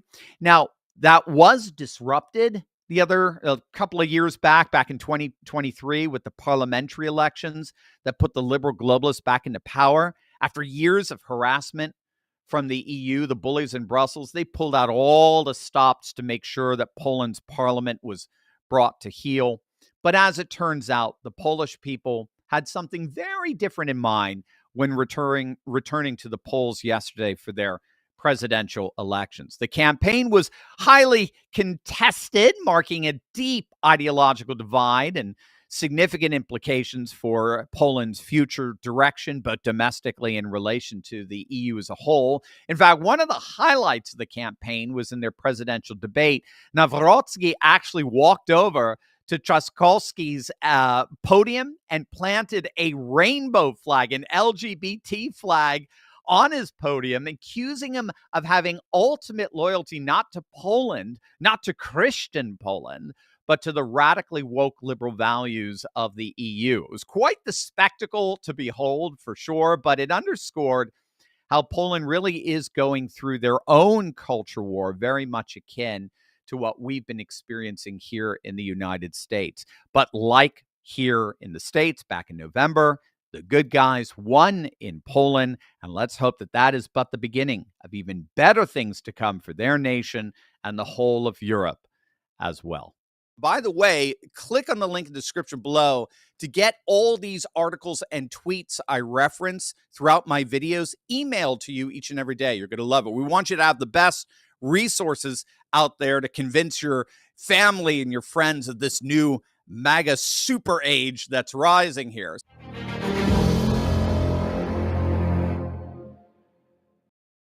Let's bring in our friend Kayleigh McEnany, co-host of Outnumbered. Great to have you here. Good to be here. I want you to listen to Congressman Jeffries. This is what he had to say about all of this. We don't have the presidency right now, so that's always going to be challenging a few months after a presidential election. Understandably, there's real frustration amongst the American people. They should be frustrated. But they're Housing frustrated costs are with too you high. as well, with Childcare Democrats as well. Of course, they're frustrated with the system. This felt a little bit like, it's not me, it's you. Yeah, look, I mean, he's right. It's hard after you lose the presidency, your numbers go down.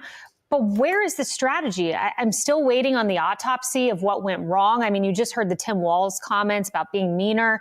I'm not sure that was the takeaway from the election. The takeaway was, the trans issue, language policing, the economy, and Republicans having a plan. So when is that autopsy going to come? And when are the proactive, forward-looking plans going to be manifested? No one has an agenda. They need a Newt Gingrich-like moment to reshape what their party stands for, and I haven't seen that. It appears that anyone who goes out there is not selling the deal. They're not making the sale, we should say. CNN had a poll that just came out, compared Democrats to Republicans, and here's the view of Americans. Who's got strong leaders? 40 to 16% Republicans, right? Who's the party of change? 32-25 Republicans. Who gets things done? 36 to 19 Republicans over Democrats. Wow. That's 3 for 3. And when you ask Democrats their view on those issues, of Democrats, just 32% of Democrats say Democrats are the party with the strong leader. 41% think their party's the party to get things done. So you have to win back your party and then endeavor to win back independence. But word of warning to Republicans, there was an interesting poll out, JL Partners previewed it to Politico.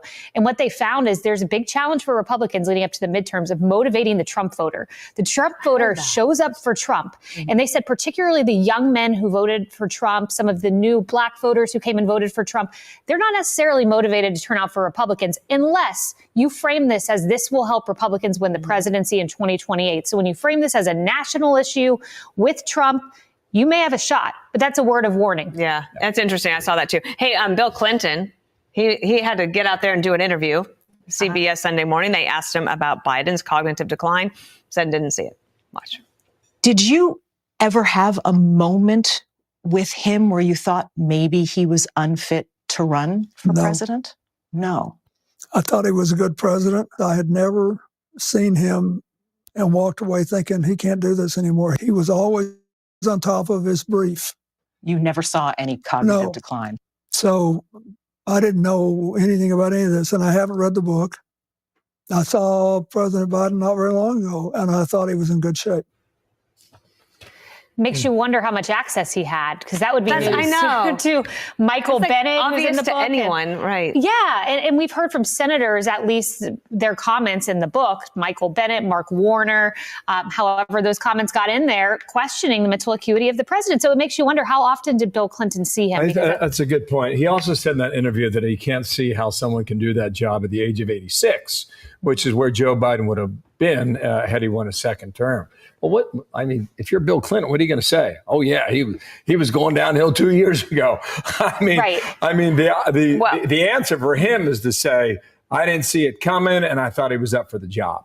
Yeah, I think most people want to back away from this issue. This is why Republicans need to lean into this issue. Thus far, I don't think they've done a good enough job leaning in on the oversight committee. No, he is in a position of power within the. If he wants to, like he's the Godfather, right? He could say, "Well, this wasn't good. We took money from people, and we asked for donation from people." He could have taken a different tact, and he didn't. Maybe that's because they don't want to revisit things, that want to look backwards. I can understand why. But and he doesn't have a political future. So the people who are really going to have to answer that question, the Kamala Harris book, that will be fascinating. Every contender in 2028 will have to answer that question. Bill Clinton has the luxury of riding off into the sunset. Others might have to be a little more forthright. That's right. We'll see when Obama does an interview. There you go. Let's see. All right, Kaylee, we'll see It's you going on to happen right here, actually. That'd be great to watch. Yeah. Okay. We'll let you know when that's booked. All right. Sounds good. See you at noon. See you at noon. Thanks, Kaylee.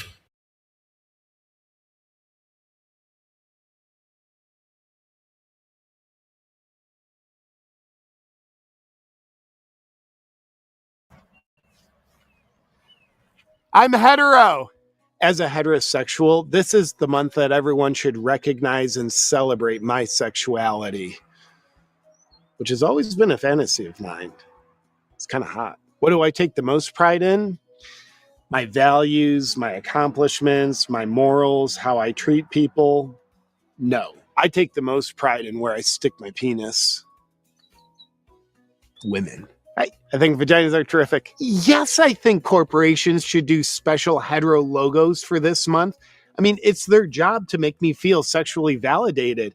And if they don't, I'll take my business elsewhere. Okay? As great as this month is, some people don't like to celebrate. They're like, oh, sexuality is something that should be expressed privately. Well, public displays of sexuality are a real turn on for me. And I need to use other people for that, with or without their consent, because it honors my bravery as a person. Yeah, I just live a few houses down. I have a penis between my legs.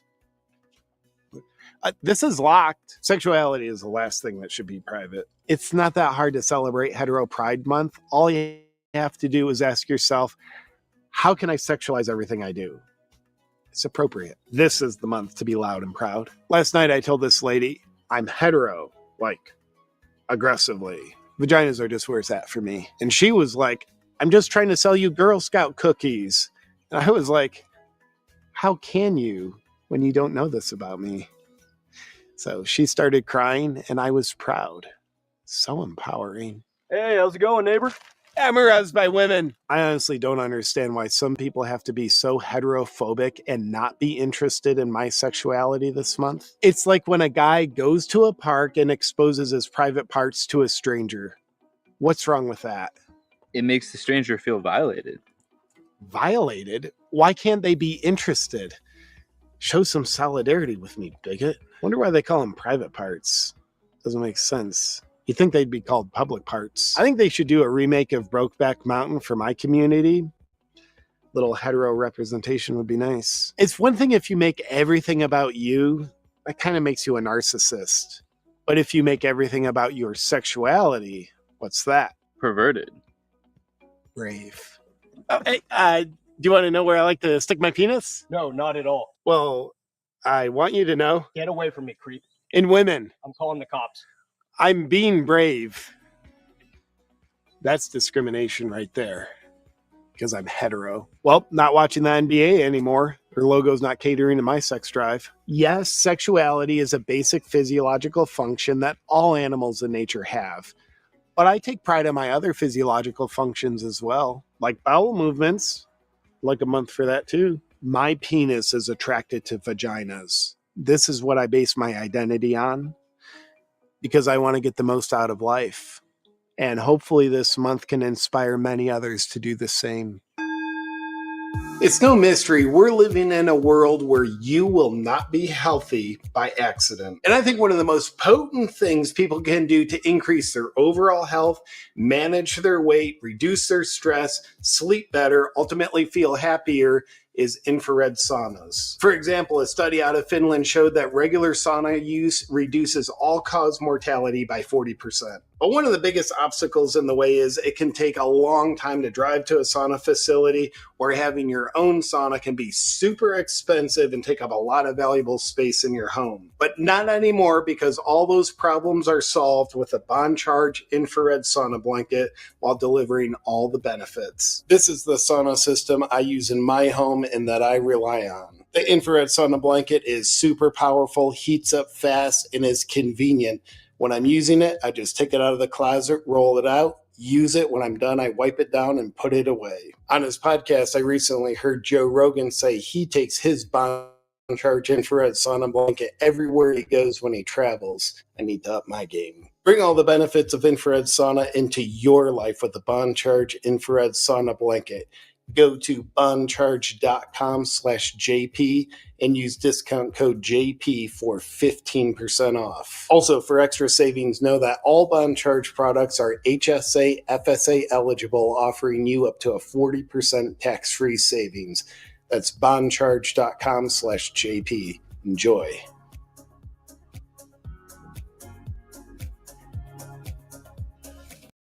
And while Russian President Vladimir Putin gets the headlines for unprecedented strikes against Ukraine, the mainstream media is totally silent on the recent strikes by Ukraine. One America's Pearson Sharp has more.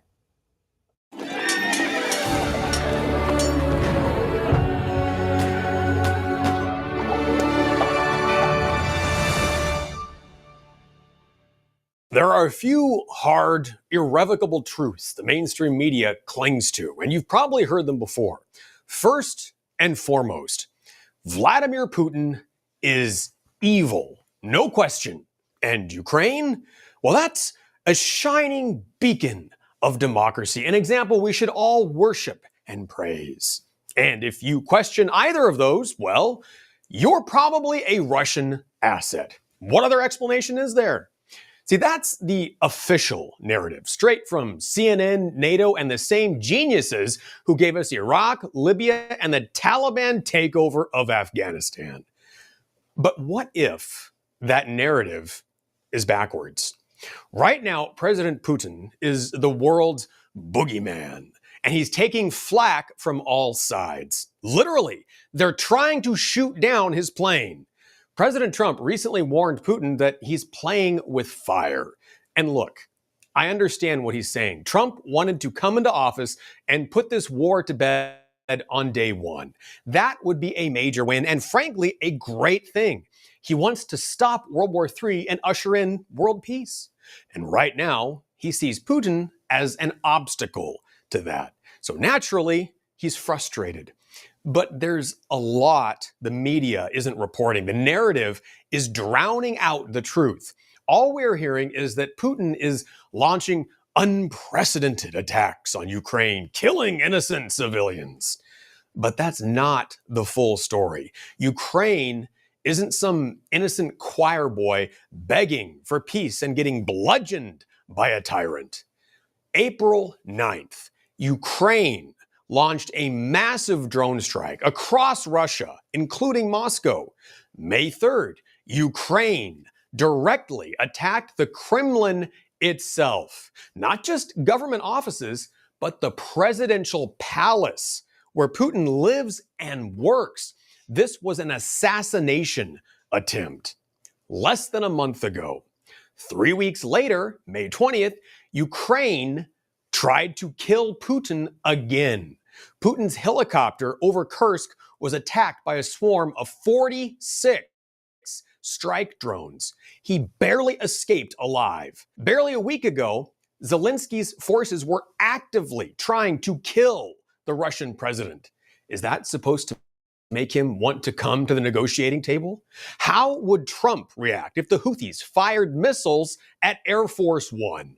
Somehow, I don't think he'd be asking them to meet him at the White House for negotiations. And yet, the world expects Putin to just turn the other cheek, while Zelensky sends drones to kill him every other day. If Zelensky wants peace like he claims, why doesn't he act like it? Instead, on May 23rd, he ordered yet another massive drone strike across Russia, including Moscow. At the same time, Zelensky is on TV pretending to be the victim, bemoaning Russian atrocities. His own forces are out there killing civilians. Why does he get a free pass? Wouldn't we condemn anyone else for this? And to be frank, I am not saying that Russia is blameless, but all of the outrage only ever goes one way. We're told Russia is the aggressor, that Putin woke up one day and decided to conquer Ukraine like some cartoon villain. But here's the truth. NATO has been expanding east for decades, breaking every promise ever made after the fall of the Soviet Union. Ukraine was the final red line. A NATO-armed Ukraine is a loaded gun pointed at Moscow's head. In 1990, after the fall of the Soviet Union, U.S. Secretary of State James Baker famously told Gorbachev that NATO wouldn't move 1 inch east. That promise helped reunify Germany. And then we broke it. France made the same promise. So did England and Germany. They all lied. Since then, since we promised that no new countries would join NATO, 14 countries have joined NATO in violation of our own promise. Adding fuel to the fire, in 2014, Obama backed the Maidan coup, toppling Ukraine's elected government and turning the country into a Western proxy. Russia has been sanctioned, humiliated, encircled, and blamed for everything, from elections to Hunter's laptop to the price of gas. So tell me, dear viewer, in this situation, who's really to blame? The countries who lied, or the country that trusted them and got stabbed in the back? Russia didn't choose war. It was pushed, lied to, and betrayed for decades. And now it's doing what any cornered nation does, fighting back. You have to understand, Russia sees weakness as a death sentence. 1812, Napoleon's invasion. 1941, Hitler's tanks. 1991, the USSR collapse. Every lesson taught them the same thing. Weakness gets you killed. Russia has no oceans or mountain ranges for protection. It needs buffer states like Poland, Belarus, Ukraine. Putin isn't playing risk. He's playing survival. He sees himself as the last wall against global chaos, a man restoring Russia's place in history, defending Slavic civilization, rejecting the cultural decay of the West. And at this point, it's pretty hard to argue that the West isn't in decay. Yet Putin is painted as the madman, and Zelensky is hailed as the second coming of Churchill. But Churchill didn't beg for billions while bombing civilians. He didn't arrest priests, ban opposition, cancel elections, or silence the press. Zelensky did. Trump put it best. Zelensky pissed away the aid we gave him. Hundreds of billions gone. Not for freedom, but to prolong a war he could have ended. Let's be clear. This isn't about defending Ukraine. It's about controlling Russia. It's about punishing a sovereign nation for refusing to bend the knee to Western globalism. And it's about dragging America into a war we don't need, can't afford, and might not survive. Just remember, they lied to us about Iraq. They lied to us about Libya. They lied to us about Afghanistan and Syria, Russiagate, and now Ukraine. If you're still trusting the same people who gave us those disasters, maybe the problem isn't Putin. Maybe the problem is the people telling you the lies. For One America News, I'm Pearson Sharp. For all our viewers asking where One America News is heading in the future, we would like to introduce you to OAN Live. OAN Live is the best way to stay up to date on all of the hard-hitting, straight-shooting, national and international headlines. And the best part is, OAN Live is only $4.99 per month. All the credible, honest, unbiased reporting One America News offers at a fraction of the cost of cable. Just go to OANN.com to easily sign up for OAN Live and stay informed. All right, folks, let's talk about the politicalization of our American court system. It is absolutely just maybe the worst it's ever been. I'm going to give you my take on it and the impact on Trump's economic agenda. And also, we got a very special guest. Tom Fitton is here to give us his opinion as well. We'll be right back. All right, folks, I got some breaking news for you. Sources telling Fox Business that the U.S. trade team sent a letter to countries asking for their trade offers by Wednesday. Now, it's unclear which countries got the letter, but it was sent to multiple countries currently in negotiations with the United States. Keep that in mind. This, as we talk about or think about the wisdom of our founding fathers, obviously marbled throughout the nation, including the notion of three branches of government. And while all branches of government have become unpopular over time, I got to say, the confidence in U.S. courts, it's crashed, right? I mean, this is before this current term.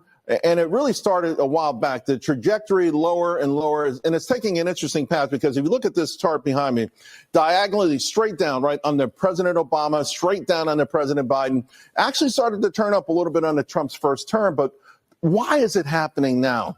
Now, remember, Andrew Jackson told us all the rights secured to citizens under the Constitution were worth nothing in a mere bubble except guaranteed to them by an independent and virtuous judiciary. The question these days is, after all of the lawfare run amok during the Biden years and courts now intervening more than 181 times against the Trump agenda, is whether the judiciary is indeed independent or virtuous. I want to bring in Judicial Watch, their president, Tom Fitton. And Tom, trade uncertainty now is back on the rise, but not from things happening inside the White House. It's from all of this legal intervention. What's going on here? Yeah, you had a 3-judge panel intervene and try to stop President Trump from pushing through his tariffs. And the markets reacted negatively to that because the court was acting in a way that brought uncertainty to the process. Now, if you're a judge and you don't like Trump's policies, that's your right as an American. But you're supposed to strictly apply the law and not play legislature, not play president, and give the president and the Congress the respect due under the Constitution. And the problem that the courts are having now in terms of their public perception is they're acting like politicians. And when you act like a politician, the public's going to treat you like a politician. And that's why the courts, in my view, their reputation is plummeting among the public. And the Supreme Court really needs to take control of the reins here and rein in these lower courts that are acting like Democratic committeemen in Congress as opposed to neutral jurists. There's certain judges, I know what their decision is going to be made. When they say it's certain cases, anything involving Trump, I know there's certain judges, once that judge sees it, I already know what the outcome is going to be. And I suppose the White House must know as well. But the public knows, and this is after all of that lawfare. I'm concerned about the idea that, this is the foundation of our nation. Yeah, it's judicial lawfare in some respects, right? You have these left-wing activist groups, by and large, using friendly courts to hamstring the Trump administration's policy initiatives, which have generally been endorsed by voters through an election. Right. No one voted for these judges to be president, but they voted for Trump to be president. And there are powers he's exercising in accordance with his constitutional authorities. And judges don't like it. And rather than sticking to their lane, they're usurping power that the Constitution doesn't give them. So how do you see things settling out? Because this is now one of these instances, everyone's a lawyer all of a sudden. Everyone's a lawyer and everyone's an expert on tariffs all of a sudden. Well, Section 122, well, Section this. I want to know how Tom Fitton sees it maybe playing out. Well, as not a lawyer, but someone who's been watching the courts for some time, Trump's going to win some and lose some. I think he's going to win more before the Supreme Court in terms of vindicating his core constitutional powers to run the government. It means hiring and firing people, not being second guessed by independent agencies that are answerable to no one, and saving taxpayers' money. And yes, exercising tariff policy and protecting the border.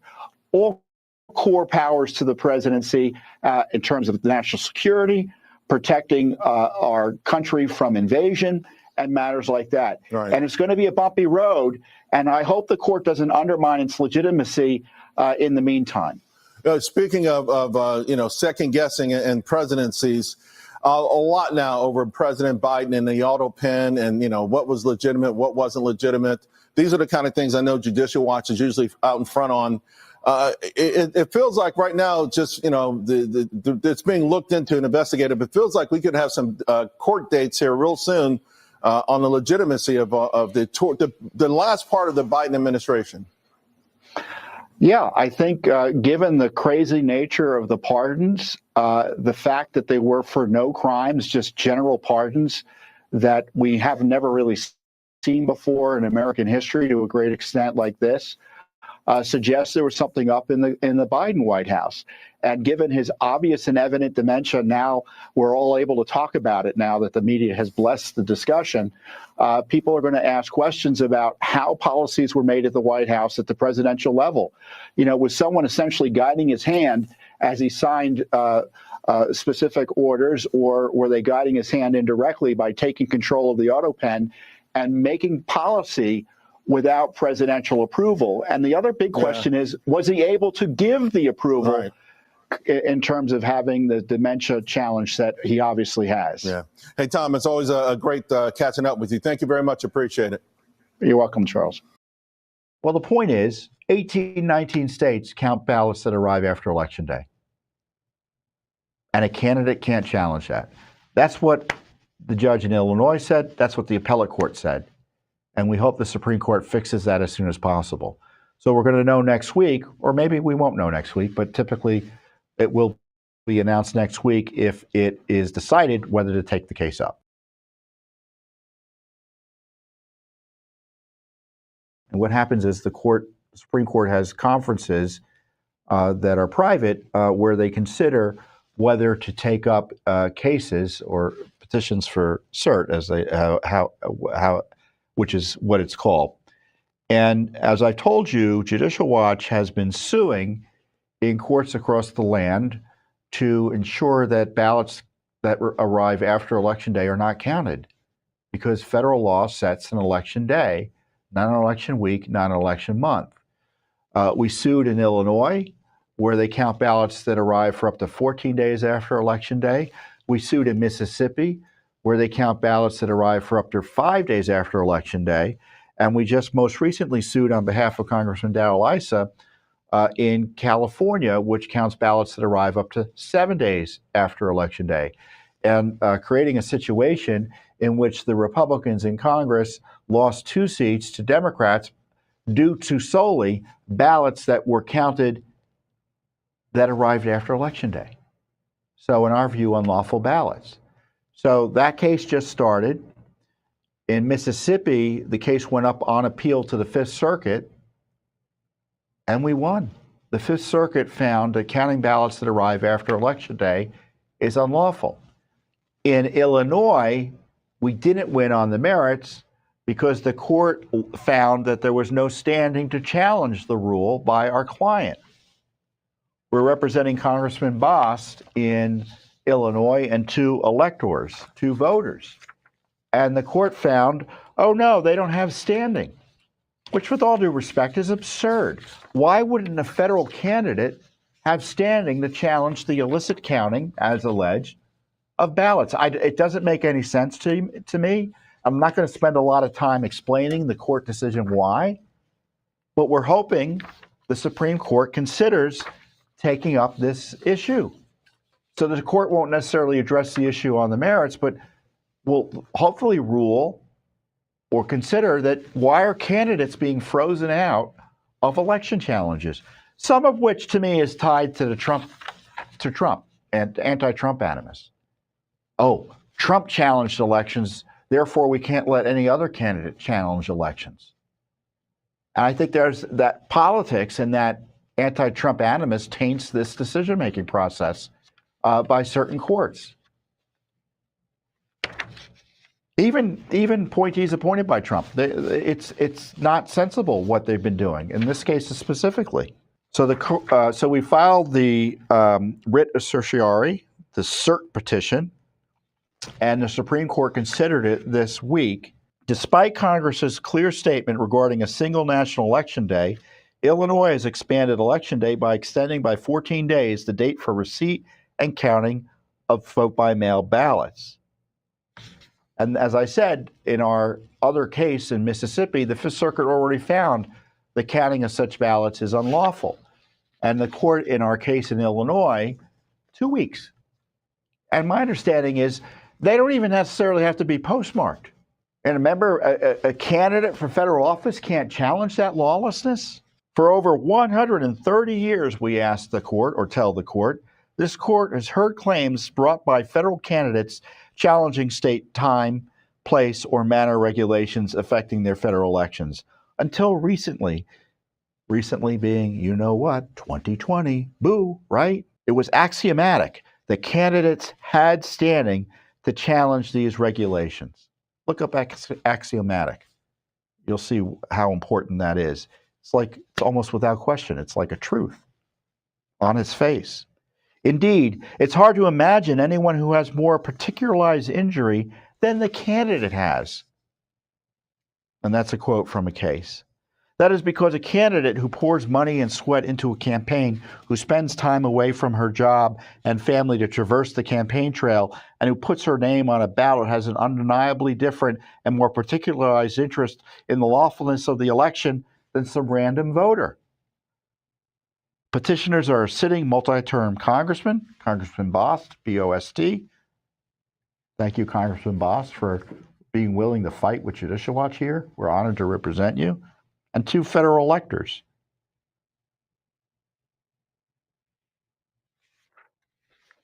It is a scandal. This is how I term it. It is a scandal that the courts would deny a federal candidate the ability to challenge an election provision that could lead to illegal votes being cast and counted.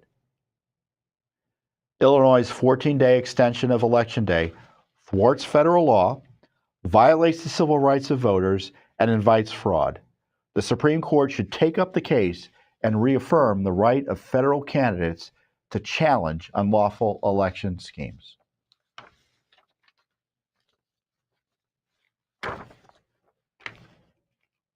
So the standing issue is a big deal. We're running into issues on it in our fights over to clean up election rolls as well. So it's concerning.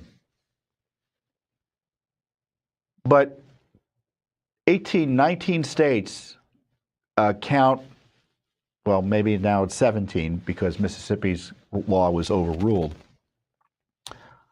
Although I think they're going to appeal that to the Supreme Court. So who knows what the status of that is. Well, the point is 18, 19 states count ballots that arrive after Election Day. And a candidate can't challenge that. That's what the judge in Illinois said. That's what the appellate court said. And we hope the Supreme Court fixes that as soon as possible. So we're going to know next week, or maybe we won't know next week, but typically it will be announced next week if it is decided whether to take the case up. So I guess it's too late to pray for wisdom and discernment since the decision may have been made.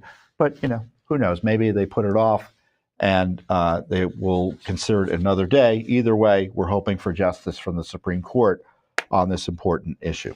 Thanks for watching. Don't forget to hit that subscribe button and like our video down below.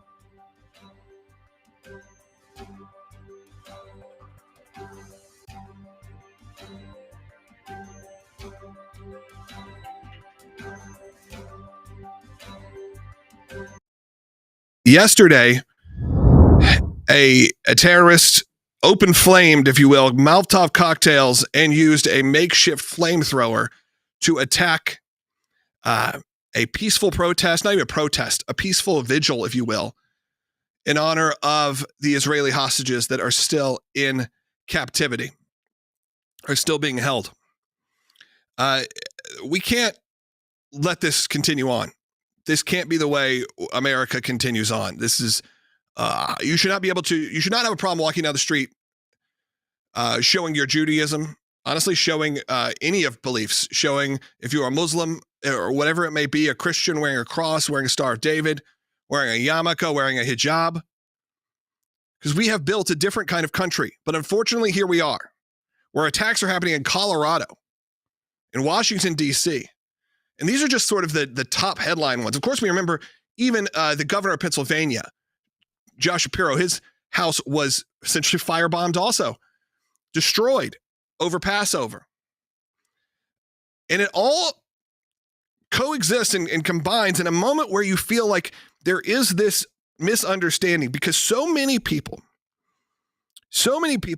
conflate all of Judaism with the state of Israel and the government of Israel. And look, I'm a Zionist. That was not a dirty word 2 years ago. Now it is. They've corrupted the entire movement, and they have made the goal, by the way. The goal is not to protect and free the Palestinian people. I would love that to be the case. It is to keep Hamas in power and to inflict terror around the world and destroy the Jewish people. Since the weeks following October 7th, and it was an organized group called Run for Their Lives that host both like walking vigils as well as some like 5K type events where they're doing this to raise awareness specifically of the hostages that are still held by Hamas. And this isn't some like support the government of Israel group. This is specifically about the hostages. And I think that's also something to point out. There are many groups that are very pro getting the hostages home, raising awareness, that are even critical of the Israeli government for their response.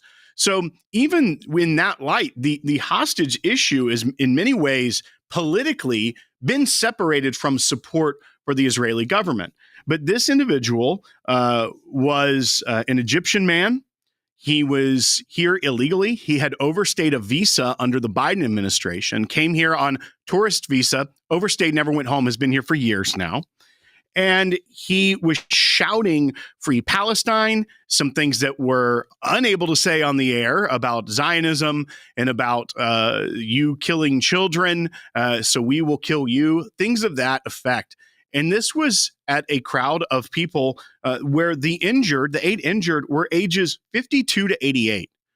And that 88-year-old individual was a Holocaust survivor that is advocating for hostages, someone who is living out the message of never again, someone who survived the Holocaust and is now advocating for those that is the worst killing of Jews since the Holocaust, October 7th, advocating to bring home hostages. And on American soil in Colorado, she is set on fire. I saw one of the sort of pro-Zionist commentators I follow on social said something, and you've been screaming the Free Palestine and all of that. Well, guess what? You got it. And here's what it looks like in America. They won. Doesn't mean we can't say this is not right. Doesn't mean we can't call it out. Doesn't mean we have to stop it. Because we do. And again, I'm saying that for all people. Not just Jewish Americans, not just Jewish Israelis, Arab Israelis, people in the Palestinian territories who are under great oppression, who are not free to do what they want to do. All of this has got to stop. But when it starts showing up on our soil, it is different. And I do treat it a little differently. This weekend, CNN, the Associated Press, New York Times, many other outlets took from Hamas's media and their Ministry of Health a story that, and this was the original CNN headline, at least 26 Palestinians were killed after Israeli forces opened fire near a Gaza aid distribution center, the Palestinian Red Crescent Society said. Then they had to update their story. Yeah, just a couple hours later. And said, update, at least 31 Palestinians were killed amid chaotic scenes near an aid site run by a U.S.-backed private foundation in Gaza, according to the Palestinian Ministry of Health, Hamas. CNN cannot independently verify who was responsible for the deaths. The health ministry blamed the Israeli military. The IDF denied firing on civilians, calling such accusations false reports. Here's the truth. This is from Ambassador Huckabee. Because the world was looking at this. And what happened after this, just a day after all these reports came out of what was a barbaric report that potentially Israel just started indiscriminately shooting at civilians trying to get humanitarian aid, you saw this in Boulder, Colorado. You saw firebombing. You saw a flamethrower. You saw intifada in America. What do we find out today? This is from Ambassador Huckabee in an official release. This talking about the reckless and irresponsible reporting by major U.S. news outlets are contributing to the anti-Semitic climate that has resulted in the murder of 2 young people at an Israeli embassy event in Washington, D.C., and the attempted murder and terror attack on a group of pro-Israel demonstrators in Colorado on Sunday. Without verification of any source other than Hamas and its collaborators, New York Times, CNN, and AP reported that a number of people seeking to receive humanitarian food boxes from the Gaza Humanitarian Fund were shot or killed by the IDF. These reports are false. But we know that it's not just Boulder, Colorado. We know that across the country, especially the hotbed of this is university campuses, that there are Jewish students that do not feel safe on campus because they are Jewish. Not because of their political affiliations, not because of their support or non-support of Israel. It doesn't matter. That those who want to spread this hate will target individuals just because they are Jewish. And Cece, we have been fighting for the rights of Jewish students and Jewish faculty on college campuses for decades. Yes. We have won many cases where there was discrimination against students or faculty that were Jewish. Yes. And we are not going to stop that fight. As a matter of fact, we have a new client that this is the very early stages, but we are going to fight for her right to exist in some ways on campus as a Jewish student. And I want to talk broadly because we'll be getting more into it in the coming weeks as more materializes. But we're starting that fight right now for a law student. Right, in New York. And as you can imagine, this law student has fears of safety, and rightfully so. We've seen it over and over that definitely the student has a justified fear of being safe on campus. And so far, the school really hasn't done much. They're pushing to meet with attorneys. That's basically all they want to do. So, of course, the ACLJ is going to be there. So if this student's going to meet with the school attorneys, the ACLJ is going to be representing the student, and we will be there and hopefully have a good outcome. Like you said, we've been doing this for decades, and we are very successful at it. And what's really sad, what bothers me the most is when you look at what's going on in the United States and all the anti-Semitic attacks that are happening, where we can go back to, sadly, is an international body that is setting the standard for this. At the United Nations, the most anti-Semitic rhetoric and attacks come out of an international body that should be standing for human rights, but they're actually setting the example, and I would say even emboldening these people to make these attacks because of what they do and how they attack Israel constantly at the United Nations. They do it over and over again. There are more resolutions condemning Israel than any other member state, 193 member states of the United Nations, and Israel gets condemned over and over. And the ACLJ and the ECLJ, our European Center for Law and Justice, stand up for Israel over and over and over again. We just did it last week. We will continue to do so because we're not going to stand for this. We can't have an international body that's basically telling the world this is okay. At the ACLJ, we put it on paper. Yeah. And we have our attorneys go and speak it. That takes courage. And that's us speaking for the ACLJ membership and donors. Those of you that give to the ACLJ, we are carrying your voice and your courage to stand up for Israel when we go to the UN and say these things, speak truth to the evil that exists in this world. So we thank you for supporting us in that, because it's not an easy task. I know Cece has gone and done that very thing. And I don't know many people who would have the courage to go into the most hostile of places and speak truth to that evil, knowing what goes on there and what comes out of the UN.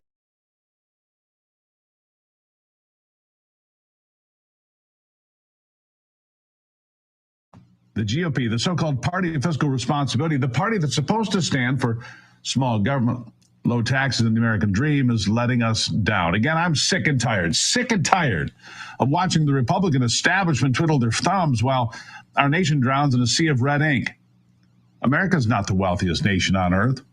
We are the poorest. We have $36 trillion of debt. We are the poorest nation by definition.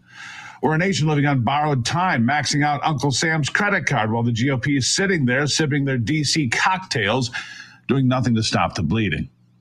Let's get real for a second. When President Trump swept back into the White House, we had hope, real hope. The man brought a wrecking ball to the swamp, and for a minute there, it looked like we might actually drain it. He brought in Elon Musk to restore fiscal sanity, the guy who builds rockets, reinvents cars, and runs companies as efficiently as it gets.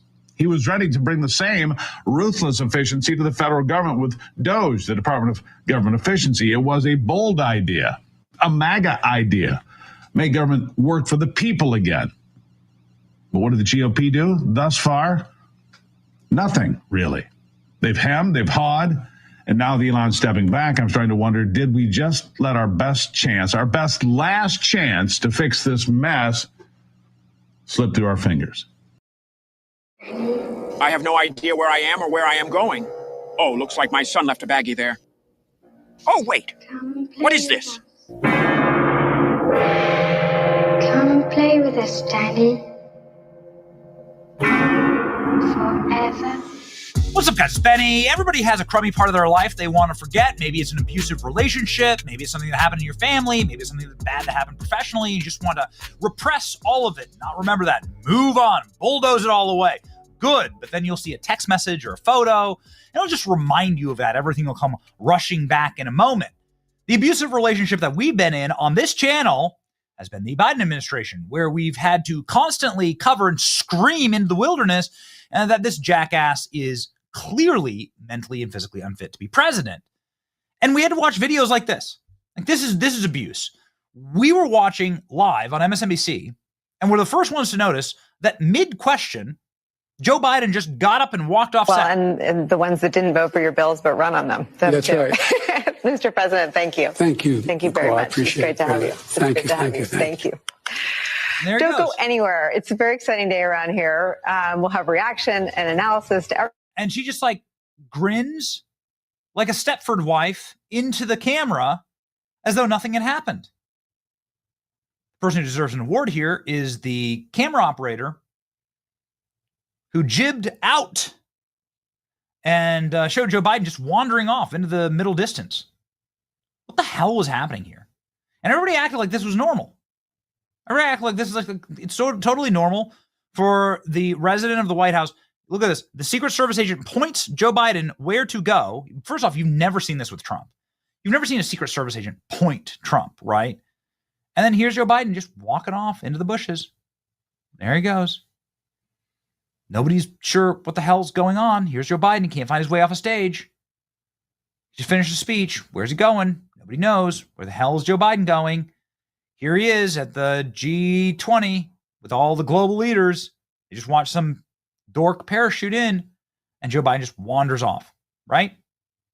So it was really that far-fetched when we found out this past weekend that Joe Biden would get lost in his own closet. According to Josh Hawley, Senator, whistleblowers in the Secret Service says Joe Biden would get lost in his own closet is something in the White House. That I haven't said before because it came from a Secret Service whistleblower this past year. I talked to so many of them after the attempted assassinations of President Trump. But this Secret Service whistleblower actually was assigned to Biden, and he told me that Biden used to get lost in his closet in the mornings in the White House.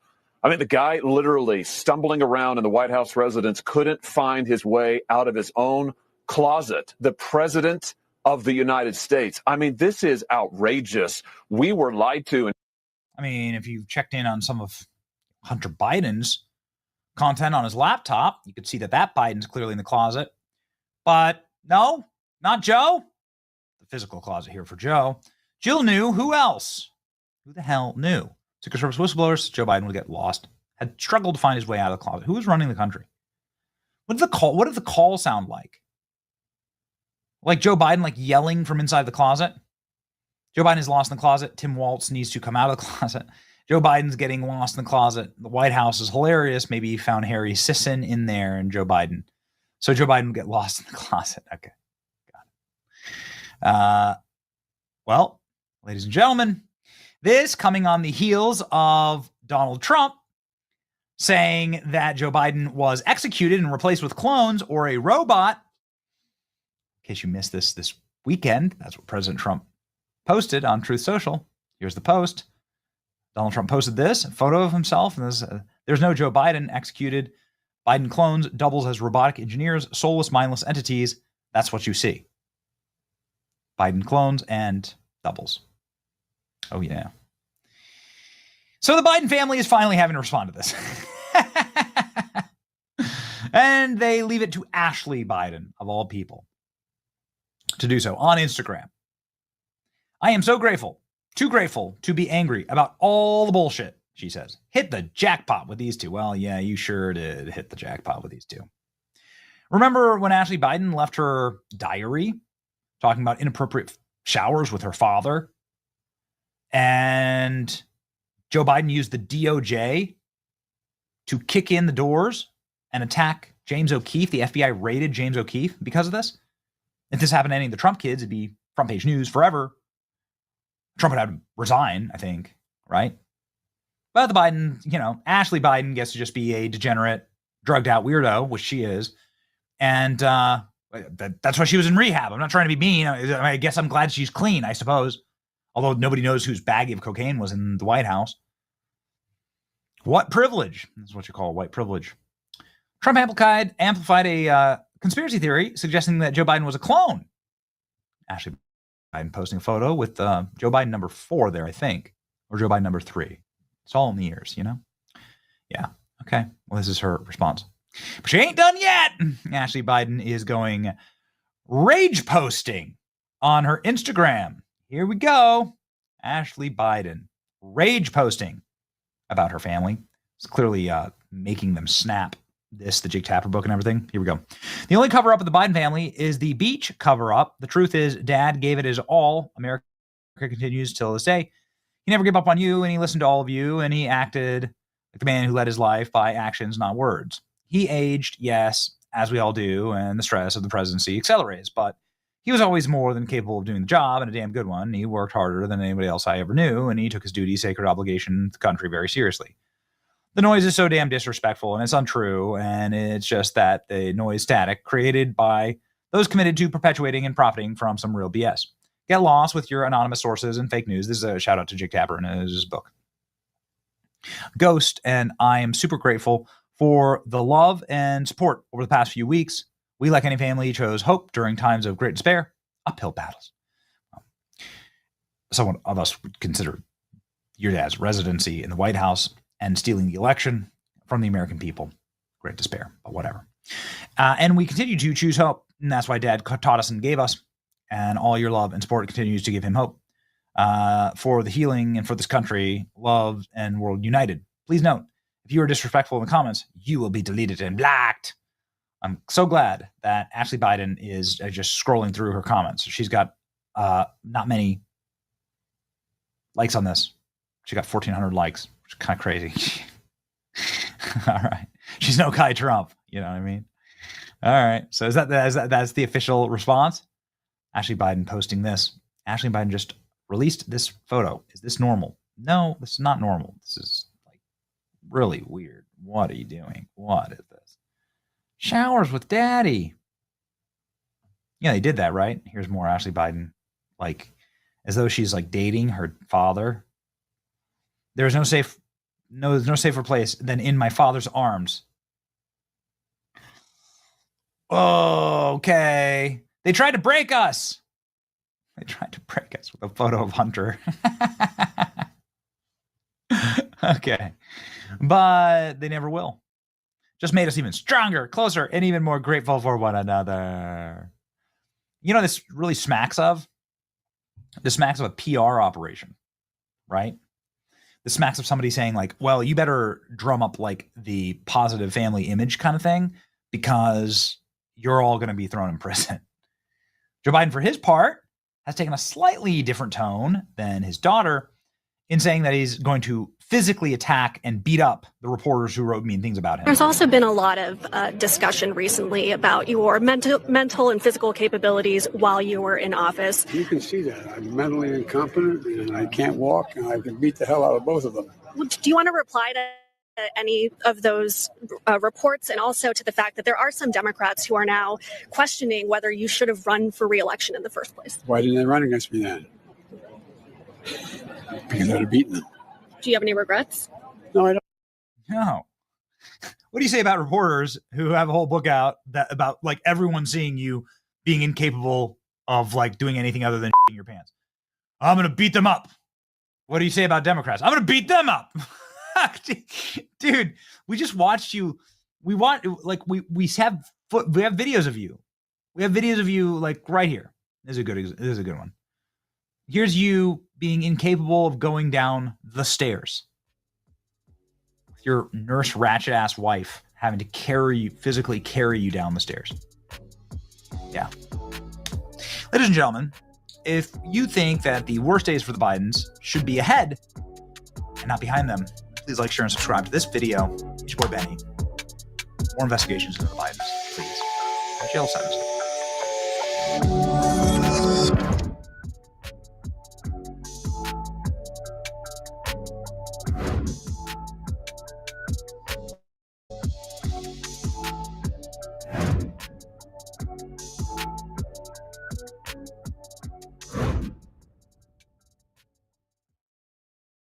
This clip is kind of the perfect litmus test for whether you are living in reality or you're not. We have a conversation here between Joe Rogan and uber liberal Bono of U2. Look, if you like U2 as a band, that's cool. I think I had the Joshua Tree on tape when I was young. But Bono has really turned into an insufferable clown. So much so, South Park even made him out to be I believe the biggest turd in the world. I think he was made of turd. I don't remember how that all worked out. But Bono went on Joe Rogan's show, and you could see Rogan really attempting to like not roast him, not like completely destroy his soul. Because what you see here in this clip is essentially pure uncut, like what happens when you have pure uncut, like government propaganda. It's absolutely crazy. Let's get into this. I do want to shout out, I have a sponsor for today's video, and it's Sheath. They've been with me for a long time. And Father's Day is coming around. These things are absolutely the most comfortable that I've ever seen, that I've ever worn. And they have all sorts of new stuff, new materials like bamboo. They've got, new socks. So these are compression socks, things like that. They've got all sorts of stuff on sale for Father's Day. And I'm going to give you a link in the description to their website. And then the promo code is DAD30. There's a whole bunch of stuff on Sheath. Go check it out. Promo code DAD30. He's going to love it. And they have stuff for women too. And they've been a long time supporter of the channel. So check them out. Here is Bono saying 300,000 people have already lost their lives due to the cut of USAID. Source, I made that up. Just recent report. From who? It's not proven, but there's surveillance. So it's not proven. It's a recent report, but it's not proven. But there's surveillance? Enough suggests 300,000 people have already died from just this cutoff, this hard. That is absolutely, it is so blatantly, ridiculously over the top. This guy goes on the world's largest podcast and states as fact that 300,000 people have already lost their lives due to cutting off USAID, which is completely unfounded. Cut of USAID. So there's food rotting in that part is boats probably in true. Warehouses. There is this will fuck you off. You will not be happy. No American will, but hey, I don't like the wasted food either. I think they should be distributing it to the homeless at a minimum before it goes bad. I don't like to see them waste it. I don't feel bad that it's not going to other countries, many of which hate us, hate our people. Don't care about that. But if you have semi-trucks full of food, then you should be distributing it to the homeless or those at or below the poverty line in the United States. Why waste it? I agree with that. 50,000 tons of food that are stored in Djibouti, South Africa, Dubai, and wait for it, Houston, Texas.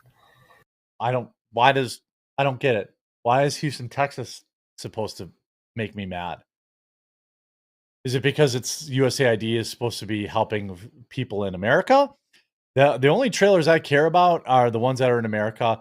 And if we can get them back to America without them spoiling, we should bring them. Why are we giving South Africa food? They're erasing white people for being white and singing songs happily about it. And that is rotting rather than going to Gaza, rather than going to Sudan, because the people who know the codes or for the warehouse are fired. They're gone. And what a wild thing. By the way, again, the United States, it is not our problem. I did not agree to have my tax dollars feed people in other countries. Now, if there was a cause, hey, the people of Sudan need this, the people of Gaza need this, people here need this, let me donate my money willingly if that's what I want to do. There's lots of people that donate to a lot of charities. My wife and I donate to several, but they aren't for giving food to other people in other countries. But they're like, give me my tax dollars back and let me decide how I want to spread that around. If I want to donate to Gaza or Sudan or South Africa, I can do that. But I don't sign off on the government stealing my money and then doing it, especially when nobody knows. I'd like to see pictures of these truckloads of food, by the way. So this, I don't know. What do you think? What is that? That's not America, is it? Well, they're throwing the baby out with the bathwater. Right. This is the problem. The problem is, for sure, there have been a lot of organizations that do tremendous good all throughout the world. Also, Sure. For sure, it was a money laundering operation. For sure, there was no oversight. For sure, billions of dollars are missing. In fact, trillions that are unaccounted for, that were sent off into various, they don't even know where because there's no receipts. The way Elon Musk described it, he said if any of this was done by a public company, the company would be delisted and the executives would be in prison. but in the United Correct. States, this is standard. I mean, look, I am not heartless. And even if, like, let's say when I voted, if there was some like thing that I could check, like, hey, there's 10 different charities. Would you like, to donate something to them? Check the box or something, right? I would even be open to that. America has a lot of good going for it. And I'm not against helping people in need. My issue is that we have so many in need inside of our own borders. And if you're not going to take care of your own people, why is that the rule on an airplane? What do they tell you on the airplane with the masks? Fix your mask first. Fix your mask first, because if you pass out, you can't help anyone else. We have 100,000 people a year losing their lives to opioid overdoses. We have millions of homeless. We have millions more in prison for ridiculous charges from the war on drugs. Okay. We have a mental health epidemic. We have tens of millions of people in this country on SSRIs. Why? We have an obesity epidemic, of which I am part of. Okay. We have a lot of problems in this country that we need to take care of first. And that's what they confuse, they will conflate your position. For example, my position of saying, hey, I want to help Americans first. That doesn't mean I don't care about people that are suffering in Gaza or anywhere else over in the desert that maybe we could help. I'm open to that. But what I want is for, our people to get help first. And I would think that any other country, whether it's Gaza or Sudan or Egypt or South Africa, their people would say the exact same thing. But when Americans say it, it's evil. Something like 2/3 of this country still lives paycheck to paycheck. There is this crazy demand from the world that says, America has so much wealth, we should be doing these things. Wrong. Yes, America has wealth, but it's basically held by about 15 people. Most of this country is living paycheck to paycheck. Bono is worth $1 billion. Why doesn't he give food to Gaza? When Biden left office, when it was clear that Trump won, in the 73 days, they spent $93 billion from the Department of Energy on just radical loans, just throwing money into places. Right. And there's no oversight, no receipts. Like the whole thing there's a lot of fraud, a lot of. And of course, Elon responds to, Elon Musk savages idiot Bono. Elon Musk unleashed a storm of fury against YouTube frontman Bono, branding the rock legend a liar and an idiot after the singer claimed that Musk's proposed Doge cuts to USAID have let hundreds of thousands of people pass away. It's not proven, but there's surveillance enough to suggest 300,000 people. Musk said, Musk clearly incensed took to X, formerly Twitter, to scorch the YouTube frontman. He's such an idiot / liar. 0 people have done. I'm sure some people have. But you know whose fault that is? It's the people that ran USAID. If they had ran that organization with actual oversight, if they had ran that organization with actual, accountability, maybe the really important stuff would still be around. Maybe the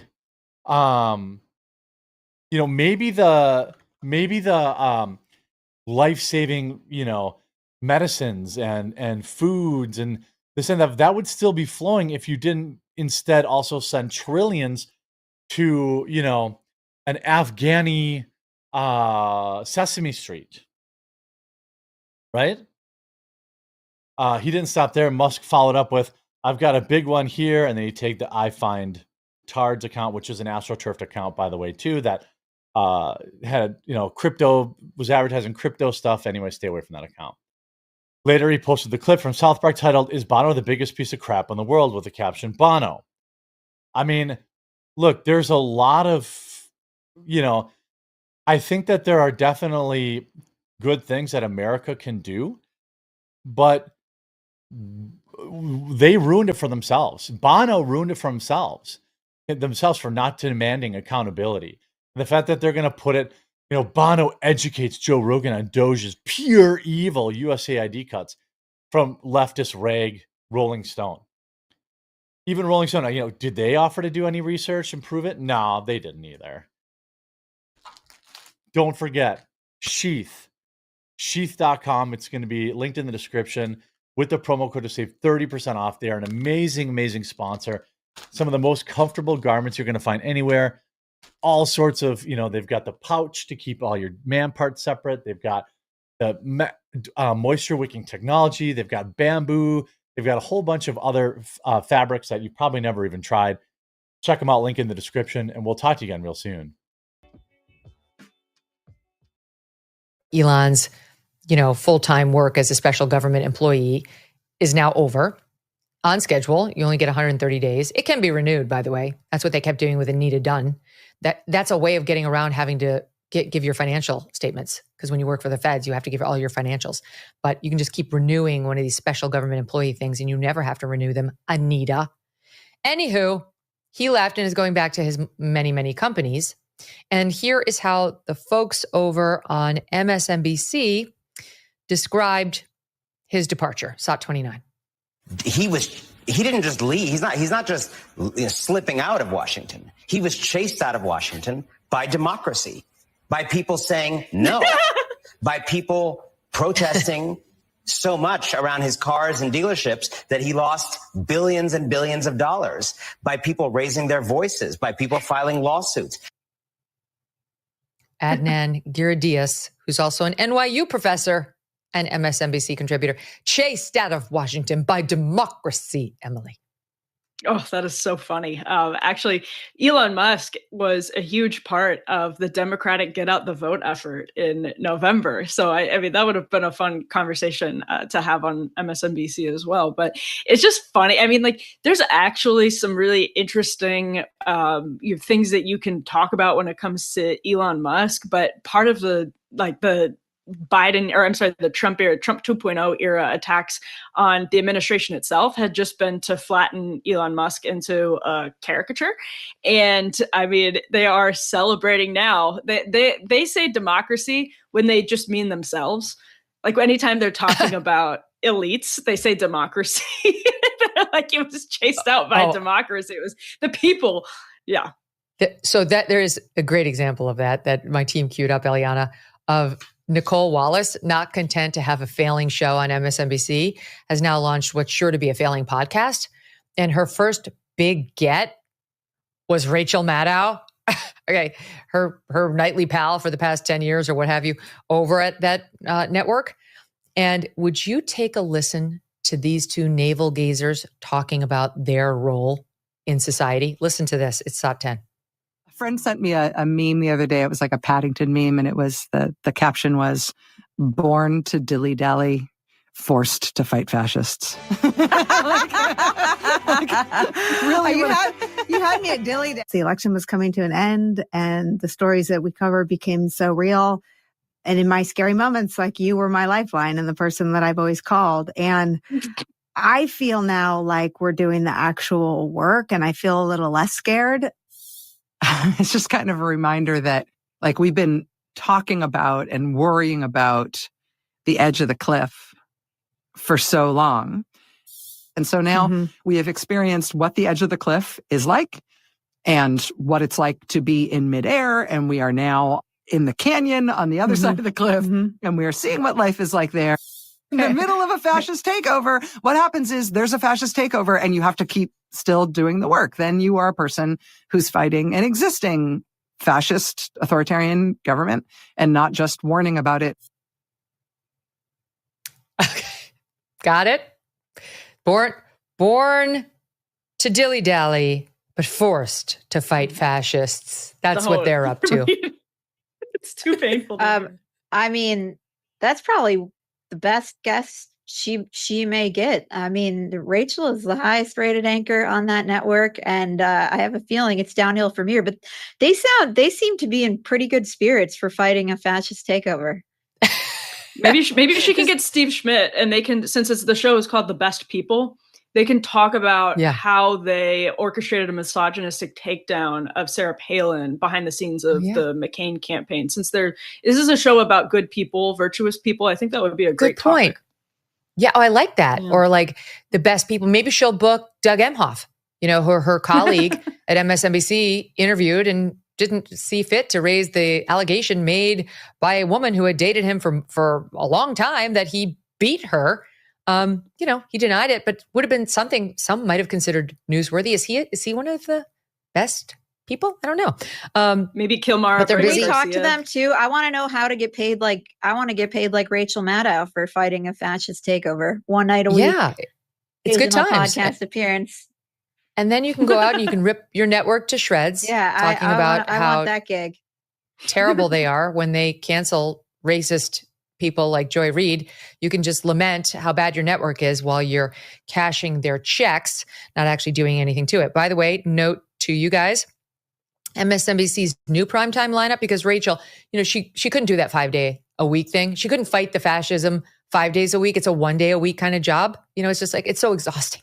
Just that 1 hour took so much out of her. So she couldn't, I'm sorry, she just couldn't, it's just like the guys at Normandy. Some of them couldn't keep going past the actual beachhead. They couldn't go up the hill. That's her. So now the lineup has been adjusted, and Jen Psaki is in there and failing miserably. Their new primetime lineup debuted May 5th. And according to Mediaite, it is, quote, failing to connect. I agree with that term. Overall for May, MSNBC dropped 41% in the demo, 34% in the total day numbers compared to May of last year. In total viewers, the network was down 41% in the primetime demo, 34% in the daytime demo. In total viewers, the network was down 33% across all day and down a quarter, 24% in primetime. MSNBC's total daytime demo viewership sank to 49,000 on average. People, that's slashies. Under 50,000 is slashies. Trust me, I was in cable news for 17 years. What you get is slashies when you read the ratings when you're under 50,000. They don't even give you the number on the Nielsen numbers. You just see slashies, which means you're a loser. If you could turn those two little lines in different directions and come up with loser. So they're down to an average across the daytime of 49,000 and just 73,000 in the primetime. They're not even breaking 100,000 in the key demo in primetime. Let me just give you an example. When Hemmer and I launched America's Newsroom in 2007, we were getting about 1.3 million in the overall and about 300,000+ in the key demo. This is back 20 years ago, right? 20 years ago, we were getting about 300,000 in the key demo at 9 a.m.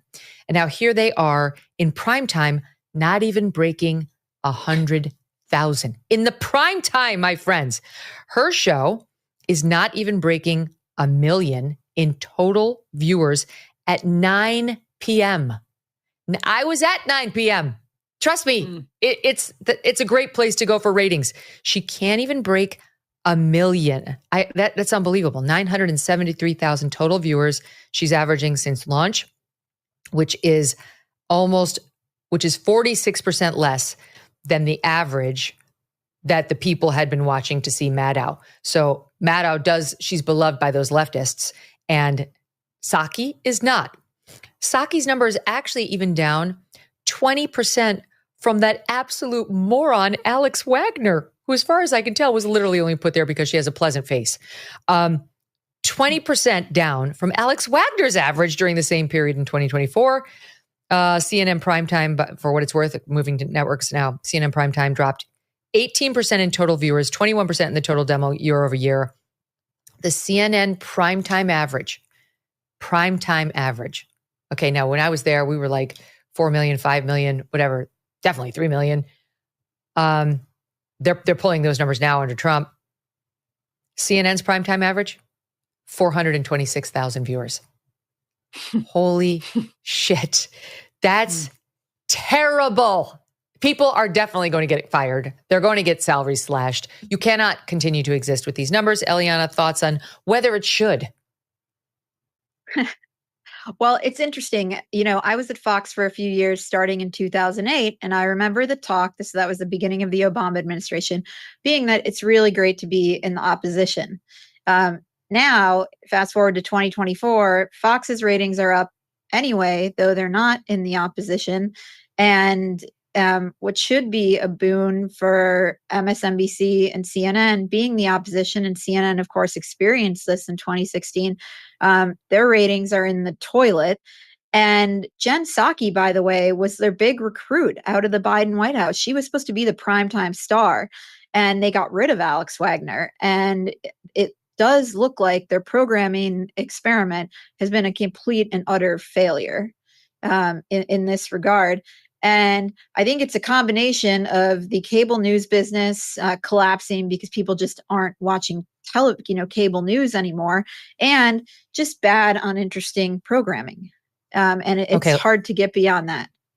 Let me tell you, let me stay on CNN for 1 second, Emily, because CNN, Jake Tapper's been on this book tour. He's everywhere. I mean, he's gotten on every left-wing show that there is to get on, because they're all interested in whitewashing their own complicity by pretending, I learned about it in the Jake Tapper book. Ever since I learned about it in the book, I was totally on the Biden mental acuity story, because I was shocked to read about it. And then I realized I needed a report on it. That's them. Okay. Tapper's show has been getting a ton of publicity, and it has hit its lowest ratings in 10 years. Its lowest ratings since 2015, reports Fox's Brian Flood. Despite all the buzz around his book and his intense publicity tour, his lowest rated month in a decade in May, he averaged 525,000 total viewers, which is, I guess, slightly above average for CNN. And he shed 25% of his audience from the same period last year. Fox News, in their same period in this time slot, is getting 3.3 million, and he's getting 500,000. MSNBC was getting 1 million, and in the key demo, he's averaging under 100,000. Again, only 95,000, which tells me no one's buying this. He's not getting some surge of like, this reporter's in on things. He's in the know. You know, with all due respect to Jake, like, people are not buying it. That's exactly right. No, and I think that's a really important point. Actually, these are beyond embarrassing numbers. These are like stop showing up at cocktail party in Georgetown numbers. Yes. But they're actually, nobody will, right? Because the only people that are still on that circuit are the people who have no humility. And I think that's actually why Tapper, in order to sell this book, has come out with this total faux humility. And you know, he keeps like using that word. Yeah, because I think Glenn Greenwald said this on Tucker Show.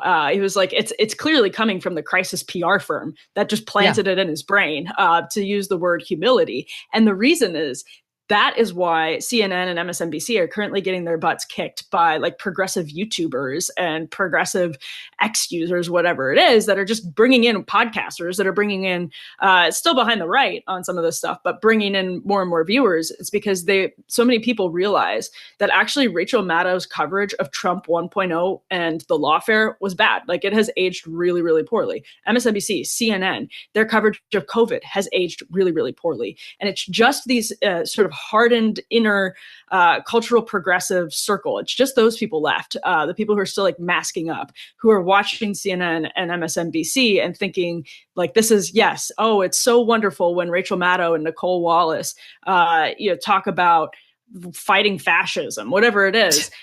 People realize that even these networks that they were suddenly subscribing to and watching nightly, like a Stephen Colbert over and over again during Trump 1.0, the coverage was bad. And so they have no humility about it. And now they're realizing, and of Biden, another good example.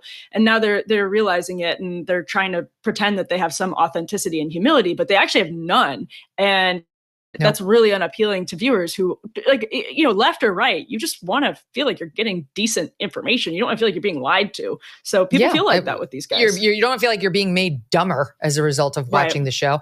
I would submit to you, Eliana, that the reason MSNBC is struggling so mightily is many, many instances just like this. Watch.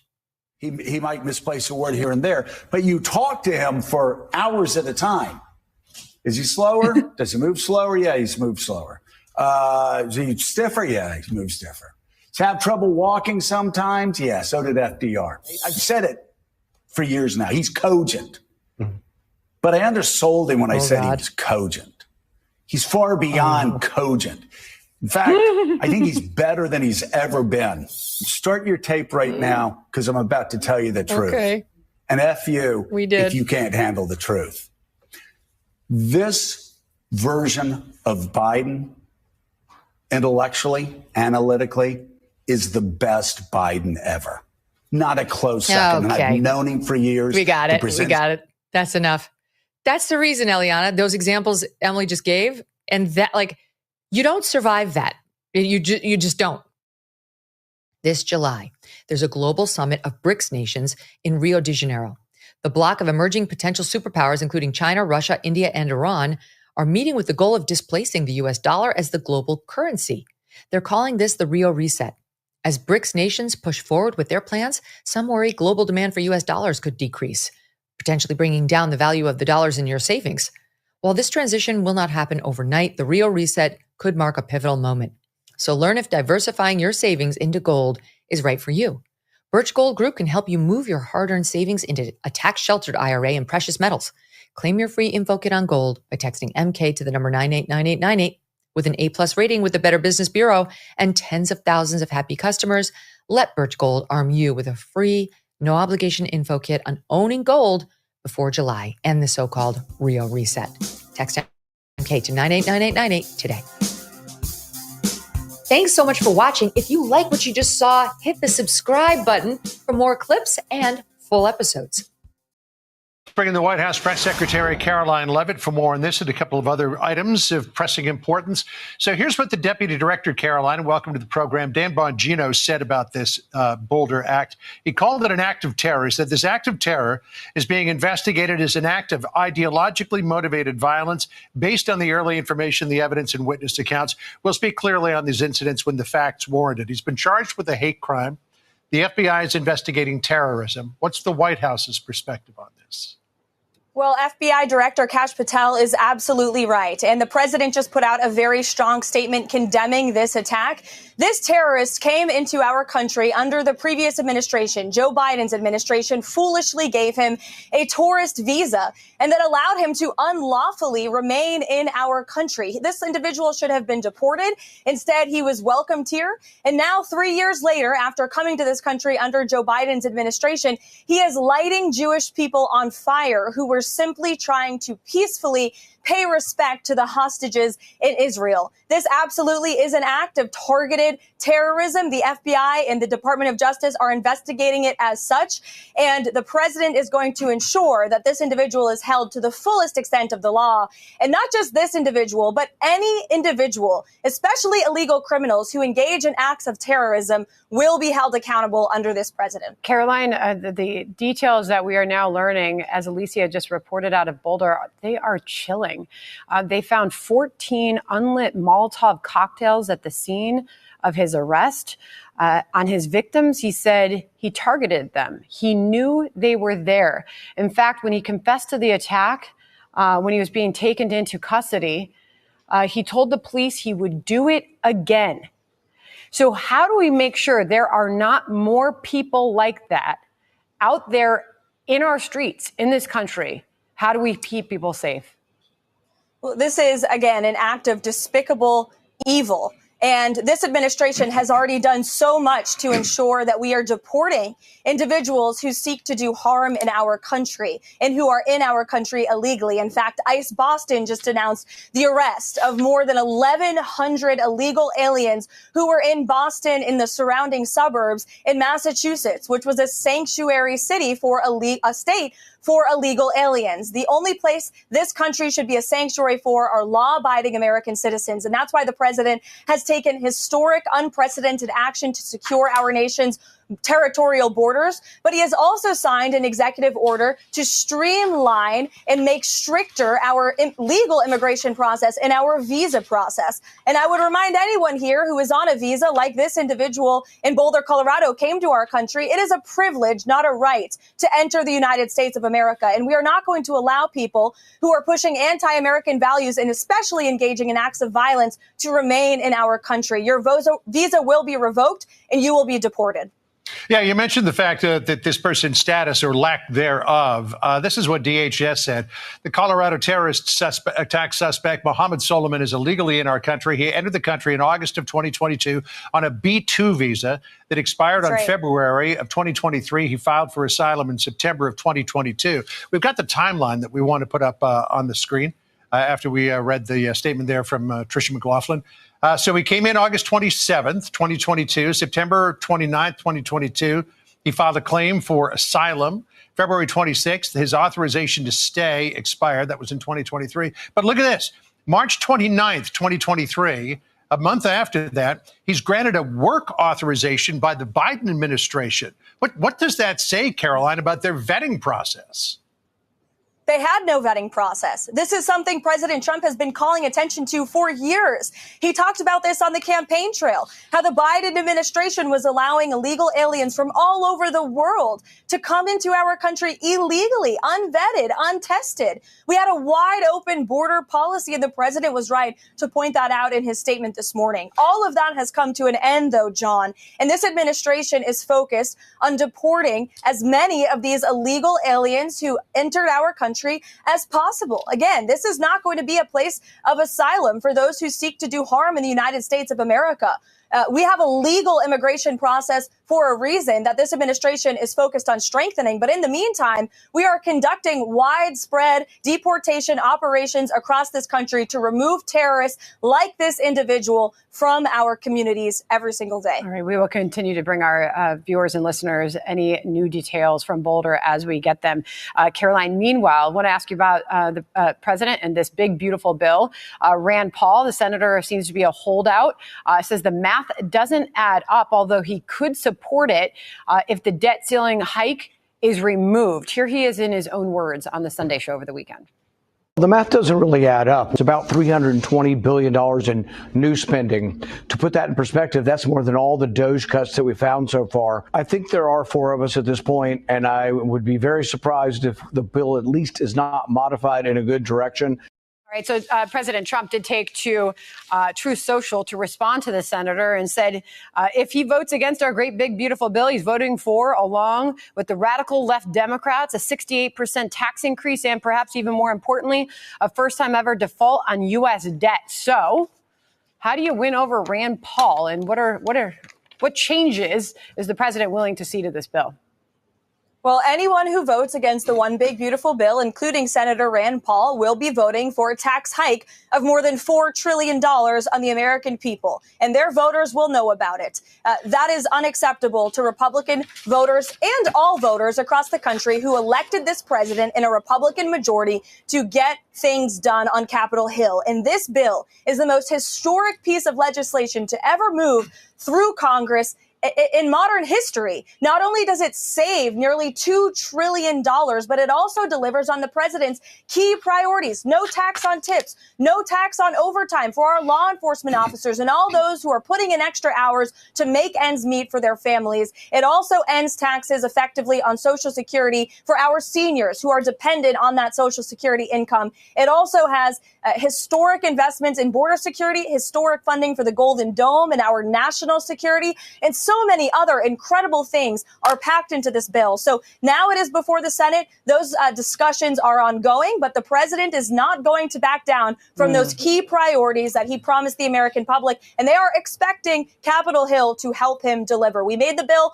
through the House. We need to get it through the Senate, back to the president's desk here at the White House as soon as possible. As it was making its way through the House, the president accused, without naming names, some Republicans of grandstanding.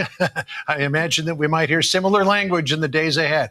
Caroline, good to catch up with you. Thanks so much. Thank Appreciate you, Caroline. Thanks, guys. All right. I'm Steve Doocy. I'm Brian Kilmeade. And I'm Ainsley Earhart. And click here to subscribe to the Fox News YouTube page to catch our hottest interviews and most compelling analysis. Speaking of anti-Semitism, I guess, and claims of anti-Semitism, I feel so vindicated. Boy, oh boy. And I was thinking this on the airplane yesterday because someone pointed out that Kanye West has released a new version of his song, Heil Hitler. I talked about the song Heil Hitler on the show. I think my show is probably one of the few places left on YouTube you can still hear a clip of Heil Hitler because it was taken off all the platforms. And I said, hey, you guys are misunderstanding it. I said, there are people who are pro-Nazi, and they love this song because they think that Kanye West is saying the Nazis are good.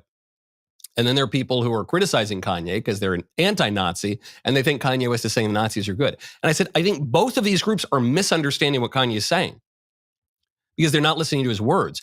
Kanye West, in the song, he says, these people took my kids from me and my bank accounts, and I've lost everything, and I'm filled with wrath, and I don't know what to do with it. And I'm addicted to drugs, and I'm doing weird sex stuff, and I'm just so out of my mind. I'm being so unreasonable that I'm becoming a villain. I'm becoming evil. And so therefore I'm a Nazi, therefore Heil Hitler. Which means the original song, and like no one got this, but the original song, if you just listen to the lyrics, you don't need a PhD in music criticism. You can just listen to what he's saying plainly. He's saying the Nazis are bad. And I'm bad. And therefore I'm a Nazi. And so the obvious, even down to the black men who are in the song, who are in the music video, they're wearing animal skins and animal heads, as if to say, I'm surrendering my rational will and my intellect, and I'm just becoming a base animal, guttural grunt, Heil Hitler. And so the obvious question at the end of the song is, how do you get back? If you've reached rock bottom, how do you get back? Which way, Western man, are you going to further degrade yourself, make yourself further an animal, lower yourself to a kind of paganism or worse, and become a Nazi? You know, will to power, forget about your intellect, forget about morality, forget about reason, forget about the good. Are you going to become a Nazi? Or are you going to not be a villain?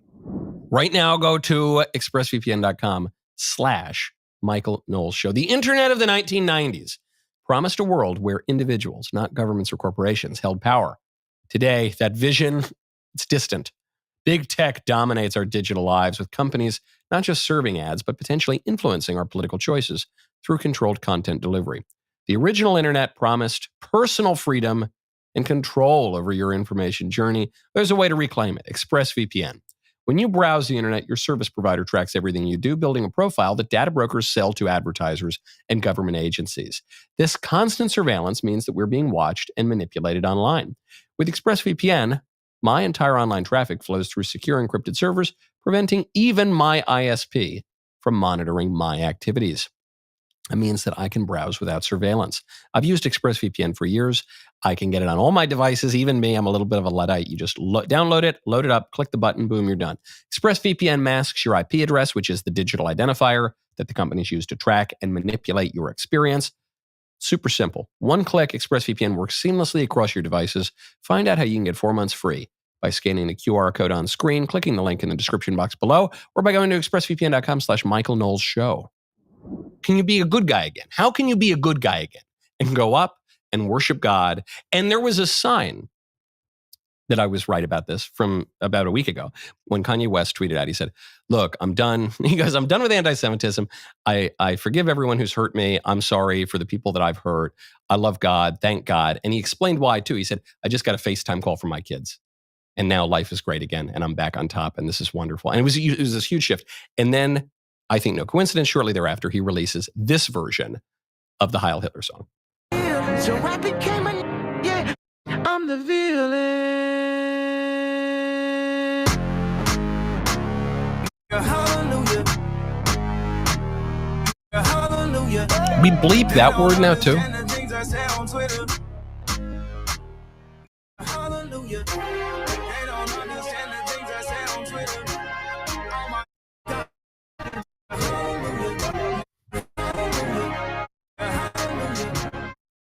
So we're bleeping too much. We're bleeping too much around here, folks. But he's saying, I became a villain. And then there's this turn. He goes, ninja, say ninja, you know what word I'm talking about. Ninja, hallelujah. They don't understand the things I say on Twitter. All my ninjas godly. No longer all my ninjas Nazi. All my ninjas godly. Ninja, hallelujah.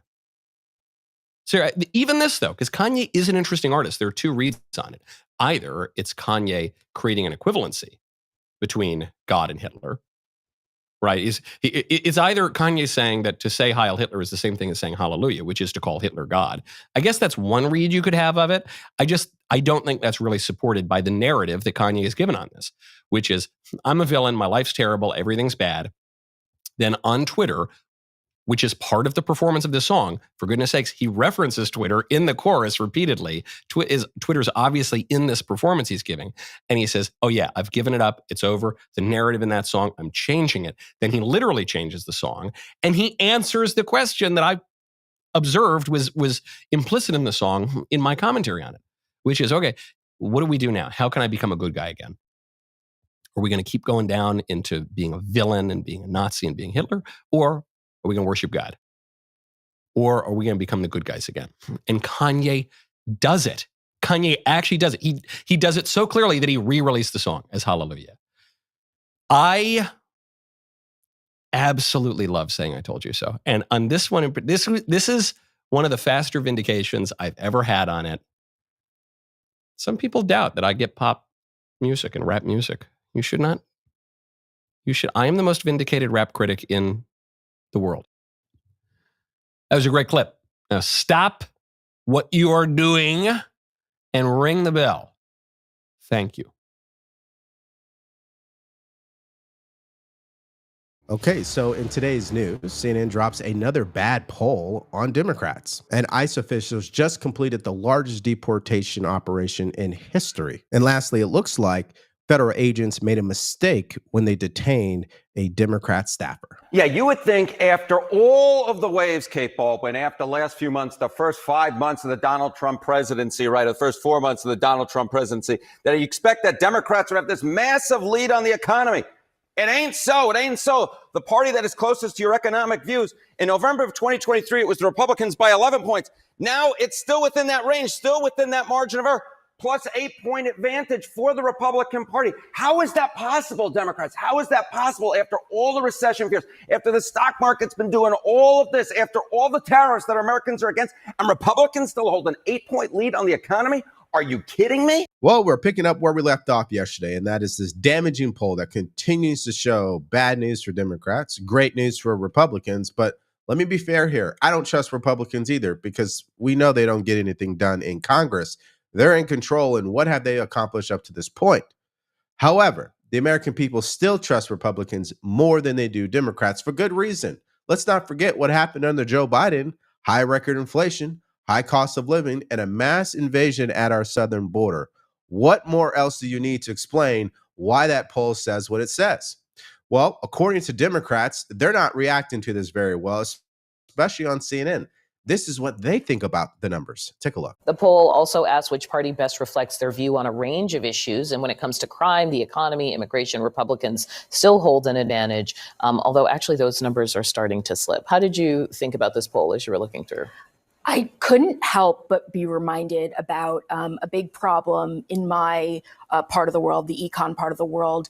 We can't get a clean read on how consumers feel about the economy because the data has been infected by partisanship, really in an unprecedented manner. So, meaning your partisanship reflects whether or not you think the economy is good or not? Do people think the economy is not doing well, or do they just not like who's in the White House? This is a huge problem right now, and it's making it impossible to get that clarity that economists like to see about how consumers are doing. Do they intend to spend? Makes it impossible to forecast. So in other words, voters aren't struggling.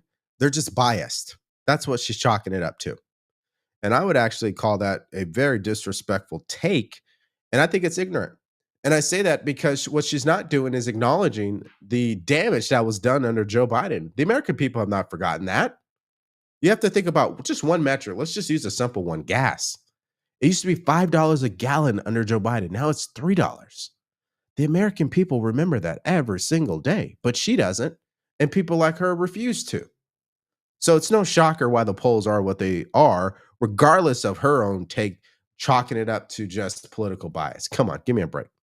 Yeah, if it was just this one CNN poll, that would be one thing. But take a look at Reuters Ipsos. What do we see here? Party with a better economic plan. Well, in May of 2024, just before Donald Trump was reelected president, Republicans had a 9-point advantage. Look at where we are now in May of 2025.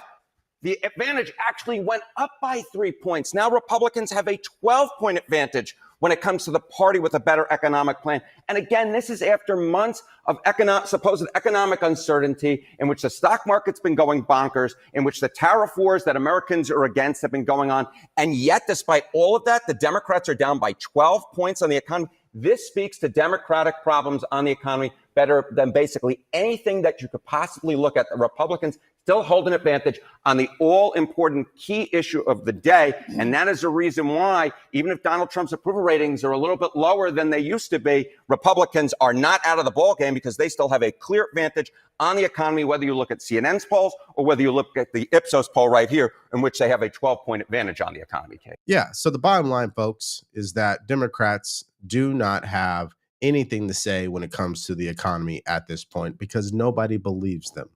They have zero credibility. That's just what it is. And unfortunately, Democrats are making the huge mistake by using the economy as their main talking point right now. They claim they are the party that is going to drive down the high cost of living, even though they were the party that caused the high cost of living. Now, not all Democrats think that way. And so what I'm going to show you here is a former battleground state campaign director for Kamala Harris. He actually makes sense in the way that he's seeing this. Take a look. It's not clear to the American people that we're fighting for them in their everyday lives. We get stuck in issues partly because I think we can't help it sometimes. And there's an article in the New York Times today that we talked about earlier that has this notion of the moralizing, the kind of patronizing, preachy version of the Democratic Party on all sorts of issues, not just how the government should function, but how you should live your lives. That version of us is not very popular. That's got to change. And we have to get back to basics and talking about what really affects everyday Americans every day. There also needs to be a brand reset in the sense of the candidates that we have, who can communicate effectively, how can they cut through, do they have the confidence to inspire that sort of leadership following ability that they can have in the campaign. That's not been present for a little bit. I think that the opportunity to turn the page in 2028 is there. And by the way, Republicans are going to have to turn the page to some extent as well, because this will be a first election without Trump on the ballot in 12 years for president. It's going to look very different across the board. Yeah, what's interesting to me is what's worse. The people who are considered to be the biggest voices and leaders of the Democrat Party, we're talking Jasmine Crockett, AOC, people like that, or the fact that they are continuing to ignore the numbers. The numbers and the results show that Democrats have zero credibility. 2, they do not respect the working class. All you have to do is look at their policies. And number 3, culturally, they're just out of it. They do not relate to the average American. And to provide more proof of that, take a look at this. Historically speaking, which is the party of the middle class has been a huge advantage for Democrats. I have polling from NBC going all the way back since 1989 when Democrats had a 23-point advantage. 2016, a 17-point advantage. But by this decade, we already started seeing declines back in 2022 where you saw that Democrats led, but only by 4 points, well within the margin of error. And now in our latest CNN poll among registered voters, which is the party of the middle class, it is tied.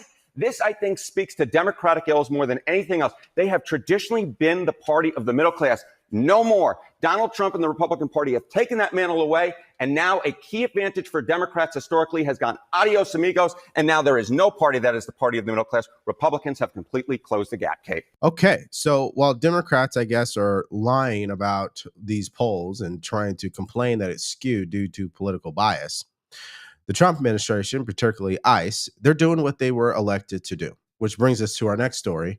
One of the largest deportation operations have just been executed in Massachusetts, of all places. Hear it for yourself.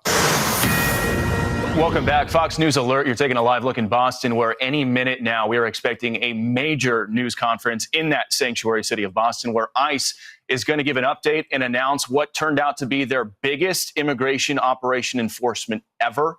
It's called Operation Patriot. ICE sources telling Fox News that during the month of May, agents arrested nearly 1,500 illegal aliens throughout the whole state of Massachusetts, some of them in sanctuary jurisdictions which don't cooperate. And listen to this, 790 of those arrested had criminal convictions or charges. 277 had final orders of removal, deportation orders.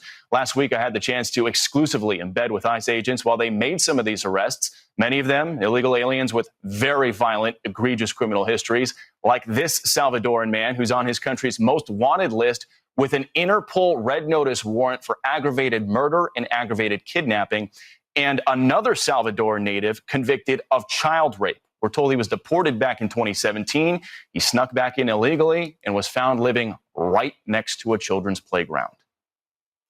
Is that unusual out here? Not in Massachusetts. It's not unusual. Due to the open border policies, we are finding that plenty of people who have been previously deported and committed heinous crimes and were removed from the country are now back here, just living among us. And now that's our job to go round them up. All right, now before we go any further, let's hear from today's sponsor. So it's no secret that the Fed Chair Jerome Powell is keeping interest rates sky high. And guess who pays the ultimate price? You do. See, it's harder than ever to qualify for a loan, a mortgage, even a basic credit card, no matter how hard you worked on your credit. That's why I partnered with MDW Credit Solutions, because they fight for you. They go straight to the credit bureaus, file real disputes, help with removing late payments, collections, charge-offs, and whatever else is holding you back. And right now, they're giving my viewers an exclusive deal. Just $79 a month to get a full audit, unlimited disputes, monthly updates, and real human support, not some overseas bot. So call 559-608-4242 or go to mdwcreditsolutions.com/Devori or hit the link in the description below. All right, so number one, the bad news is this. Massachusetts, particularly the political leaders there, will not actually applaud what ICE was able to do here. They do not support them. They are going to come out and say that, once again, ICE is terrorizing our neighborhoods. You can guarantee it. Now, secondly, which is good news, local law enforcement did work with ICE agents here, which allowed this to take place. So that's a great thing. And finally, it's just more of a great thing, I suppose, that they're allowed to finally do their job. Get the criminal illegal aliens out of our country ASAP. Now, here's Todd Lyons and what he had to say about this operation. Take a listen. One highlight for this operation is the fact that it was successful because we worked with our joint partners in a sanctuary state like Massachusetts, where it's extremely difficult. Where we had Operation Tidal Wave last month in Florida, there was a week-long operation working with our state partners. That's a state that cooperates with us. Here in Massachusetts, we don't have any cooperations from the local departments or from the state, which makes it extremely difficult for ICE to get out there and find these bad guys. And that is the unfortunate part about sanctuary city policies, right? They do not want to work with federal law enforcement agencies, particularly ICE, in an effort to deport illegal aliens. That is really disgusting, in my opinion. I'm sure they can meet halfway like New York City has done with the mayor there. And a lot of people think he was, strong-armed into doing it. The fact of the matter is, sanctuary cities does not help local citizens. It hurts them. And I guarantee if we truly did the numbers and the studies, we could prove that easily, okay? Now, let's go to what the White House press secretary had to say about this. Take a look. Well, there's certainly a concern that the previous administration allowed way too many terrorists and illegal immigrants into the interior of our country. And that's why the Department of Homeland Security is working overtime to arrest, detain, and deport as many illegal criminals and terrorists that we can in the United States of America. And any act of violence will be prosecuted to the fullest extent of the law. Now, Homeland Security posted more details about the people they arrested during this Operation Patriot, which is a great name here. And here are some of the photos, as you guys can see. Now, most of them definitely were arrested for the R word, as you guys know. And that's more than enough to get these people out of our country. And it's just fascinating to me that Democrats will not acknowledge this operation as a success.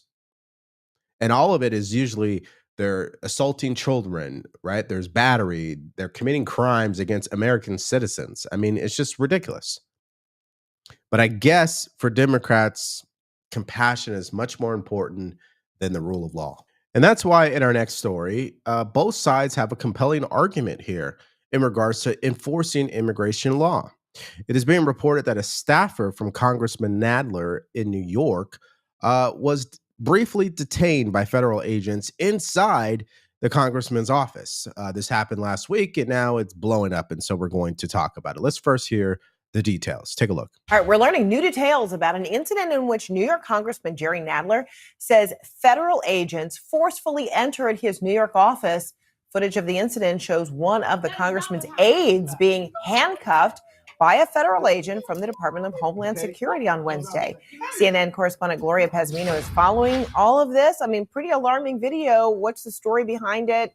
What's happened from there? Yeah, Fred, what you have here is definitely two very different versions of the story. You have the Department of Homeland Security claiming that these officers were there to do a security check, and you have Nadler's chief of staff saying that that is a complete fabrication. Yeah, so this is the type of story that if you are a true conservative frustrates you the most, especially if you're libertarian, okay? The bottom line is this: the Trump administration, they got it wrong here. The Department of Homeland Security. Let me explain to you why. There's something called the Fourth Amendment. It clearly states that it doesn't matter who you are, whether you're an FBI agent, an ICE officer, local police, sheriff, you do not have access to private spaces, i.e. congressional offices, without what? A judicial warrant. Now, when I had to actually look this up and verify it for myself, I couldn't believe it. You can't even access these spaces unless there's a clear emergency. Protesters do not equal emergency in this situation. And also, the staffers did not give consent to these law enforcement officials. And so they were not actually in pursuit of anybody who was running into the building, so to speak, running away from officers. So DHS really doesn't have a case here. In fact, this is just a clear mistake. Now, if you're on Newsmax, I'm sure you disagree with what I just said. Take a look. You know, it reminds me of a great John Wayne quote: life is tough. It's a lot tougher when you're stupid. Just don't do stupid things and you won't have to face these consequences. And it's very simple. There was protesting going on outside of the courthouse. Some Nadler staff allegedly invited some of those protesters into the office, and that's why they showed up. No one was arrested. No one was taken and booked. A woman interfered with them performing a security check. She was temporarily held out in the hallway and said, you need to stay out here while we conduct our search. That's all there was to it. Okay. Well, number one, what authority did they have to search a congressional office, which is considered a private space, which you're not allowed to do without a judicial warrant? You can't even use a warrant from Department of Homeland Security or an administrative warrant. Those are not even allowed. So again, if you're a conservative here and you don't like big government, you should be calling this out. See, we call out Democrats every single day, but when our party makes a mistake, we should call it out too, because if we don't, we're no better than them. That's the first thing. Secondly, she is correct about something, though. If you're impeding an investigation of law enforcement officials, you can expect to be detained. And that's exactly what happened with the staffer. She refused to let them into the office, and so she was detained as a result. But again, what overshadows that? They had no business being in there in the first place. And so this takes me to your reaction, right? We had three clear stories in this video. Let's start with what I just discussed. Do you agree with me here? Do you think the federal agents were in the wrong here? According to the U.S. Constitution, we're supposed to be the party of law and order. And so let me know if you agree that they got this wrong. Number two, damaging poll once again for Democrats, right? It continues to confirm what we already know, but we're going to talk about it every time it comes up because I know Democrats won't believe it. Like I showed you, they're claiming that the numbers are skewed. And what about the positive result in the largest deportation out of the state of Massachusetts of all place? Good for the ICE agents that they found success there. Let me know what you guys think about all of this in the comment section below. All right, now in the next video you're going to want to check out, there was a terror attack in Boulder, Colorado. You got to hear what the police chief said as a reaction moments after it happened, and also Elon Musk and his full interview with CBS. So if you missed out on those stories, all you have to do is click on that video because it's coming up right now.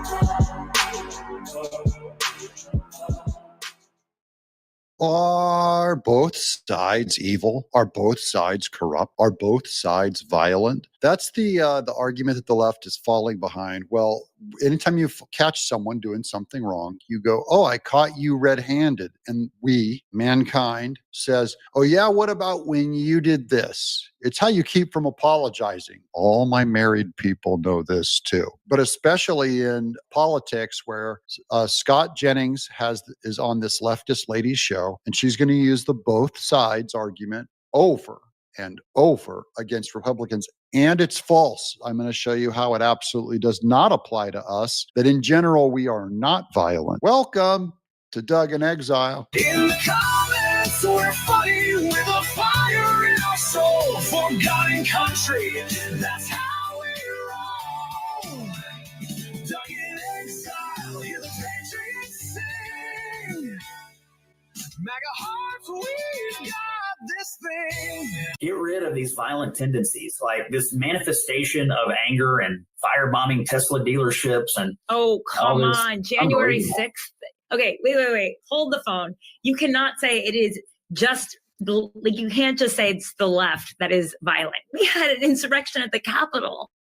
You had one bad day, and what is going on the left right now? Hey. Vandalism. Because you'll notice Scott Jennings, who condemned January 6th. Now, a lot of people on the right, we assume just because the Democrats are violent or evil, that we have to defend January 6th as just any other day. Scott Jennings doesn't believe that. He actually does condemn January 6th. Just for the purpose of this video, we're going to give that to them and say January 6th was an outrageous moment. I'll call it trespassing.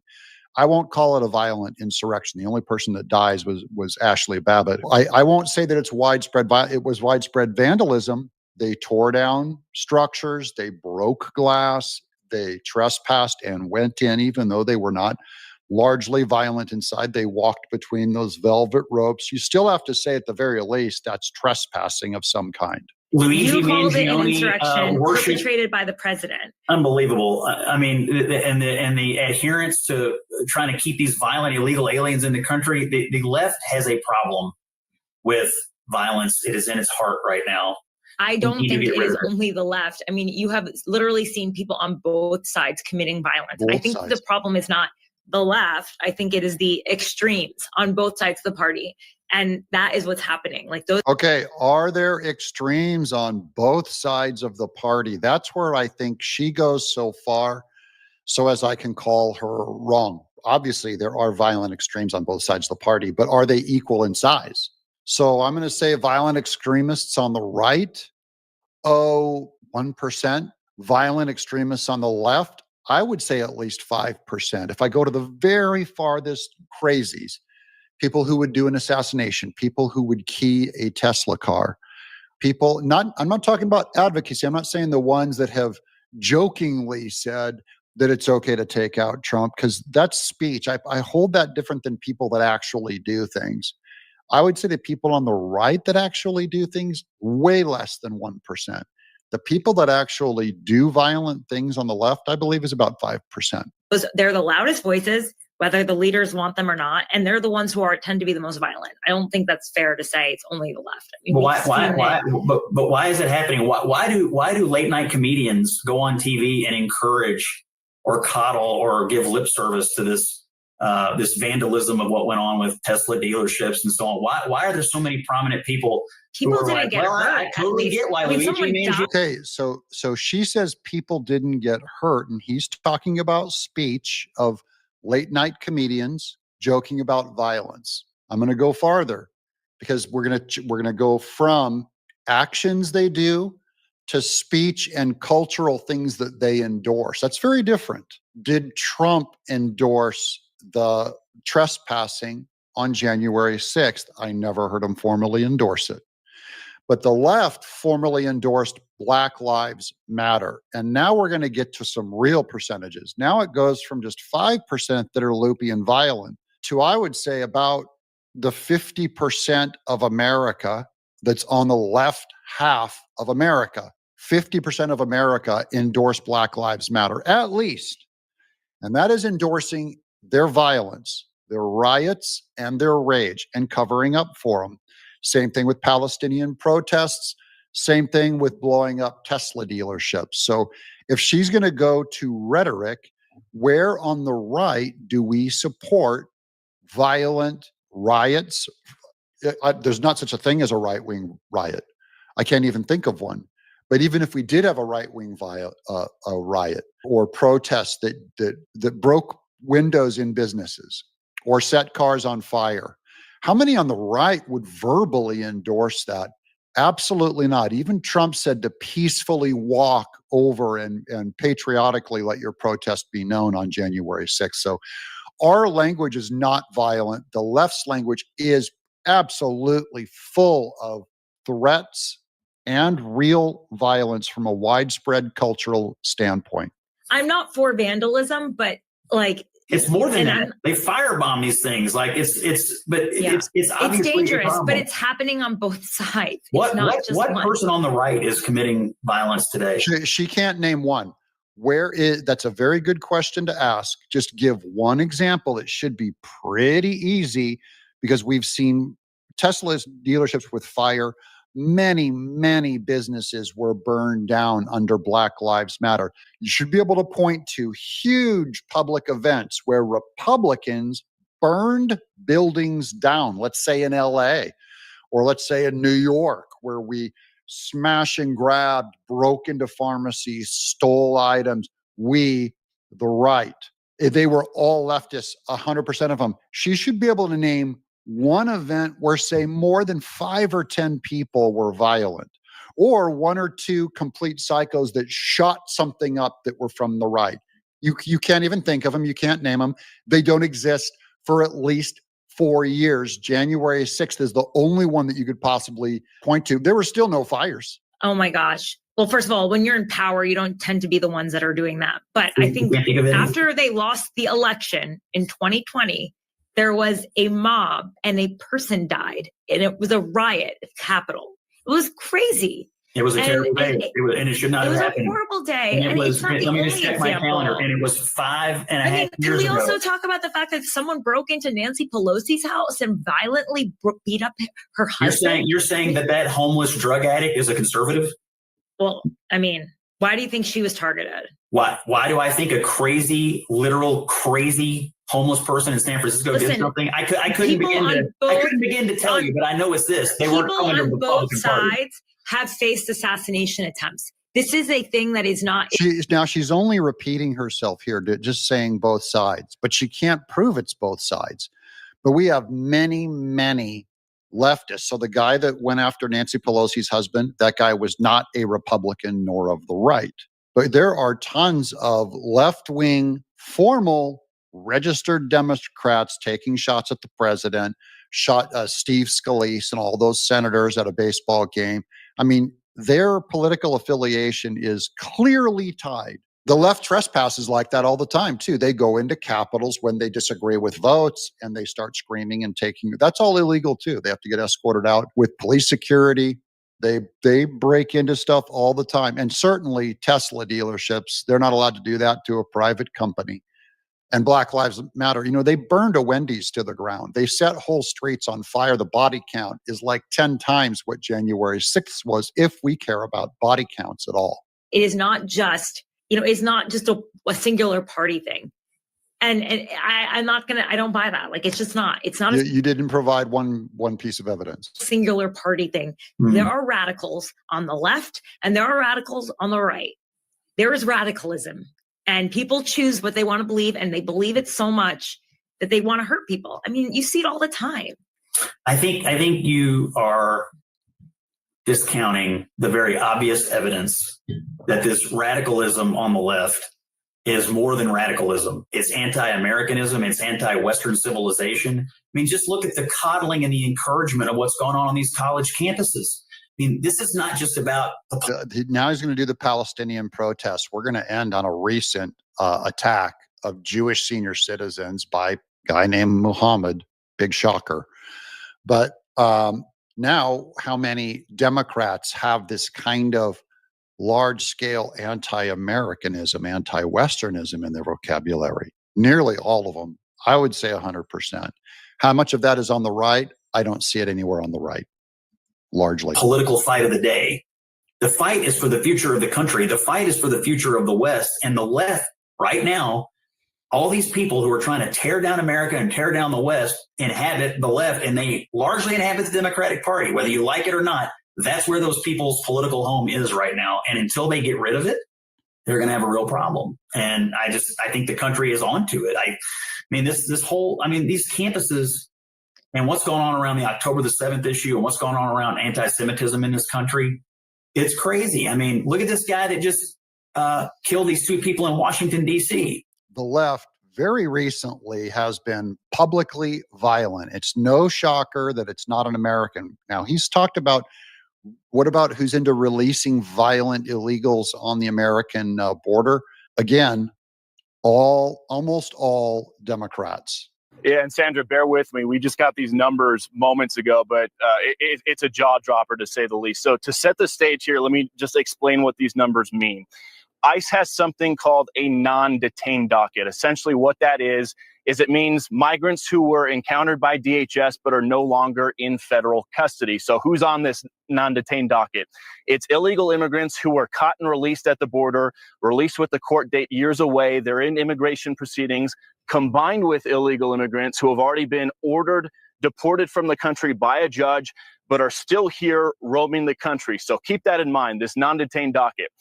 According to a letter that the acting director of ICE just sent to Texas Congressman Tony Gonzalez, on ICE's non-detained docket, they're currently tracking 425,000 non-citizens who have been convicted of a crime. Of that number, over 13,000 non-citizens have convictions for homicide and are on the non-detained docket, meaning they're roaming the... Okay, so these are illegals that the Democrats want to keep here. And I think this is a fair comparison to make. So I want to ask you guys, how many Democrats are for keeping illegals here? All of them. They don't want deportations. Or they say, we want deportations, but not the way you're doing it, which always ends up being they don't get deported. Look at the population number, 400,000 with these known criminal records. 400,000. Now compare that number, 400,000 criminals that Democrats here are covering for, versus the 500, let's say 1,000 people on January 6th. And by the way, some of those were old ladies. They didn't have any criminal record on them at all. But now let's compare that to the 400,000. You're looking at 400 times the number just in this one event. And there's many other events like Palestinian protests that you can hang around the left. The left is more violent than the right. There's tons of evidence for it, way more evidence for it. And anyone who does the both sides, there is no moral equivalence. Moral equivalence, when you say they're both morally the same. No, they're demonstrating that they have lost their minds and can be discredited out of the argument. Now, here is why our agents have to wear masks, our ICE agents do, because the left, Democrats dox them to threaten their families. So a lot of agencies were invited to come out 2 weeks ago in Los Angeles where we ran an operation where ICE officers were doxxed. So let's just say that again. People are out there taking photos of the names, their faces, and posting them online with death threats to their family and themselves. So I'm sorry if people are offended by them wearing masks, but I'm not going to let my officers and agents go out there and put their lives on the line and their family on the line because people don't like what immigration enforcement is. And which people don't like what immigration enforcement is? Do we call those Democrats or Republicans? They're Democrats, all of them, that are doxing these people. Now we're going to go to this recent attack. I have to be a little careful because I don't want to get too gory, but that guy without a shirt on, by the way, there's a giant rainbow flag with a trans flag right behind him at Democrat headquarters. He has 2 torches in his hand and he burned people in public. Just so we're clear, over 2 months, these are all Democrats, pro-Palestinian extremists, known as Democrats, torched Pennsylvania Governor Shapiro's mansion, right down here, with his family inside. That's even a Democrat against Democrat violence. Murdered 2 Israeli embassy staffers. We covered those kids in DC. And Scott Jennings didn't know about this news item yet, firebombed a Colorado vigil for Israeli hostages. And those victims were ages 60 to 80 years old, Jewish people in protest. That lunatic named Muhammad burned 6 people with torches. It is just, that was today. That's just an awful, awful, gruesome sight. Now he's been charged. Here's Caroline Levitt with, she took another Democrat off the street, which means we're all a little more safe. The president just put out a very strong statement condemning this attack. This terrorist came into our country under the previous administration. Joe Biden's administration foolishly gave him a tourist visa and then allowed him to unlawfully remain in our country. This individual should have been deported. Instead, he was welcomed here. And now, 3 years later, after coming to this country under Joe Biden's administration, he is lighting Jewish people on fire who were simply trying to peacefully pay respect to the hostages. There's the trans flag in the background there. Which party is more likely to set Jewish old people on fire in a protest? In Israel. This absolutely is an act of targeted terrorism. The FBI and the Department of Justice are investigating it as such. And the president is going to ensure that this individual is held to the fullest extent of the law. And not just this individual, but any individual, especially illegal criminals who engage in acts of terrorism, will be held accountable under this president. That's going to be a whole lot of Democrats get put away. The ones that cover up for terrorism and perform terrorism, not one conservative Republican will be locked up. And that means we'll all be a little bit safer. Hope you guys enjoy this content. Give us a subscribe. Your comments below are most important. Will Democrats ever wake up that they're the violent party? I'm Doug in exile. Have you checked in on your Jewish friends? I can't imagine what it was like for them to go to synagogue this past weekend. I mean, this keeps happening. And it doesn't change the national conversation, and it's not dominating news coverage the way a mass shooting would, the way a single attack by a white person on a single black person would. It's just kind of like, anyway. 0 calls, in fact, for a national conversation to take place in legacy media. They don't see the pattern. And let's face it, their sympathies, for some weird reason, are entirely with the Hamas defenders. It's not even the top story right now on the New York Times website. What is there? I'm sorry. Was there another terror attack someplace that I missed? Maybe I missed it. Was it the horrific gang violence with these 6 illegals who killed a black woman? Is the New York Times leading with? No, they don't give a shit about that either because it's not white people who did it. But we'll get to it. In fact, in response to what happened in Colorado, where they were openly trying to rally support for the hostages that are still in the custody of Hamas, and the perpetrator was out there yelling, "End Zionists," and "Death to these Jews," we're supposed to wait to call it terror. Like, he's out there, free Palestine, end Zionists, and threatening the children openly. But, it may have just been some sort of civil disobedience. Maybe he didn't like his taxes. I don't remember him calling for that. I don't see anything about taxes or anything other than the evil Zionists in what he was saying. So to me, it seems pretty clear. And thank God, to the Trump administration, it seems clear too. We've had absolute moral clarity from Kash Patel and Dan Bongino, no matter how cowardly the locals seem to be. And by the way, Jared Polis, while he didn't call it a terrorist attack, called it an act of terror, which at least is closer. I'm not sure what's wrong with the local cops. To top it all off, the suspect in this case, of course, cherry on top of the sundae, is here illegally. Of course he is. And he came here, wait for it, during the Biden administration. Now you're starting to sense why the media is not in love with the story. It's got everything. The attack happened yesterday around 3:30 p.m. in Boulder. Since November of 2023, this group of mostly elderly residents, they've been holding a weekly gathering to show solidarity with the Israeli hostages. And by the way, American hostages too, being held captive by Hamas in Gaza. One witness telling MSNBC the suspect might have been posing as a gardener doing yard work before he began his attack.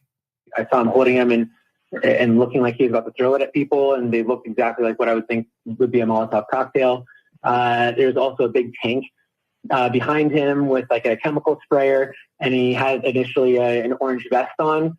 So I had the same impression that somebody else had mentioned earlier, that he was posing as someone who was like a gardener or something, and he was lighting people on fire while spraying gasoline on them. That's what gasoline is what it smelled like. I thought it initially was alcohol. But I assume it was gasoline, which again singed the pants off of some of these elderly women, and the shirt off of one of the women that I can't really, frankly, I can't imagine. You can hear him overcome with emotion. According to the NBC affiliate in Denver, 8 people, ages 52 to 88, were injured, at least one seriously, in the attack. 88. 88. By my calculation, that means the person was born in the, 1936, around there? Think about that. Think of what that person has lived through. I mean, I told you that this at least one, I don't know how many 88-year-olds there were, but at least one of them is a woman and a Holocaust refugee who fled from Europe to escape the Nazis.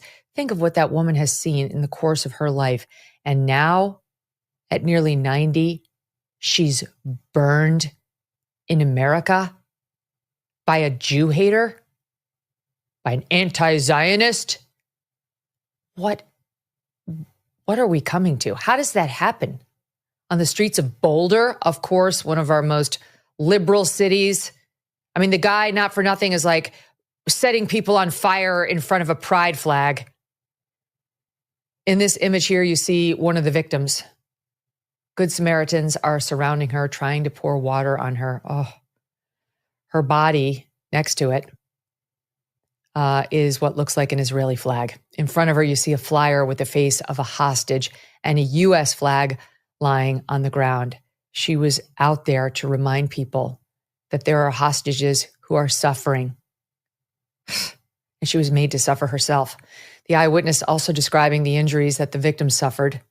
This is hard to listen to, but we must, in order to understand exactly what this man did. One man probably, if I had to guess, was probably in his like 50s to 60s, just kind of in shock and figuring out what he could do to make himself more comfortable. I mean, his leg from ankle or foot to all the way up to his buttocks was melted. His skin was melted basically off or shaved off his leg.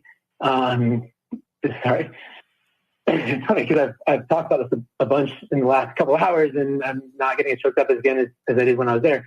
And so there were some deep cuts in a bunch of these people's legs, probably an inch in diameter, with blood coming out of them. This other woman had burns all over her hands, ankles, feet, elbows. They looked stunned, confused. This is just so wrong. The suspect was caught on camera. The video was widely shared on social media. You almost couldn't believe your eyes in watching it. It was, I sent it to my team like, is this it? This happened? This guy, he's still out there, still threatening, still holding what appear to be bottles that are about to become Molotov cocktails, which is basically like a bottle of alcohol or gasoline with some sort of a starter inside of it, like a rag that will catch on fire, and then they light it.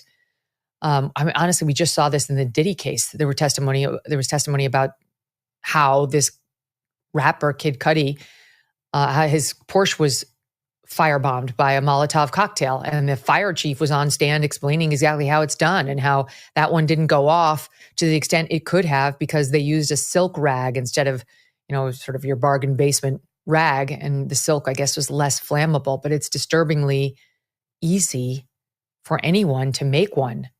And apparently this guy made many, because when you're going to see him on this tape we're about to play for you, he's already unleashed the carnage. This is after he's hurt the people. And what you see here, he's threatening more. He's got more bottles that he could potentially throw. And people seem to be coming, maybe they're just new passersby, seem to be coming to grips with the fact that this is a very dangerous man and he means business and he should not be approached. He cannot be subdued and get anywhere within the reach of those bottles, and you could be the next victim. He's shouting, hard to hear at points, but he is shouting, how many people have you killed? End Zionists. Palestine is free, and they are killers. Watch. We're here. He's shirtless. We can't do with jeans nothing. on. We can't do nothing. We can. Not here. You have to end Zionists. Not here, bro. You're not. People are taking video right now. You have to end Zionists. He was wearing an orange suit with like something on his back. Spraying alcohol, Spraying too. alcohol, but what he did was he made it look like he was cheering. He's making Molotov cocktails. And for us. Well, we can't do it when he's got Molotov cocktails. If you are fighting, you have to. That's what he's got right here. Is Molotov right there.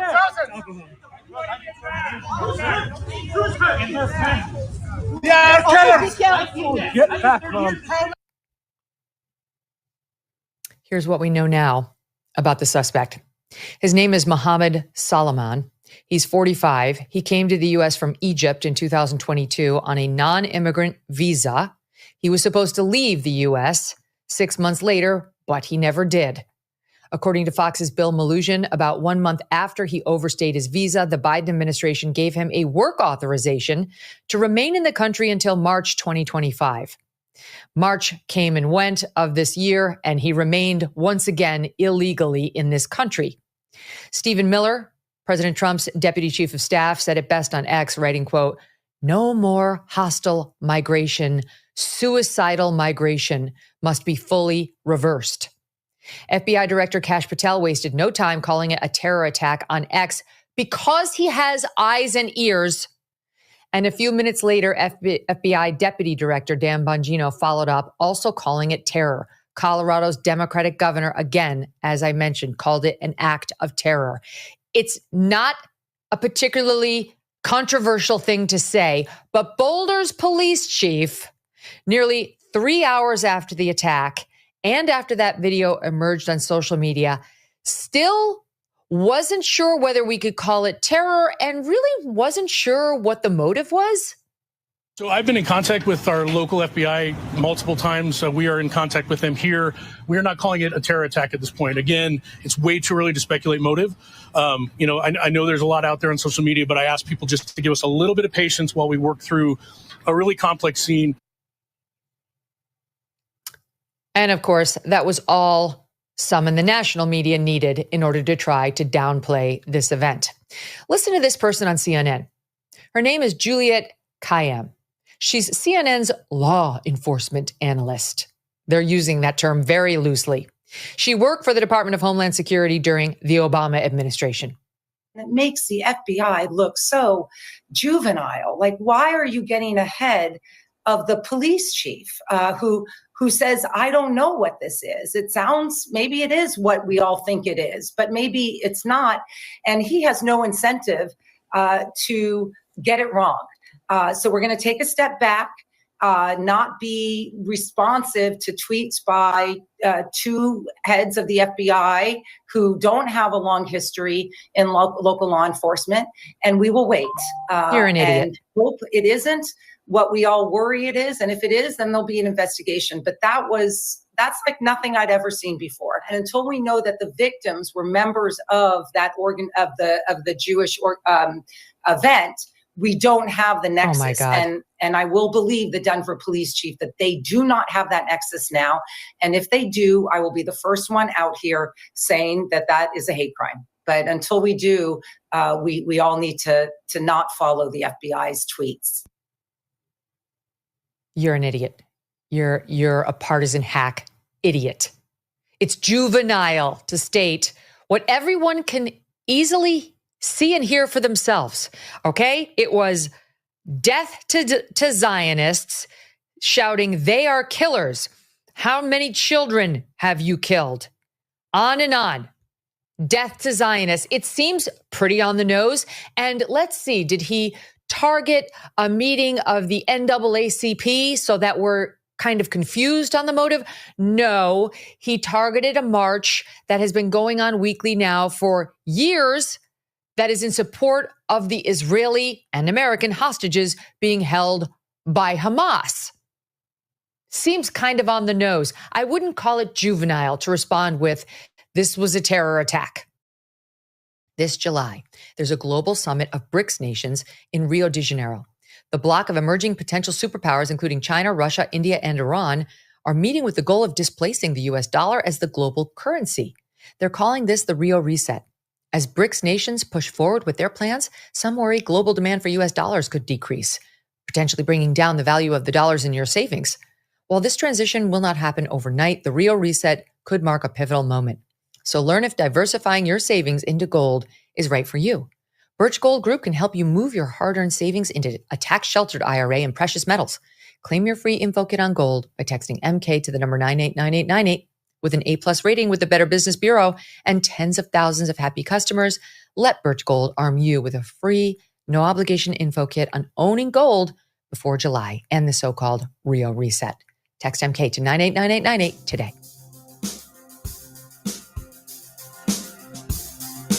Thanks so much for watching. If you like what you just saw, hit the subscribe button for more clips and full episodes.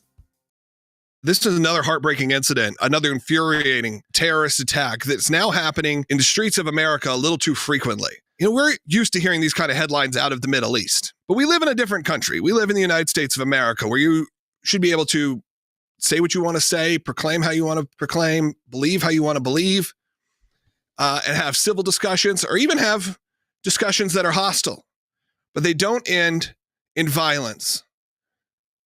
We're just a few weeks out from the last attack where that couple was murdered out in front of, or that worked for Israel, and you know, one was an American, and they were about to get married. You know that whole story.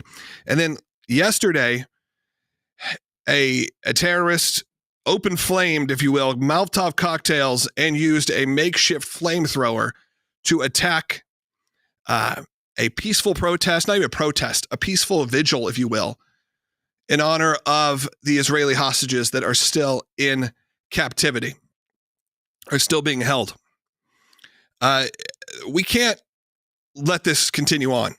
This can't be the way America continues on. This is, you should not be able to, you should not have a problem walking down the street showing your Judaism, honestly showing any of beliefs, showing if you are a Muslim or whatever it may be, a Christian wearing a cross, wearing a Star of David, wearing a yarmulke, wearing a hijab, because we have built a different kind of country. But unfortunately, here we are, where attacks are happening in Colorado, in Washington, D.C., and these are just sort of the top headline ones. Of course, we remember even the governor of Pennsylvania, Josh Shapiro, his house was essentially firebombed also, destroyed over Passover. And it all coexists and combines in a moment where you feel like there is this misunderstanding, because so many people conflate all of Judaism with the state of Israel and the government of Israel. And look, I'm a Zionist. That was not a dirty word 2 years ago. Now it is. They've corrupted the entire movement, and they have made the goal, by the way. The goal is not to protect and free the Palestinian people. I would love that to be the case. It is to keep Hamas in power and to inflict terror around the world and destroy the Jewish people and destroy the Christian people, destroy people of different sexual orientations. This is what's happening. And that could be the least American thing that exists. When you saw the images coming out of it, you know, there was a moment of, we don't know motive, it's too early. And you kind of understand that's the cops' jobs. They can't necessarily jump to that. But it was nice to have an FBI say, no, we know what this is. We can see very clearly what this is. Let's stop messing around here and actually just say what it is, which is anti-Semitic destruction, anti-Semitic attacks, not just anti-Israel. You can have a problem with a foreign government. You can have a problem with your own government. Not everyone who voted for Kamala Harris is anti-American. Not everyone who voted for Donald Trump is a pro-American, for that matter. They're not universally exclusive. You can have a problem with a government, but that's not what this is. This is, they decided to go in and attack once again, this time, people who are there saying, we just don't want to forget that there are still hostages in Israel. And I have to say to some of my friends who are on the other side, who say, hey, we don't see the anti-Semitism happening in America. We think that you're overblowing this stuff. I try to, send a few messages when any of this happens, send a few texts, just show headlines. I don't even spread commentary. I'm just like, here's the headline. And here's what I would like as a response. Oh man, that's terrible. Instead, I usually get 3 pages of explanation of why it's justified. We're living in a fallen time here, everybody. But Will, this was not some sort of isolated one moment of thousands of people protesting. This was a weekly vigil. That's right. This has been going on since the weeks following October 7th. And it was an organized group called Run for Their Lives that host both like walking vigils as well as some like 5K type events where they're doing this to raise awareness specifically of the hostages that are still held by Hamas. And this isn't some like support the government of Israel group. This is specifically about the hostages. And I think that's also something to point out. There are many groups that are very pro getting the hostages home, raising awareness, that are even critical of the Israeli government for their response. So even in that light, the hostage issue is in many ways politically been separated from support for the Israeli government. But this individual was an Egyptian man. He was here illegally. He had overstayed a visa under the Biden administration, came here on tourist visa, overstayed, never went home, has been here for years now. And he was shouting free Palestine, some things that were unable to say on the air about Zionism and about you killing children, so we will kill you, things of that effect. And this was at a crowd of people where the 8 injured were ages 52 to 88. And that 88-year-old individual was a Holocaust survivor that is advocating for hostages, someone who is living out the message of never again, someone who survived the Holocaust and is now advocating for those that is the worst killing of Jews since the Holocaust, October 7th, advocating to bring home hostages. And on American soil in Colorado, she is set on fire by a terrorist who came from Egypt, overstayed illegally, and took the cries for intifada literally.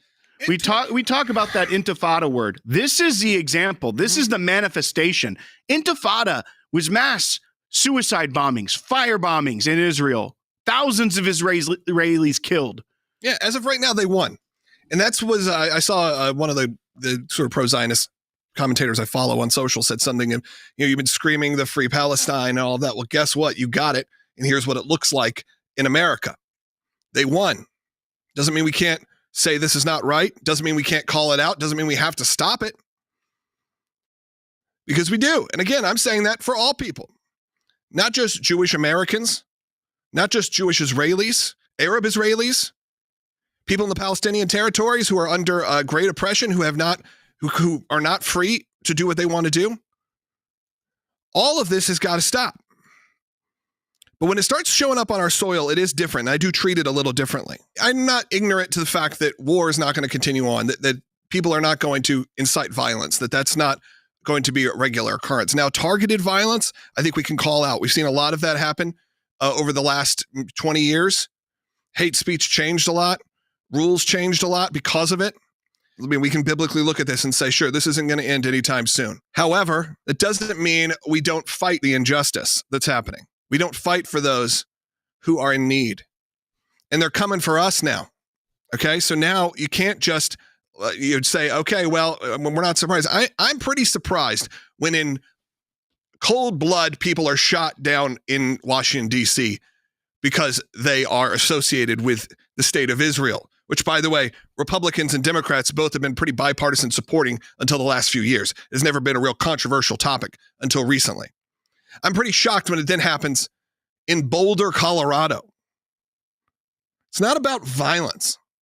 It's not about political violence. Sure, we've seen that from Vietnam and everything, that there was always this happening. But that doesn't mean you don't try to get better. We don't look back at those things and go, well, that's just part of America. You look back at it with disgust The problem you have here is that the people who I've been talking to aren't looking at it with disgust.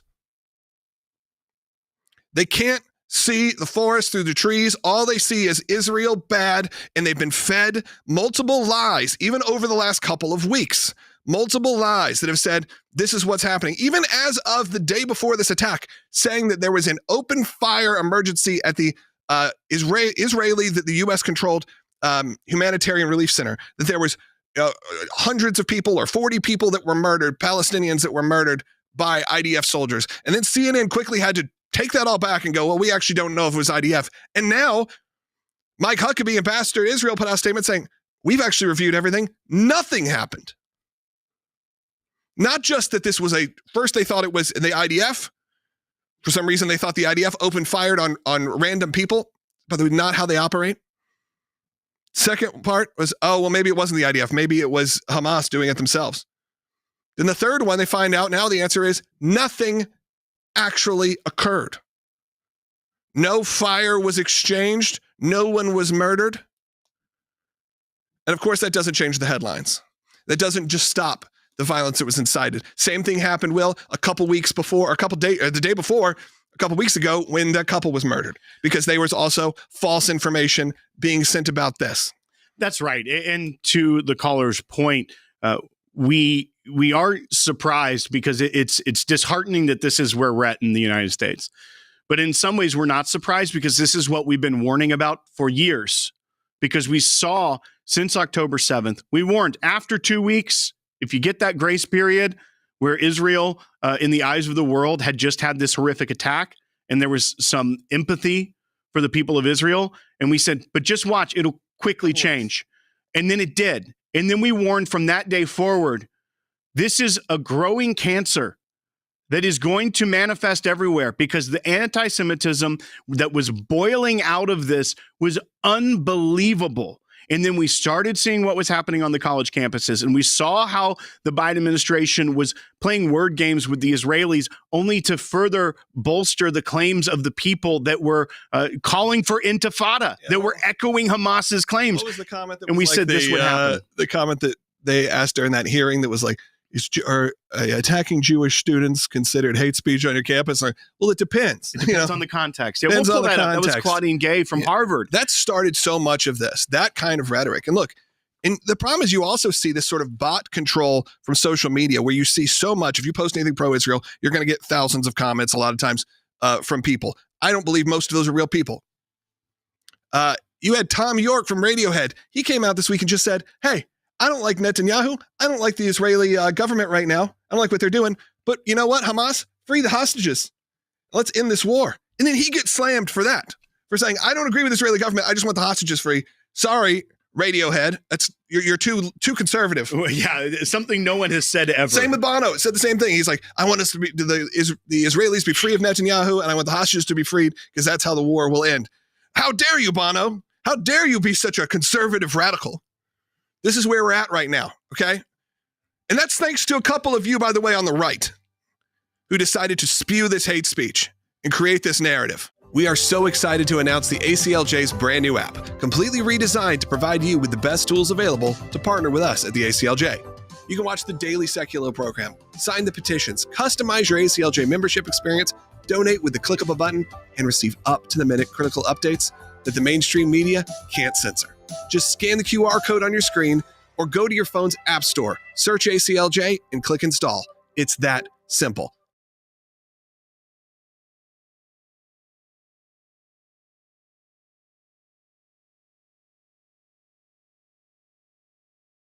Joe Biden gave a speech. Oh now, my God. I know I'm going to play you this tiny little clip and you're going to be What? like, that's not from Friday. That is the same speech he tried to give 17 different times.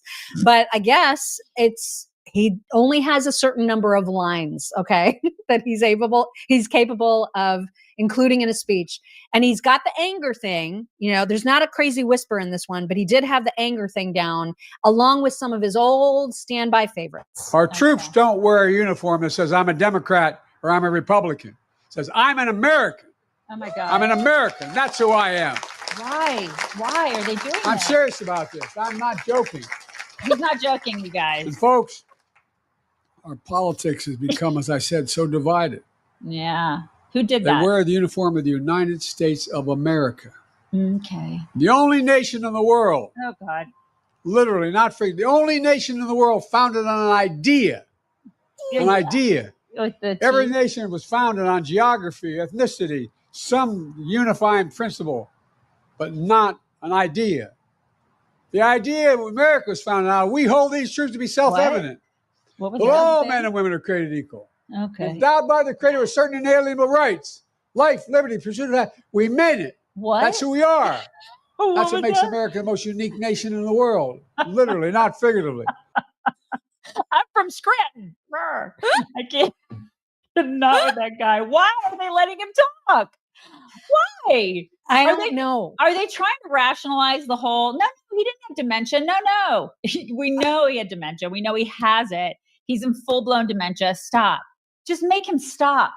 He won't needs to stop. just- Can't stop. He Is won't. it Jill? And Is Jill making him do this? What's I happening? don't. I think this is just their only remaining source of income. So is like that it? speeches, and so they're just trying to capitalize on it whenever Wow, possible. He Jill. actually did, and this was very unusual during his term as president. But he did come out after the speech to speak with reporters. Some of them were disgusting. Like some, I don't even have the clips of the guy fawning all over him and saying, "You really showed them. Look at you being all spry and awesome." But he did. It was God. ridiculous. But there was one good reporter who was like, "So, what do you make of this whole book saying that you are completely demented?" And here is what Joe Biden said. There's also been a lot of discussion recently about your mental and physical capabilities while you were Look in at his office. face. You can see that. I'm mentally incompetent and I can't walk and I can beat the hell out of both of them. Do you want to reply my to God. any of those reports and also to the fact that there are some Democrats who are now questioning whether you should have run for re-election in the first place? Why didn't they run against me then? Because I'd have beaten them. Do you have any my, regret? oh my God, this is a It's so complete creepy. disaster. Oh my You know the thing. I'm not joking. I just make it stop. Make it all stop. Whoever told him this was a good idea should be held responsible. This is like he didn't decide to do this. Why This does he get in the women's faces the way he does? Why too? does he do this at all? This just makes him look worse and worse and worse. Why? And Why she are they wasn't the doing that? only reporter whose face he got into. I don't even know what the second reporter says, but he is so close to her that you can just see her like smiling and like you can tell she doesn't know how much closer he's going to try to get. You guys, look at this. Why does he do this? No, I don't. Sir, why I feel was like it everybody important? expects. Sorry, I've done it all because I'm loyal. I do it every damn year from the very beginning. Oh my Never God. forget what I Look came at her from. face. That's why. I mean, that is creepy. It's so creepy. I would that be he does like, that. You're gonna need to get away from me. Gonna- You weird, creepy old man. God. You're gonna need to step away from the daisy. And then I can't remember which channel decided to do this, but one of the media outlets decided, hey, you know who we should get to comment on Biden's mental acuity? Bill Clinton. We should get like really, really old dudes to comment. And so they did. And you guys, he thinks Joe Biden is just fine. Of aging, bet he there's does. this book that Right. came out that talks about Joe Biden Okay. and the people around him seeing Good that Lord. he had cognitive and physical Oh my God, he decline. looks terrible. Did you ever have Wow. a moment with him where you thought maybe he was unfit to run for No. president? No. I thought he was a good president. Oh my God. The only concern I thought he had to deal with was could anybody do that job until they were 86? And we'd had several long talks. I had never seen him and walked away thinking he can't do this anymore. He was always on top of his brief. You never saw any cognitive No. decline. So I didn't know anything about any of this, and I haven't read the book. I saw President Biden not very long ago, and I thought he was in good shape. Oh my God. And then he was like, can I get your number? I got a room upstairs. You want? I don't think he does that anymore. I think he probably still does. Really? Yeah, he probably tries. It's like muscle memory. You know what I mean? He probably doesn't even know he's doing it, and he's doing it. And the women are like, no, grandpa, no, just stop. These are the days, you guys, where caffeine is not a good thing for me. And that is why I'm so glad to have this as an alternative. Where's the front of it? Wait, there it is. Mud water. Mud water. Mud water. Masala This is like chai. if you like a good chai tea kind of drink, this is like that. It has that chai flavor with like sort of a hint of chocolate, and it does give you a nice little boost of energy, but without all the caffeine that coffee has. And these are the days that I need mud water instead of like the straight up coffee, because otherwise I feel Blood like my pressure. heart may explode. Blood pressure.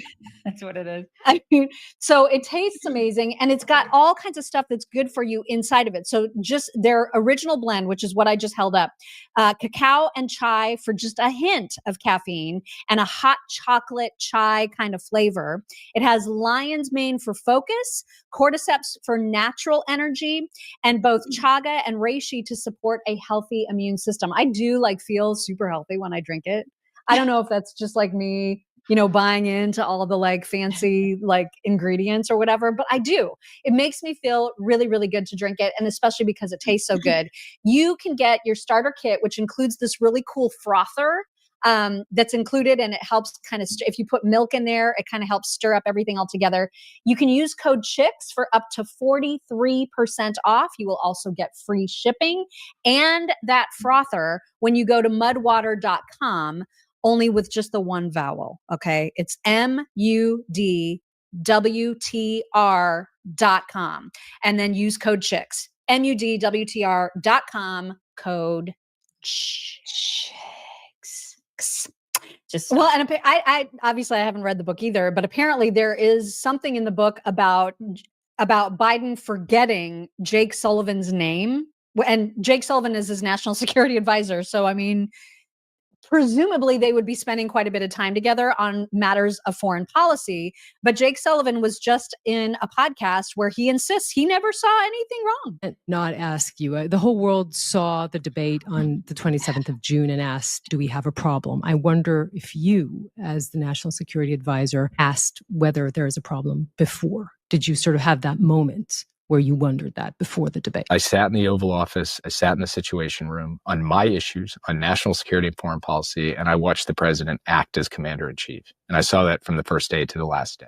And in fact, in the last week, he gathered his aides in the Situation Room for one last National Security Council meeting on Gaza shortly before the deal came through. And then he went out and announced that deal to the press. A couple months before that, in October, he was at the head of the table in the sit room, managing those very tense hours when Iranian missiles were falling on Israel, and the United States, at his command, sent American personnel into harm's way to help defend Israel directly. I've seen all the commentary and everything else, and there's the question of politics and running for re-election. I've said all along I was mercifully insulated as National Security Advisor from politics, to the point where I was even insulated from my wife's campaign when she was running for Congress at the time. Okay. To me, though, the question of, was the president effectively operating as the commander-in-chief, executing in crisis, executing strategy? I watched him do that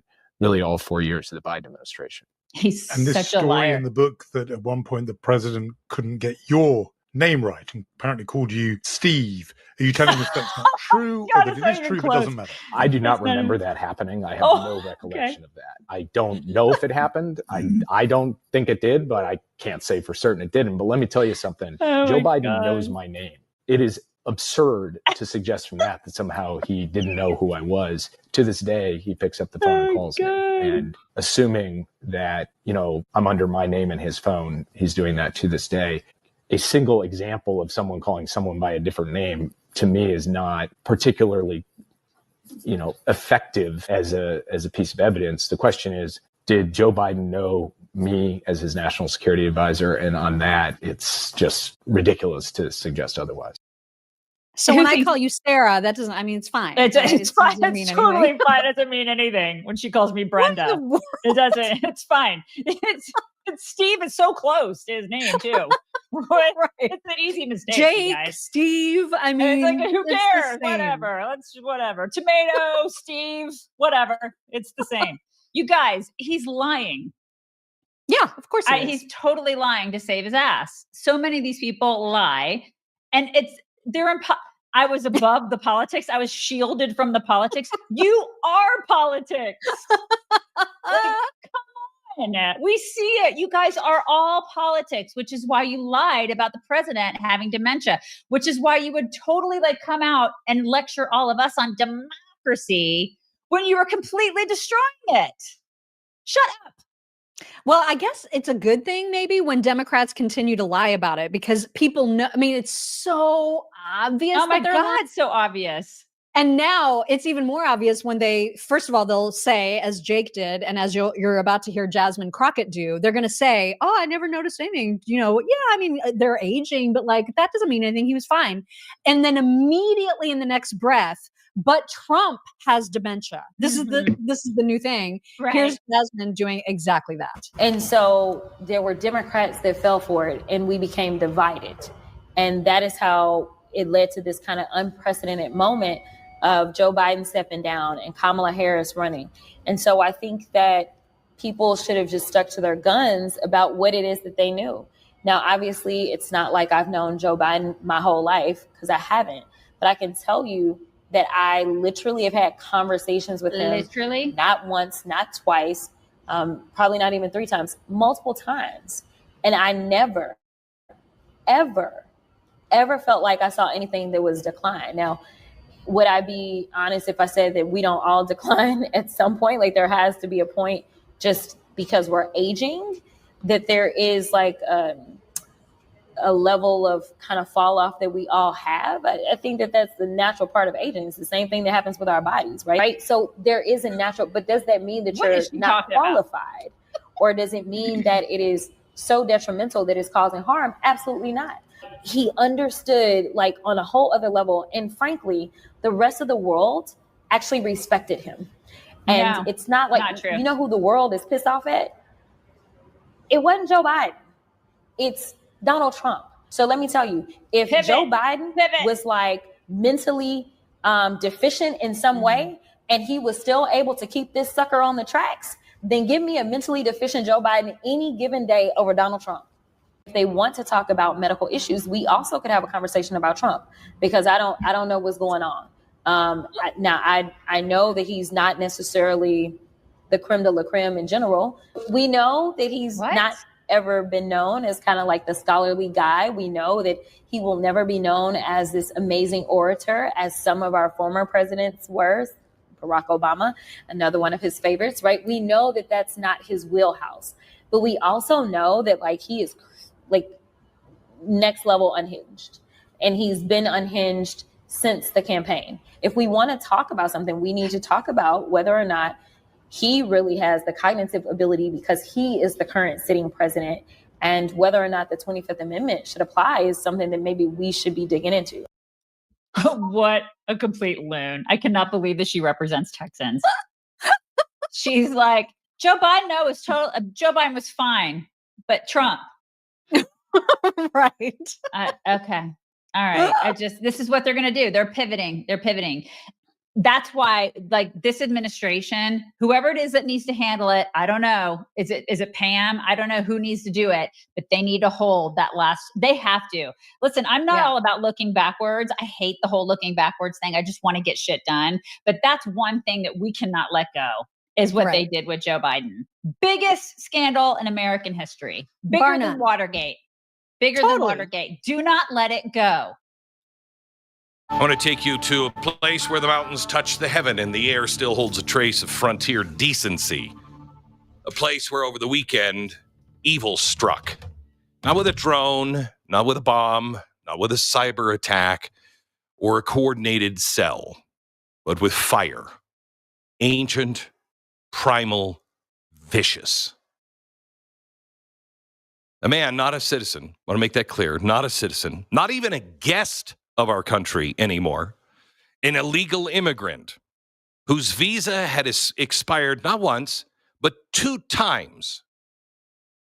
hurled a Molotov cocktail into the window of a Jewish family's home this weekend. Flames don't ask questions. They quickly licked up the curtains, the memories, the photographs, and the people. One woman, elderly now, frail, a woman who had escaped the Holocaust in the last century. A woman who escaped Hitler's ovens only to be set ablaze here in the nation that was supposed to be the world's safe harbor. Let that settle in. She survived last century's greatest evil only to be hunted in this century, in this country, on our streets. When will you say you've had enough? Why was he here? How many more like him are here, hiding in plain sight, walking amongst us? Why, 2 decades after 9/11, have we learned nothing? Do you remember what 9/11, you remember what they said caused that? People overstaying their visas. And so we were going to change, we're going to get the Patriot Act so that never happened again. Well, the Patriot Act has done an awful lot of things, but apparently not stopped what caused 9/11. That was the hole we swore we were going to close. Do you remember the commissions? Do you remember the hearings? Do you remember all of the promises? They meant nothing. And it'll only get worse if we keep trading security for ideology, borders for feelings, sovereignty for slogans. We need to rebuild our manufacturing base. And American Giant started doing that 14 years ago. They make clothing here at home with American cotton, American hands, and American heart. It's quality you can feel. Go to american-giant.com/Glenn. Get 20% off your first purchase. That's american-giant.com/Glenn. Anti-Semitism is burning in our streets. This time, literal fire. This is not really an abstract kind of concept. This isn't a mean tweet or a campus protest. This is torches and flames. And it should sound familiar because I think we've all seen this movie before. Wasn't it in the 1930s that this happened when they lit synagogues, they lit people on fire? America, are you sleepwalking into that same nightmare? I have to tell you, I am so sick and tired of the lies from the left and the media. Every single day they claimed Donald Trump and his supporters, they're nothing but Hitler and they're Nazis. Well, let me ask you a question. What were the Nazis best known for? Because I don't think it was the Volkswagen. It was the Holocaust. It was their hatred of Jews. It was Kristallnacht. It was the ovens in Auschwitz. Let me ask you, which group of people is marching in the streets chanting from the rivers to the sea? Are they Donald Trump supporters? Or are the anarchists, the LGBTQ community, the Democrats, the socialists, the communists? Aren't they the ones doing it? I'm having a hard time with this because, Donald Trump is trying to build more cars in America. And if that's the way you define Hitler, as somebody who was responsible for the Volkswagen, then yeah, I guess he's Hitler. But if you concentrate on what's happening with the Jews, it's very, very clear whose side is on who. Which one is shouting river to the sea, which means no Jews in Israel. 2 weeks ago, the son of a man who was a guest of the Democratic Party at the last State of the Union, his son, a flag-waving member of the communist socialist movement here in America, shot two innocent Jews in the streets 2 weeks ago. In fact, he took the time to reload so he could finish the young lady off. She tried to crawl to safety.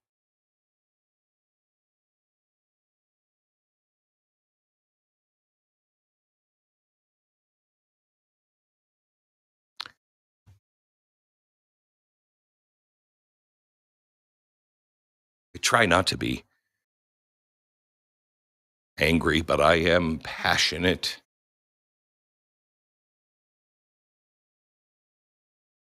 I was mocked by the ADL in 2009 or 10. Maybe it was probably 2009 and 10. I was called a hate monger for spreading fear because I dare tell you that what the world witnessed on the streets of Germany in the 1930s would come again to our streets. Well, let me ask the ADL. Do you still wish me to remain silent? Because this is exactly what I warned about and exactly what you called me a hate monger for pointing out.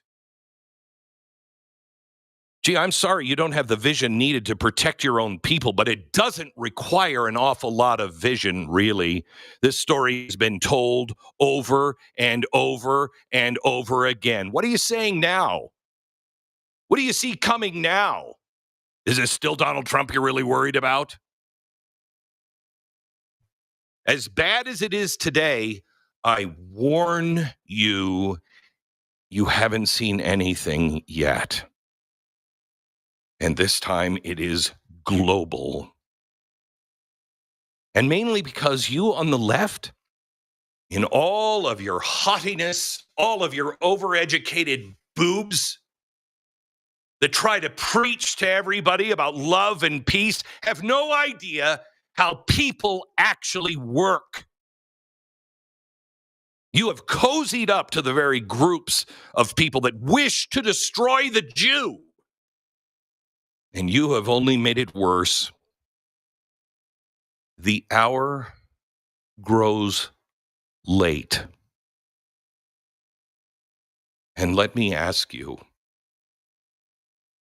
the Jew has been chased out of every country on earth, always told to go back to where they come from.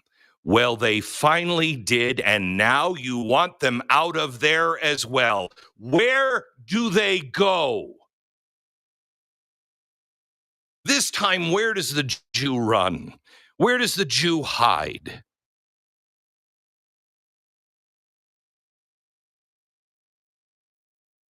Please don't let this ancient evil grab your heart. Please. This is an ancient evil, and if we do not start treating it as such, instead of something we can negotiate with, I promise you the Jews will only be the canary in the coal mine. And with AI on the event horizon, there will be no place for the Jew or you to hide. No place.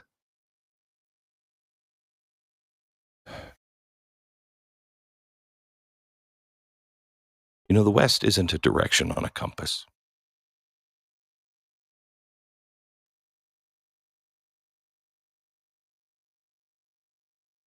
It's an idea. Fragile, but luminous idea. That all men are created equal, that laws matter, that borders matter, that truth matters. But when we allow lawlessness in the name of compassion, when we let hatred march unchallenged under the mask of tolerance, when we fail to enforce even the most basic boundaries of civilization, we're not being moral, we're being suicidal. How much longer will we ignore this? What will it take for all decent Americans to wake up? Must every town lose a synagogue? Must we have shootings and now fire bombings on all of our streets in all of our cities? Must every grandmother who survived the ovens of Auschwitz die in the flames of our indifference?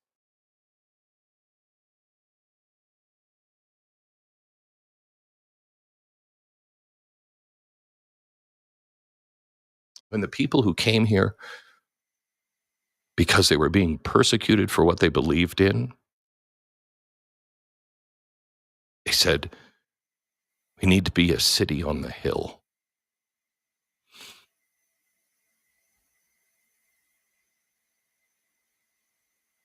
to be the last great hope of man on earth. But cities burn when no one defends them.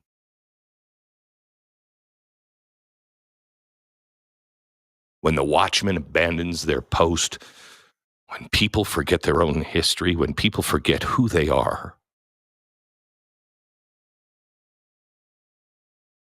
This is not about politics. This is not about race. This is about civilization. And we either draw the line here or we will allow the fire to spread until there is no West left to defend. And it will only be then that the world will mourn and weep for the just decency that Western civilization has created. They will weep, but it will be too late.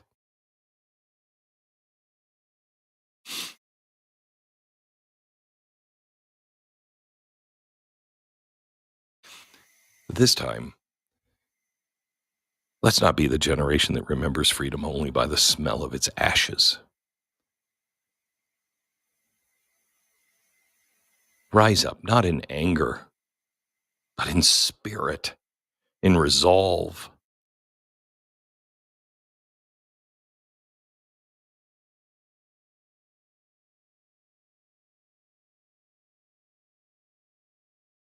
Please just remember. Remember who we are. Remember what we've tried to create. Remember what our principles are. Remember the truth.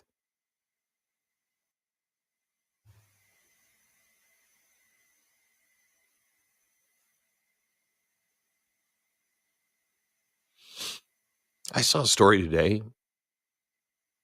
Said Biden, his administration, had ignored 7,000 warnings of child trafficking. 7,000 warnings. May a millstone be around the neck of all of those that turned a blind eye. When will we come together on our principles again to protect the innocent, to actually enforce our own laws, to defend the vulnerable and call evil out by its name before the fires consume all of us?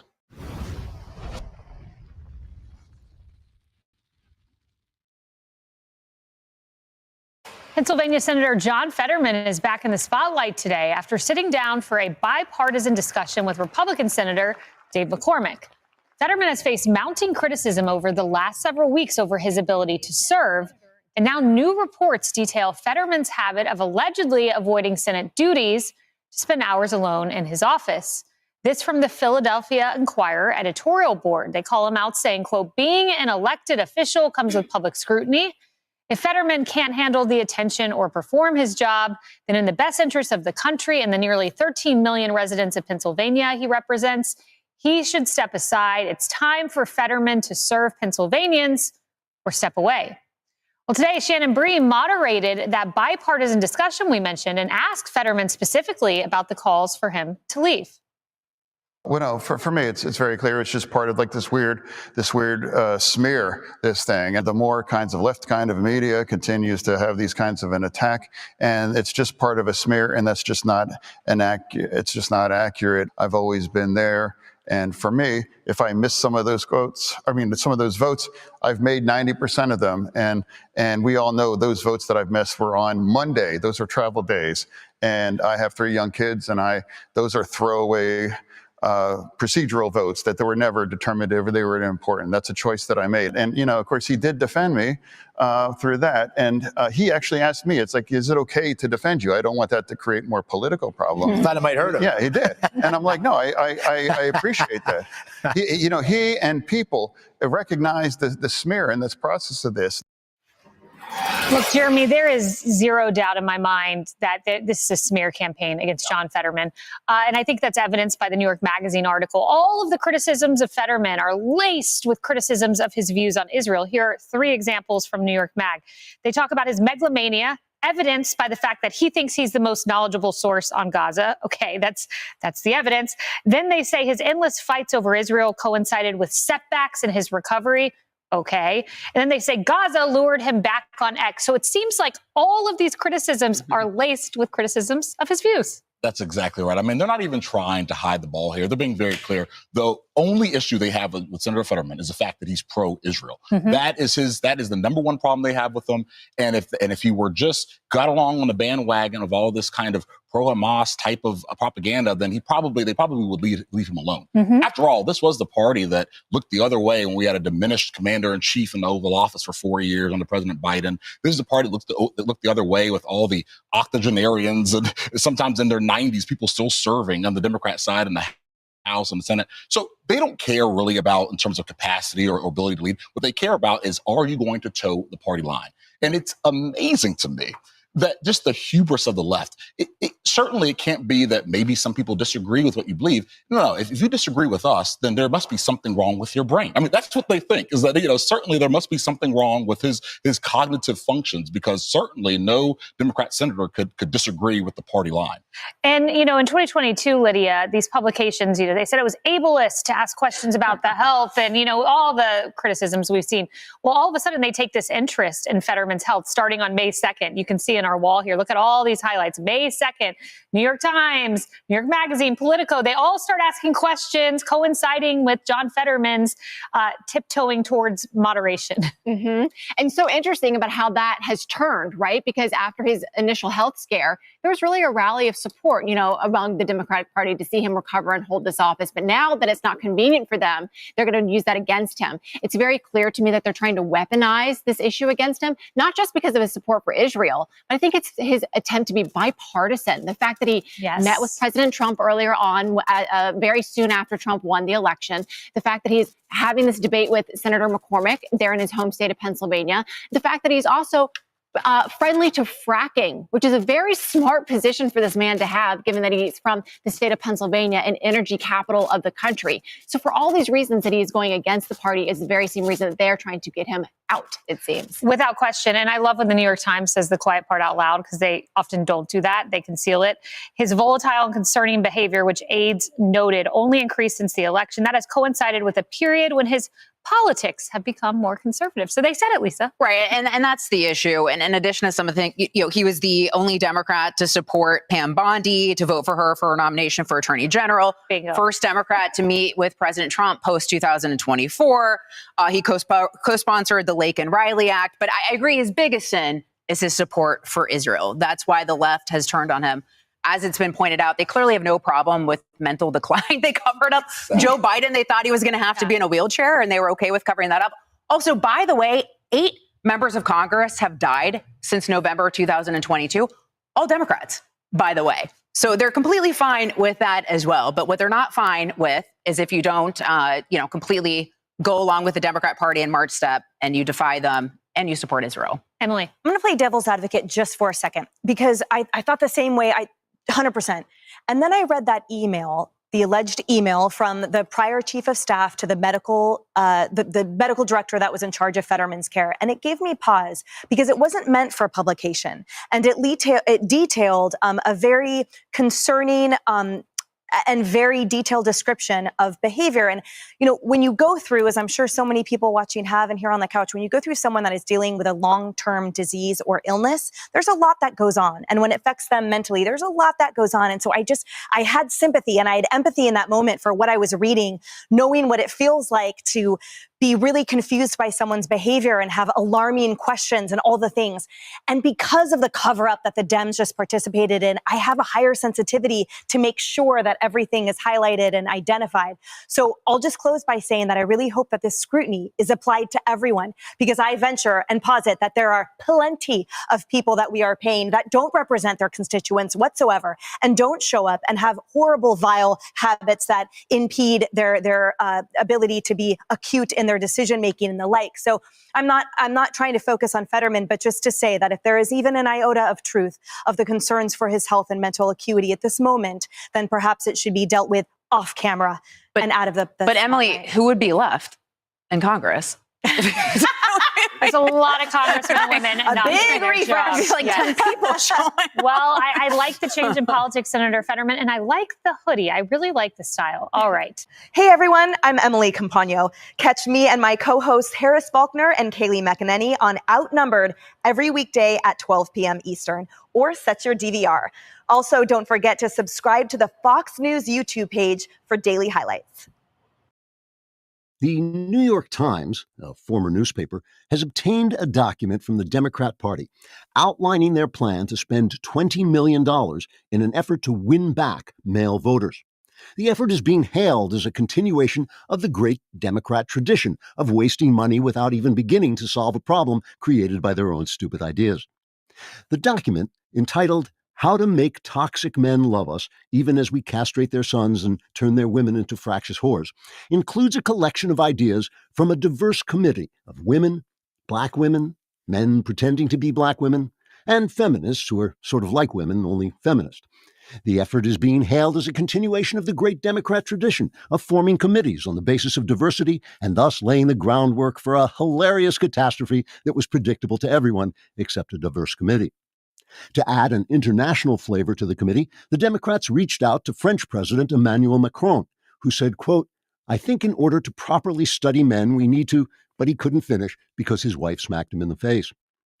At the heart of the Democrats' effort is an attempt to learn how to speak to potential male voters by studying liberal men in their native habitats, like gay bars and the ballet. This attempt comes on the heels of the failed presidential campaign of, what's her name, that cackling semi-black girl who chose Minnesota Governor Tim Walz as her running mate because of his ability to code switch from talking like a homosexual serial killer to talking like a homosexual serial killer trying to sound like a regular guy. In the wake of that failure, the Democrats hope to learn how to communicate with men online by, quote, and my hand to God, this is a real quote, studying the syntax, language, and content that gains attention and virality in men's spaces. So, for instance, instead of just bluntly telling men it's time for them to take a back seat and let women lead the way into a glorious female future of unreasoning chatter followed by helpless sobbing, interrupted by snapping at anyone who tries to make them feel better, Democrats might now attempt to gain attention and virality by posting such male-coded messages as, "Hey, bro, how about giving the chicks a chance for a change? And meanwhile, pass me the soap with those attractive muscular arms of yours," unquote. To ensure their new man language is not limited to English speakers, Democrats interviewed French President Emmanuel Macron, who said, quote, "I believe in order to speak with men, you have to," but he was unable to finish because his wife smacked him in the face. The document also suggests the party might want to change its hectoring tone of school marmish moralizing, just in case that alienates some men or causes them to projectile vomit their last 3 beers into the face of the first Democrat they see.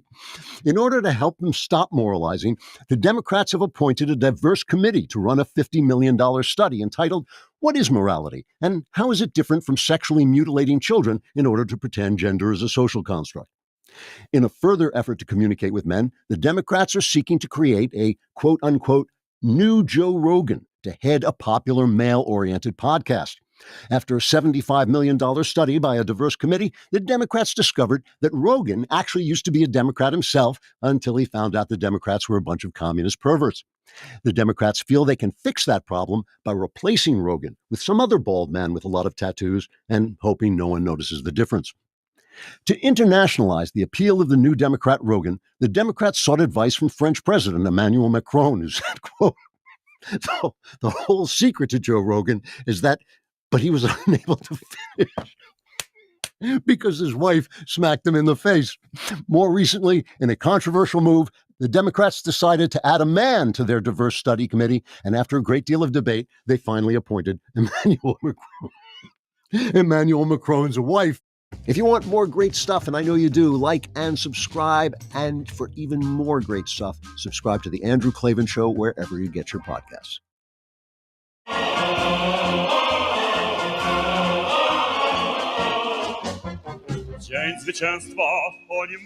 What's up, guys? Benny. Let's start off the week with some good news. Damn it. This is Karol Nawrocki.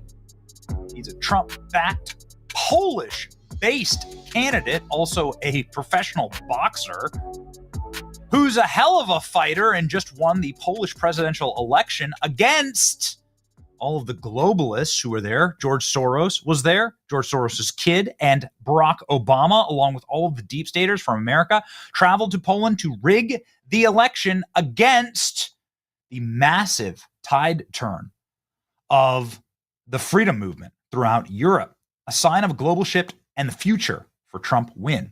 Right-wing parties have surged in the EU parliamentary elections, delivering major defeats to Macron and Scholz. These are the globalist leaders of France and Germany. Le Pen's national rally won 30% in France, leading Macron to dissolve the national parliament.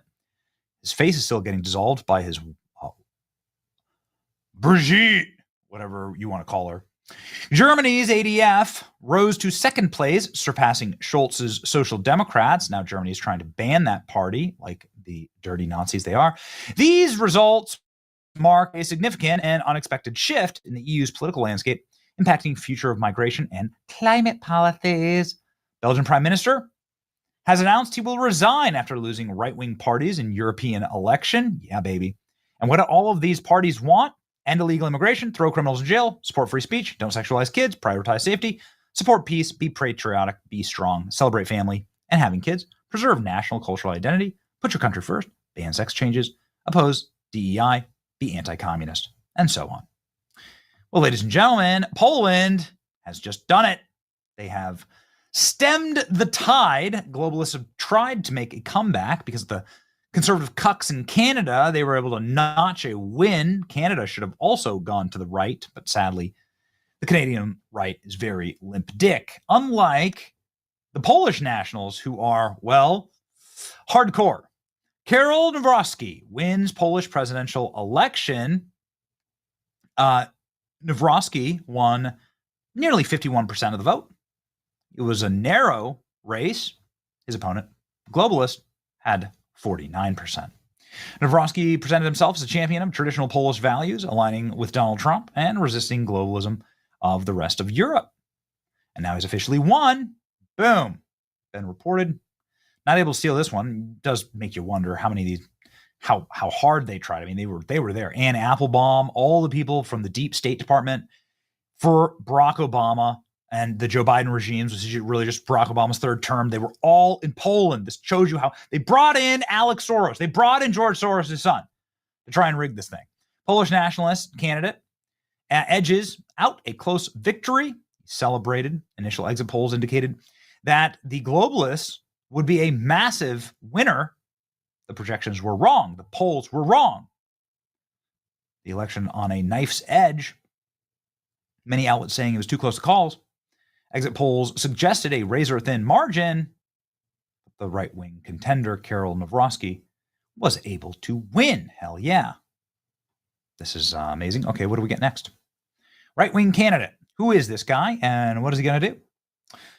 He overcame the centrist liberal mayor of Warsaw in a stunner, supported by the Law and Justice Party, is expected to follow his predecessor in blocking a reform agenda for the government.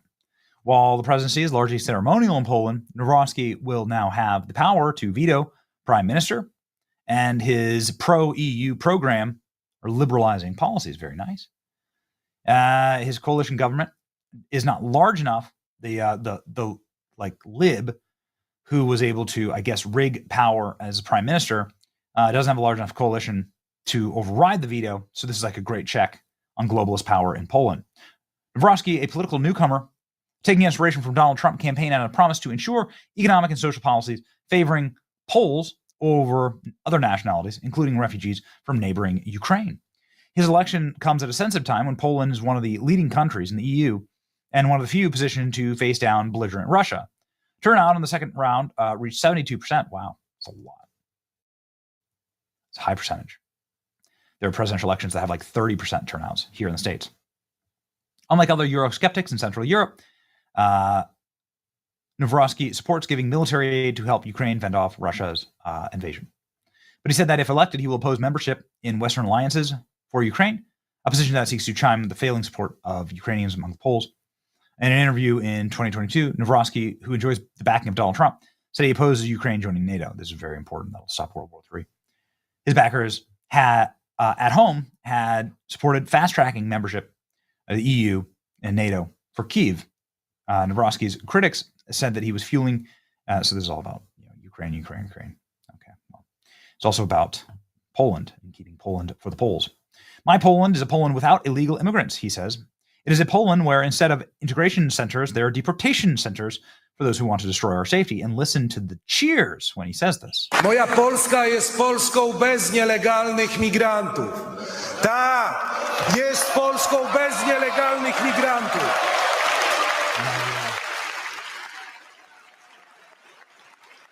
Jest Polską, w której zamiast ośrodków integracji są ośrodki deportacji dla tych, którzy chcą zniszczyć nasze bezpieczeństwo.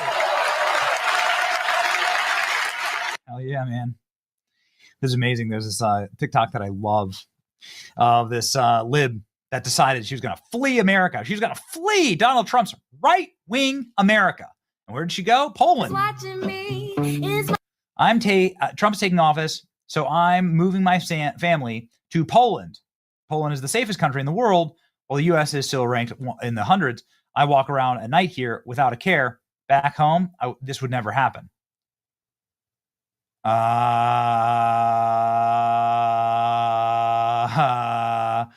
Have you ever asked yourself why is the safest country in the world? Just anything? No? Pissed after Trump got elected, and she moved her family to the whitest, most far-right country in Europe, and is shocked by how safe it is living somewhere with secure borders. What an idiot. I know. The memes make themselves. Ladies and gentlemen, Poland knows how to protect a border. That's the difference. Poland knows how to protect its own people, and they know that societal harmony and cultural cohesion is actually the most important thing. Diversity is not our strength. That's what Poland knows. This is how you enforce a border. Watch how Poland responds to illegal aliens trying to come through its border fence. Here's criminal aliens trying to sneak in. And this is the reaction that they get. A full military welcome. So they sawed their way in. They sawed their way through the fence. They brought a fence through. Wow. They just want to enrich this place. They're the best among us. Really, they're just like they're chainsawing through a fence, right? They're the best. Wow, they're even more Polish than the Polish people. Such garbage. This is creepy ass Alex Soros there in Poland. Poland dodged a bullet by not allowing the Soros puppet to win. Instead, Poland elected a warrior. Check this out. This guy's freaking rules. It's a boxer. Hell yeah, man. Go get it. It's great. Nationalist wins Polish election. Poland chose Christian nationalism over communist globalism. Hell yeah. And just a little cherry on top here. How popular is Donald Trump? How much did we change things by voting for Donald Trump in this country? Opierać się antyamerykańskiej polityce w Europie. They chant for Trump. Here. This is a campaign rally.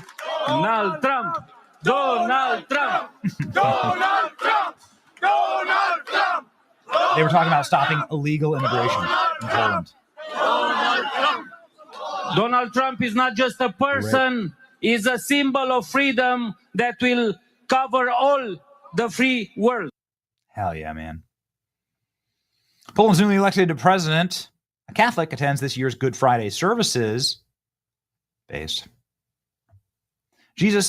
Christ is now officially the king of Poland. Well, he always was. And he's the king of wherever you are, too. Whether you like it or not. But thanks for recognizing this, Vice. Really appreciate it. Are you still around? Vice still around?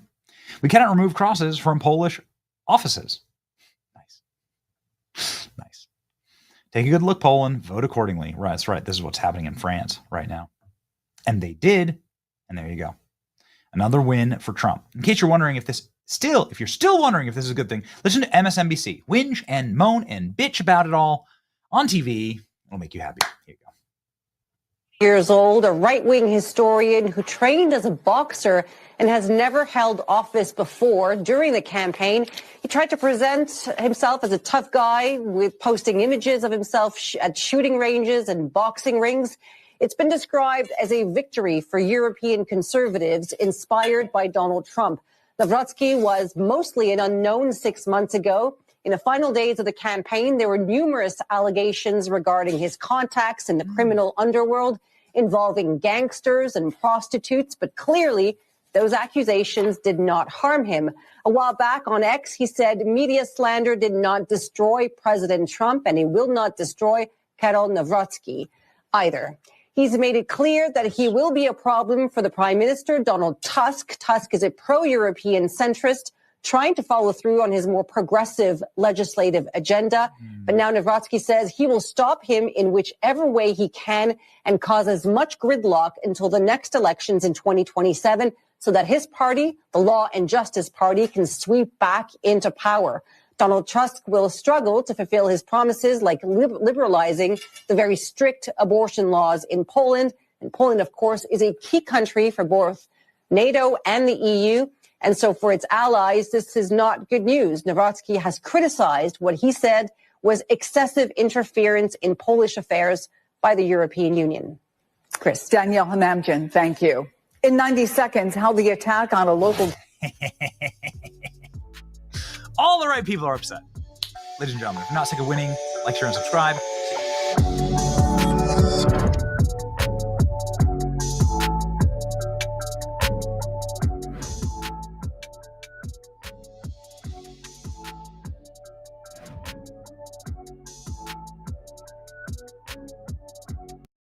Demand that they stop counting ballots received in the least after Election Day.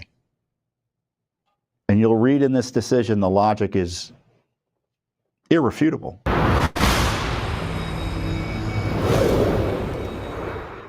As I talked about, our election law team is second to none. In this case, Russ Nobile, one of our lawyers, was leading this case.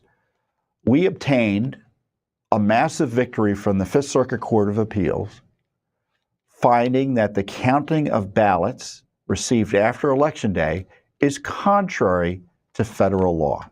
Massive victory. It may not be imposed on Mississippi, which is the state that was counting the ballots after Election Day for 5 days, received after Election Day. 5 days after Election Day, they were still going to be able to take ballots in and count them.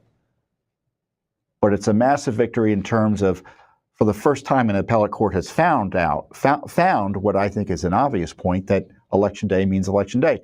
And we've done an animated video kind of highlighting and explaining what the issue is about. So let's run this. Some states allow votes to be received and counted after Election Day, in violation of existing election law.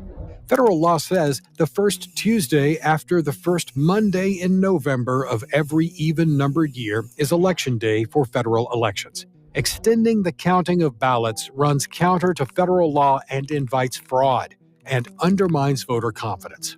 Right now, Judicial Watch is suing Illinois and Mississippi for allowing ballots to be received and counted days and weeks after Election Day if the ballots are dated on or before Election Day. As you can see, Judicial Watch is hard at work ensuring our elections are fair and honest. And you can be assured we are ready to do the heavy lifting to make sure they stay that way, because no one is above the law. So isn't that great? We're out there educating folks, and then we get this key victory on the Fifth Circuit. And, we've been pushing this issue for years. We filed really the first comprehensive lawsuit. I think there were issues about this in 2020, but we really got it perfected in terms of what the legal argument would be in our lawsuit filed against Illinois in 2022. Now that case is on hold because the courts found that candidates don't have standing to challenge the potential illegal counting of ballots, which makes no sense. It's absurd, and the court should be a little bit ashamed of running an argument like that. Now, Mississippi, the lower court found against us on the merits. They thought federal law didn't prohibit it. And as I highlighted there, it's kind of an easy call, isn't it? So the Fifth Circuit decision was really a dramatic victory for those of us concerned about getting back to the idea of an election day and having the law that requires an election day be vindicated. Because when you count ballots that arrive after election day, not only is it contrary to federal law, as the Fifth Circuit has affirmed at least, but it requires, it's an opportunity for voter fraud and undermines voter confidence.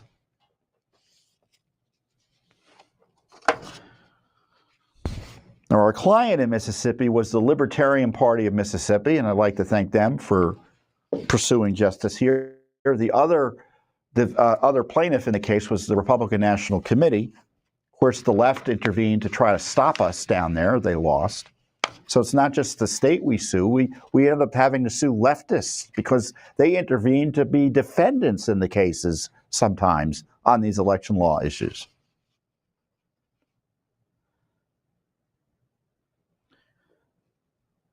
Part of the opinion reads, Congress statutorily designated a singular day for the election of members of Congress and the appointment of presidential electors. Text, precedent, and historical practice confirm this day for the election is the day by which ballots must be both cast by voters and received by state officials. Because Mississippi's statute allows ballot receipt up to 5 days after the federal election day, it is preempted by federal law. We reverse the district court's contrary judgment and remand for further proceeding.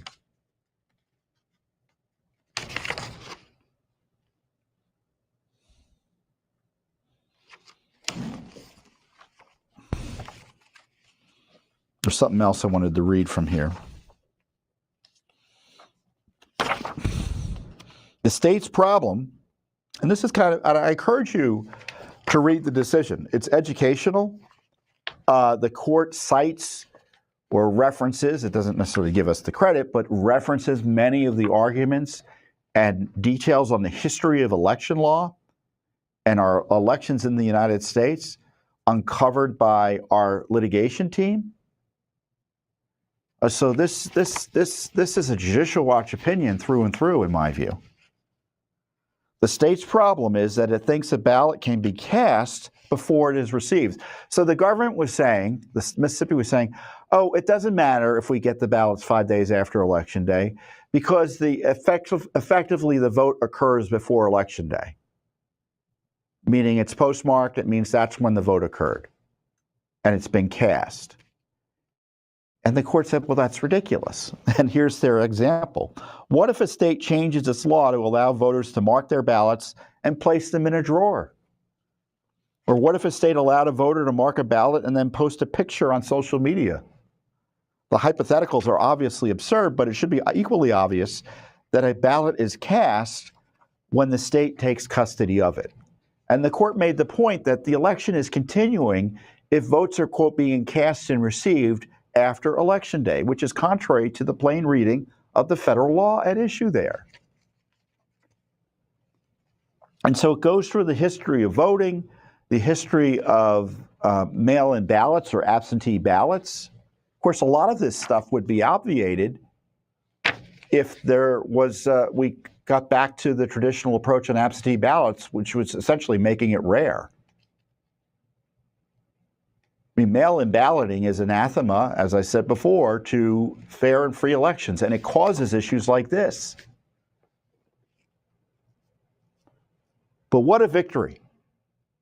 And it's difficult to overstate how important it is. Now, the question is, well, is it going to apply to this election? It's unlikely given what the court found here. And they reference a Supreme Court decision that, it's called the Purcell Doctrine.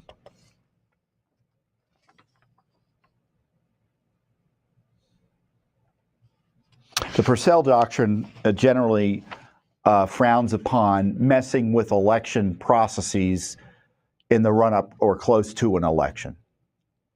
And so they basically told the lower court, keep this case going because there's a point here that Judicial Watch and others are making. But don't mess with the next election. But on the other hand, this issue is going to be a big debate even in this election, because we've all been told that it's normal for the 18 or 19 states that do it to count ballots received after Election Day. And it ain't normal. And according to the Fifth Circuit, it's contrary to federal law. Now, the Fifth Circuit, I think their states in the Fifth Circuit are only, is it Mississippi, Louisiana, and Texas? But certainly, it's going to be used and considered in other states as well, in other challenges.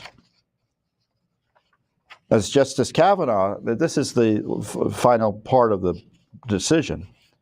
As Justice Kavanaugh recently emphasized, to state the obvious, a state cannot conduct an election without deadlines. A deadline is not unconstitutional merely because of voters' own failures to take timely steps to secure the franchise. Federal law requires voters to take timely steps to vote by Election Day, and federal law does not permit the state of Mississippi to extend the period for voting by 1 day, 5 days, or 100 days. The state's contrary law is preempted. So this is a great decision. I mean, it's everything that Judicial Watch has been saying about this for years. Now, I think it's a little bit wrong. You want to hear where I think it's wrong? In the decision, the court says, well, this doesn't mean they can't count ballots past Election Day that have been received by Election Day. And I would say that's contrary to the law that they cite here, too. If there's no deadline by which states need to count ballots, what good is having an Election Day? I mean, we saw in 2020, for the first time in American history, at least modern history, we had election results that were not obtained that told Americans, practically speaking, who won. In fact, the vote totals at the time showed that Trump won, and it was days before we found out who the winner was. Maricopa County, they announced it's going to take them 13 days to figure out the votes. Texas, right now, they count ballots that arrive up to the day after Election Day. So that, Georgia, Raffensperger, the Secretary of State, said they may not know the winner until 3 days after Election Day because they count votes, according to this decision, illegally, up till Friday. They allow overseas ballots to come in up to 3 days past Election Day. There's no provision in federal law for that. So I would submit that counting ballots received after Election Day obviously is illicit. The Fifth Circuit agrees with me on that. They don't agree, and I don't know if they don't agree in the sense that it's a finding as opposed to dicta, meaning a passing reference that doesn't really provide any substantial legal guidance or precedence. I mean, under that theory, maybe they can count ballots forever. It just never stops. I mean, think of congressional fights where you have disputes about congressional outcomes, right? And it's up to the House or the Senate to decide, and it's happened before, who gets to be seated. I mean, think of if there's no, quote, deadline for counting ballots, that would be an inducement to just keep the election open, practically speaking. I mean, I think when federal law says you need to choose the electors on Election Day, that means you got to choose the winner and document it. And don't tell me it can't be done. Of course it can be done. Now, does it mean you don't calculate votes afterwards? Yes, but if the calculation of votes afterwards, there's votes that are provisional ballots and such like that, to a degree provisional ballots can be counted post-Election Day, there has to be justification for that in federal law. And the states are playing fast and loose with Election Day, and I think it's undermining election confidence. So I don't want to get distracted too much on this issue, but it could be a big issue in 2024 again, because I don't think ballot counting should extend past Election Day, as it's happened, they're planning to do in Michigan, how they're planning to do in Pennsylvania, in Arizona, in Georgia.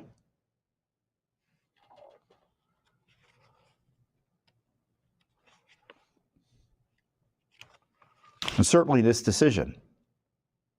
And I think we're going to share it with all the 19 states that do it. Whether we sue there or not is another matter.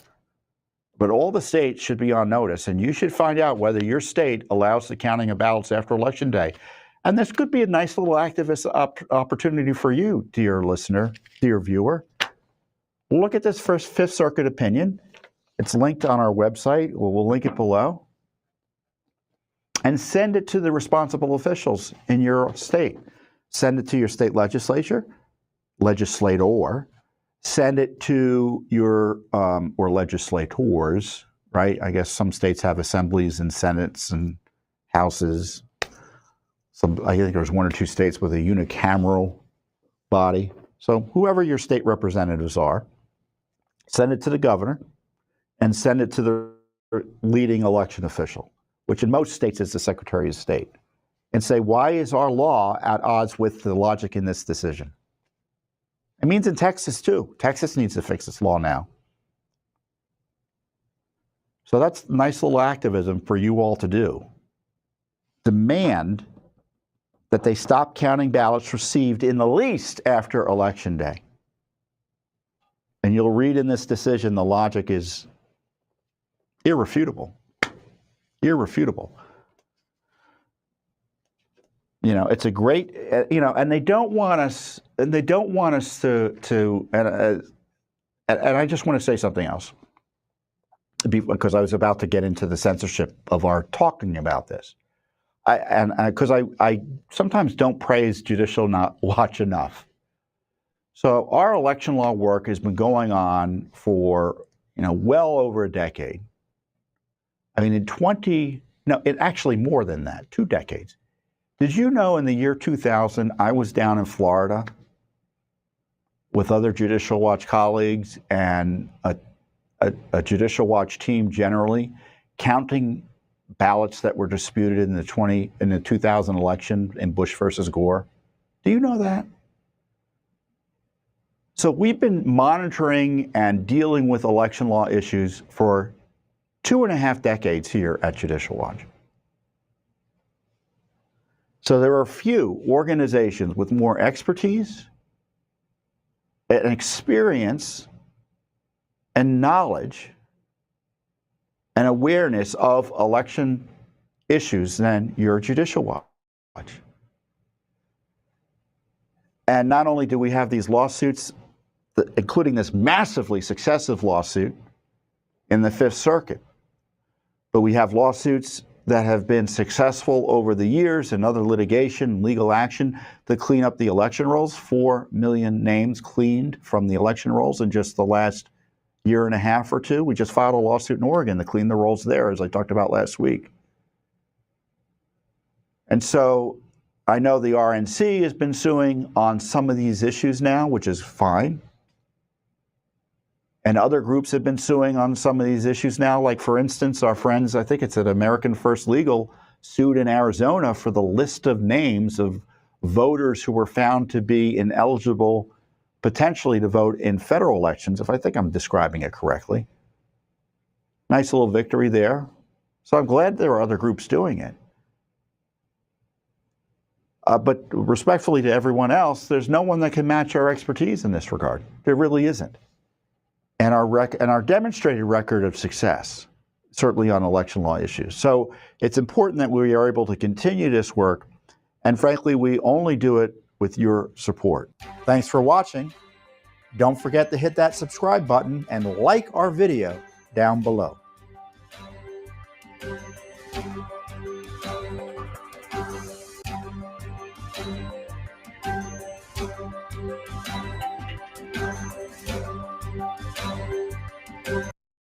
We had a lawsuit in Illinois. It's on appeal now because the court said a member of Congress who is a candidate doesn't have standing to challenge illegal vote counting, which is crazy.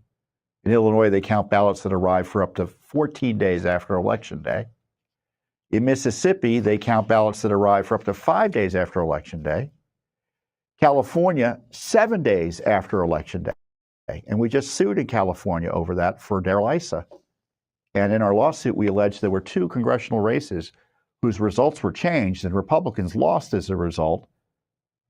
And those results were changed as a result of ballots that were unlawfully counted because they were counted despite arriving after Election Day.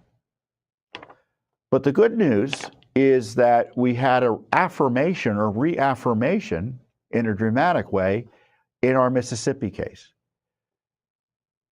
So in February of last year, we've sued.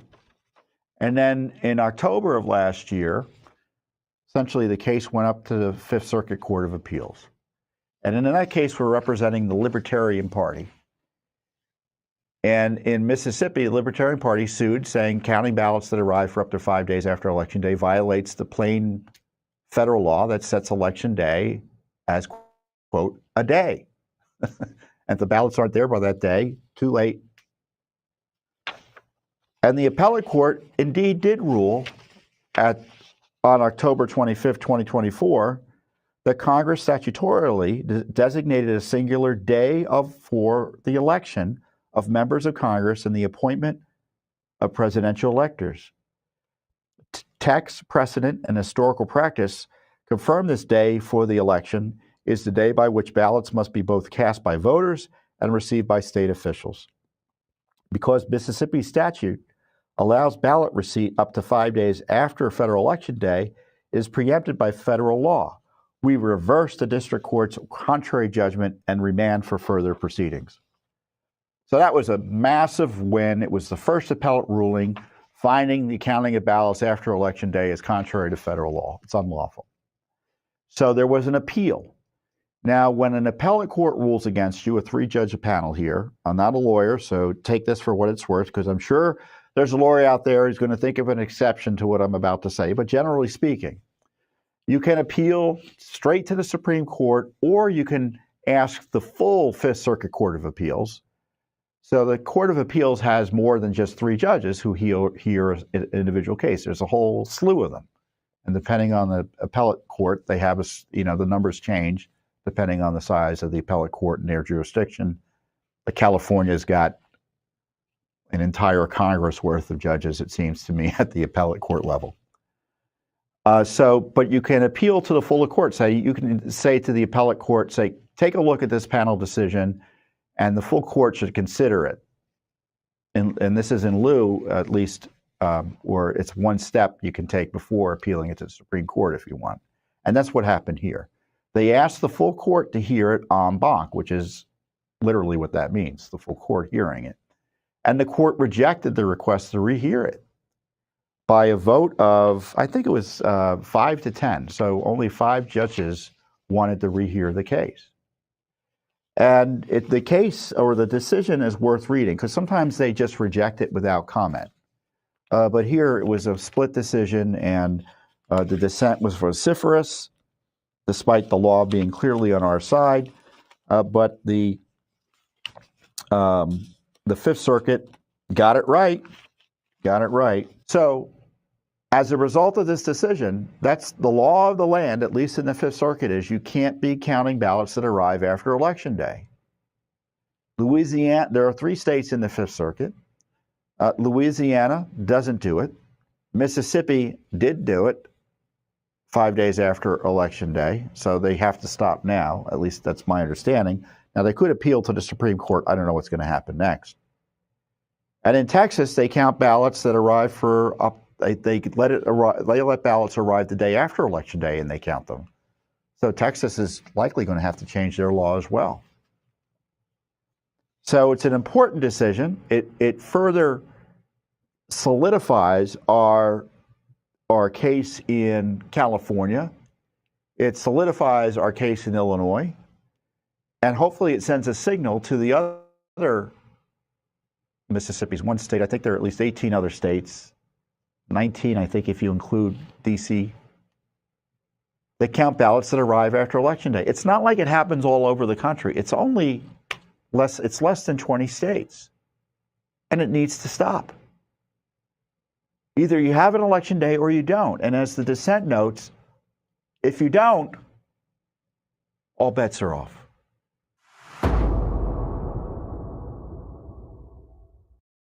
University of Pennsylvania's Penn Medicine, May 30th, announced that in compliance with a January executive order issued by Donald Trump, it will remove access to puberty blockers, hormone therapy, and surgeries for individuals under the age of 19, marking a significant change in policy and procedure and handing a small victory to Americans who believe in conservative values and the original intent of the founders who wrote the U.S. Constitution. It's a start, opening a window onto major lessons in American federalism.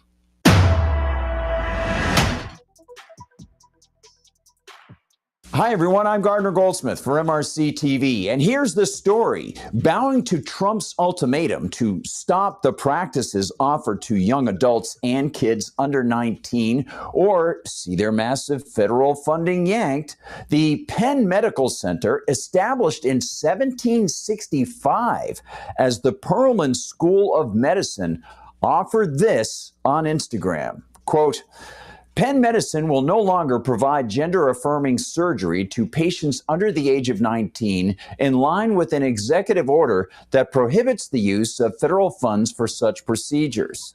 The change, which will be implemented this week, follows a January executive order signed by 1968 Wharton graduate and President Donald Trump that promises to rigorously enforce all laws that prohibit or limit these destructive and life-altering procedures and remove access to puberty blockers, hormone therapy, and surgeries for individuals under the age of 19. Penn Medicine Chief Medical Officer and Senior Vice President Patrick Brennan wrote in a statement to the Daily Pennsylvanian that the change pertains specifically to gender-affirming surgical procedures. End quote. Well, given the disastrous and ghoulish record of doctors, clinicians, and drug sellers making boatloads of money, and by the way, a 2023 estimate of nationwide spending on such procedures, therapies, and so-called services came to nearly $800 million with an estimated growth rate of 11.4%. Well, given that and the correlation between these so-called therapies and horrific psychological troubles for the patients, and by the way, a 2024 study showed that people aged 18 to 60 who had undergone so-called gender-affirming surgery had a rate of attempted suicide that was 12.2 times higher than average. Well, many observers likely will applaud that at least their tax cash is not being handed to Penn to mutilate vulnerable people, typically known as kids. But since the state of Pennsylvania has statutes prohibiting parental abuse, and since the 14th Amendment of the U.S. Constitution requires states to provide equal protection under their laws, many more Americans might wonder why the Pennsylvania government has not prosecuted parents and doctors for engaging in this mutilation so that the state could conform with the 14th Amendment. Evidently, the Penn Medicine brass don't see the stark importance of that reality and those statistics, offering in its Instagram release just this kind of neological sentiment. Penn said, quote, "This is a difficult decision that we know impacts patients and families who place their trust in our care teams," Brennan wrote. "We remain deeply committed to ensuring a respectful and welcoming environment to all members of the communities we serve and providing comprehensive medical and behavioral health care and psychological support for LGBTQ plus individuals while completing complying with federal government requirements, end quote. And this new spin on health care and psychological support also applies to the contemporary manner in which Americans misread or utterly neglect the clearly written rules of the U.S. Constitution. The kind of so-called services and therapies a medical center provides via federal payment, well, that's actually irrelevant when looking at the larger issue. That larger issue is the Constitution, because the Constitution doesn't allow any federal subsidies, grants, or funding for any kind of work by private, semi-private, or state/local medical centers. And as a result, Donald Trump not only has a duty to not send out the cash for these controversial activities, he also has a sworn duty to stop all federal funding for civilian medicine. This reality is easy to understand on both a constitutional level and an ethical one, since no one has a right to benefit through the expropriation of wealth or labor from someone else. But of course, for decades, politicians and special interests have worked to undermine reality, to instead promote this kind of unethical behavior as laudable and beneficent, as showing how much America cares. They've engaged in a long-term transition from natural law, the principle of the golden rule and the right to be left alone, to statute, diktat, and artificial so-called law, rooted in nothing more solid than the changeable winds of political advantage. So, while this is a practical positive and signals a decrease in the federal subsidization of disturbing gender so-called reassignment procedures for young adults and kids, Penn and other medical institutions will continue to get federal money for other procedures and so-called services. In other words, this isn't a complete victory. That victory comes in stages. When the federal government stops all spending on civilian medical care, when the medical institutions stop expecting it, and when more Americans recognize that they don't have a right to receive the fruits of someone else's labor, regardless of the reason, well, then we'll see even more victories. Thanks for watching, everyone. Please like and subscribe. Follow us on Rumble, where they don't censor MRC TV. Of course, you can still find MRC TV at YouTube, where they are censorious at times. Please visit mrctv.org. That's mrctv.org to find out what the whole team is doing. Check out the store, and please consider donating to the Media Research Center. Find us on Facebook, on Instagram, on TikTok, and of course on X. And if you want to find me, I'm on Gab as at Gardner Goldsmith, and on X you can find me as at Gard Goldsmith. Thanks for watching, everyone. Please share the videos. For MRC TV, I'm Gardner Goldsmith.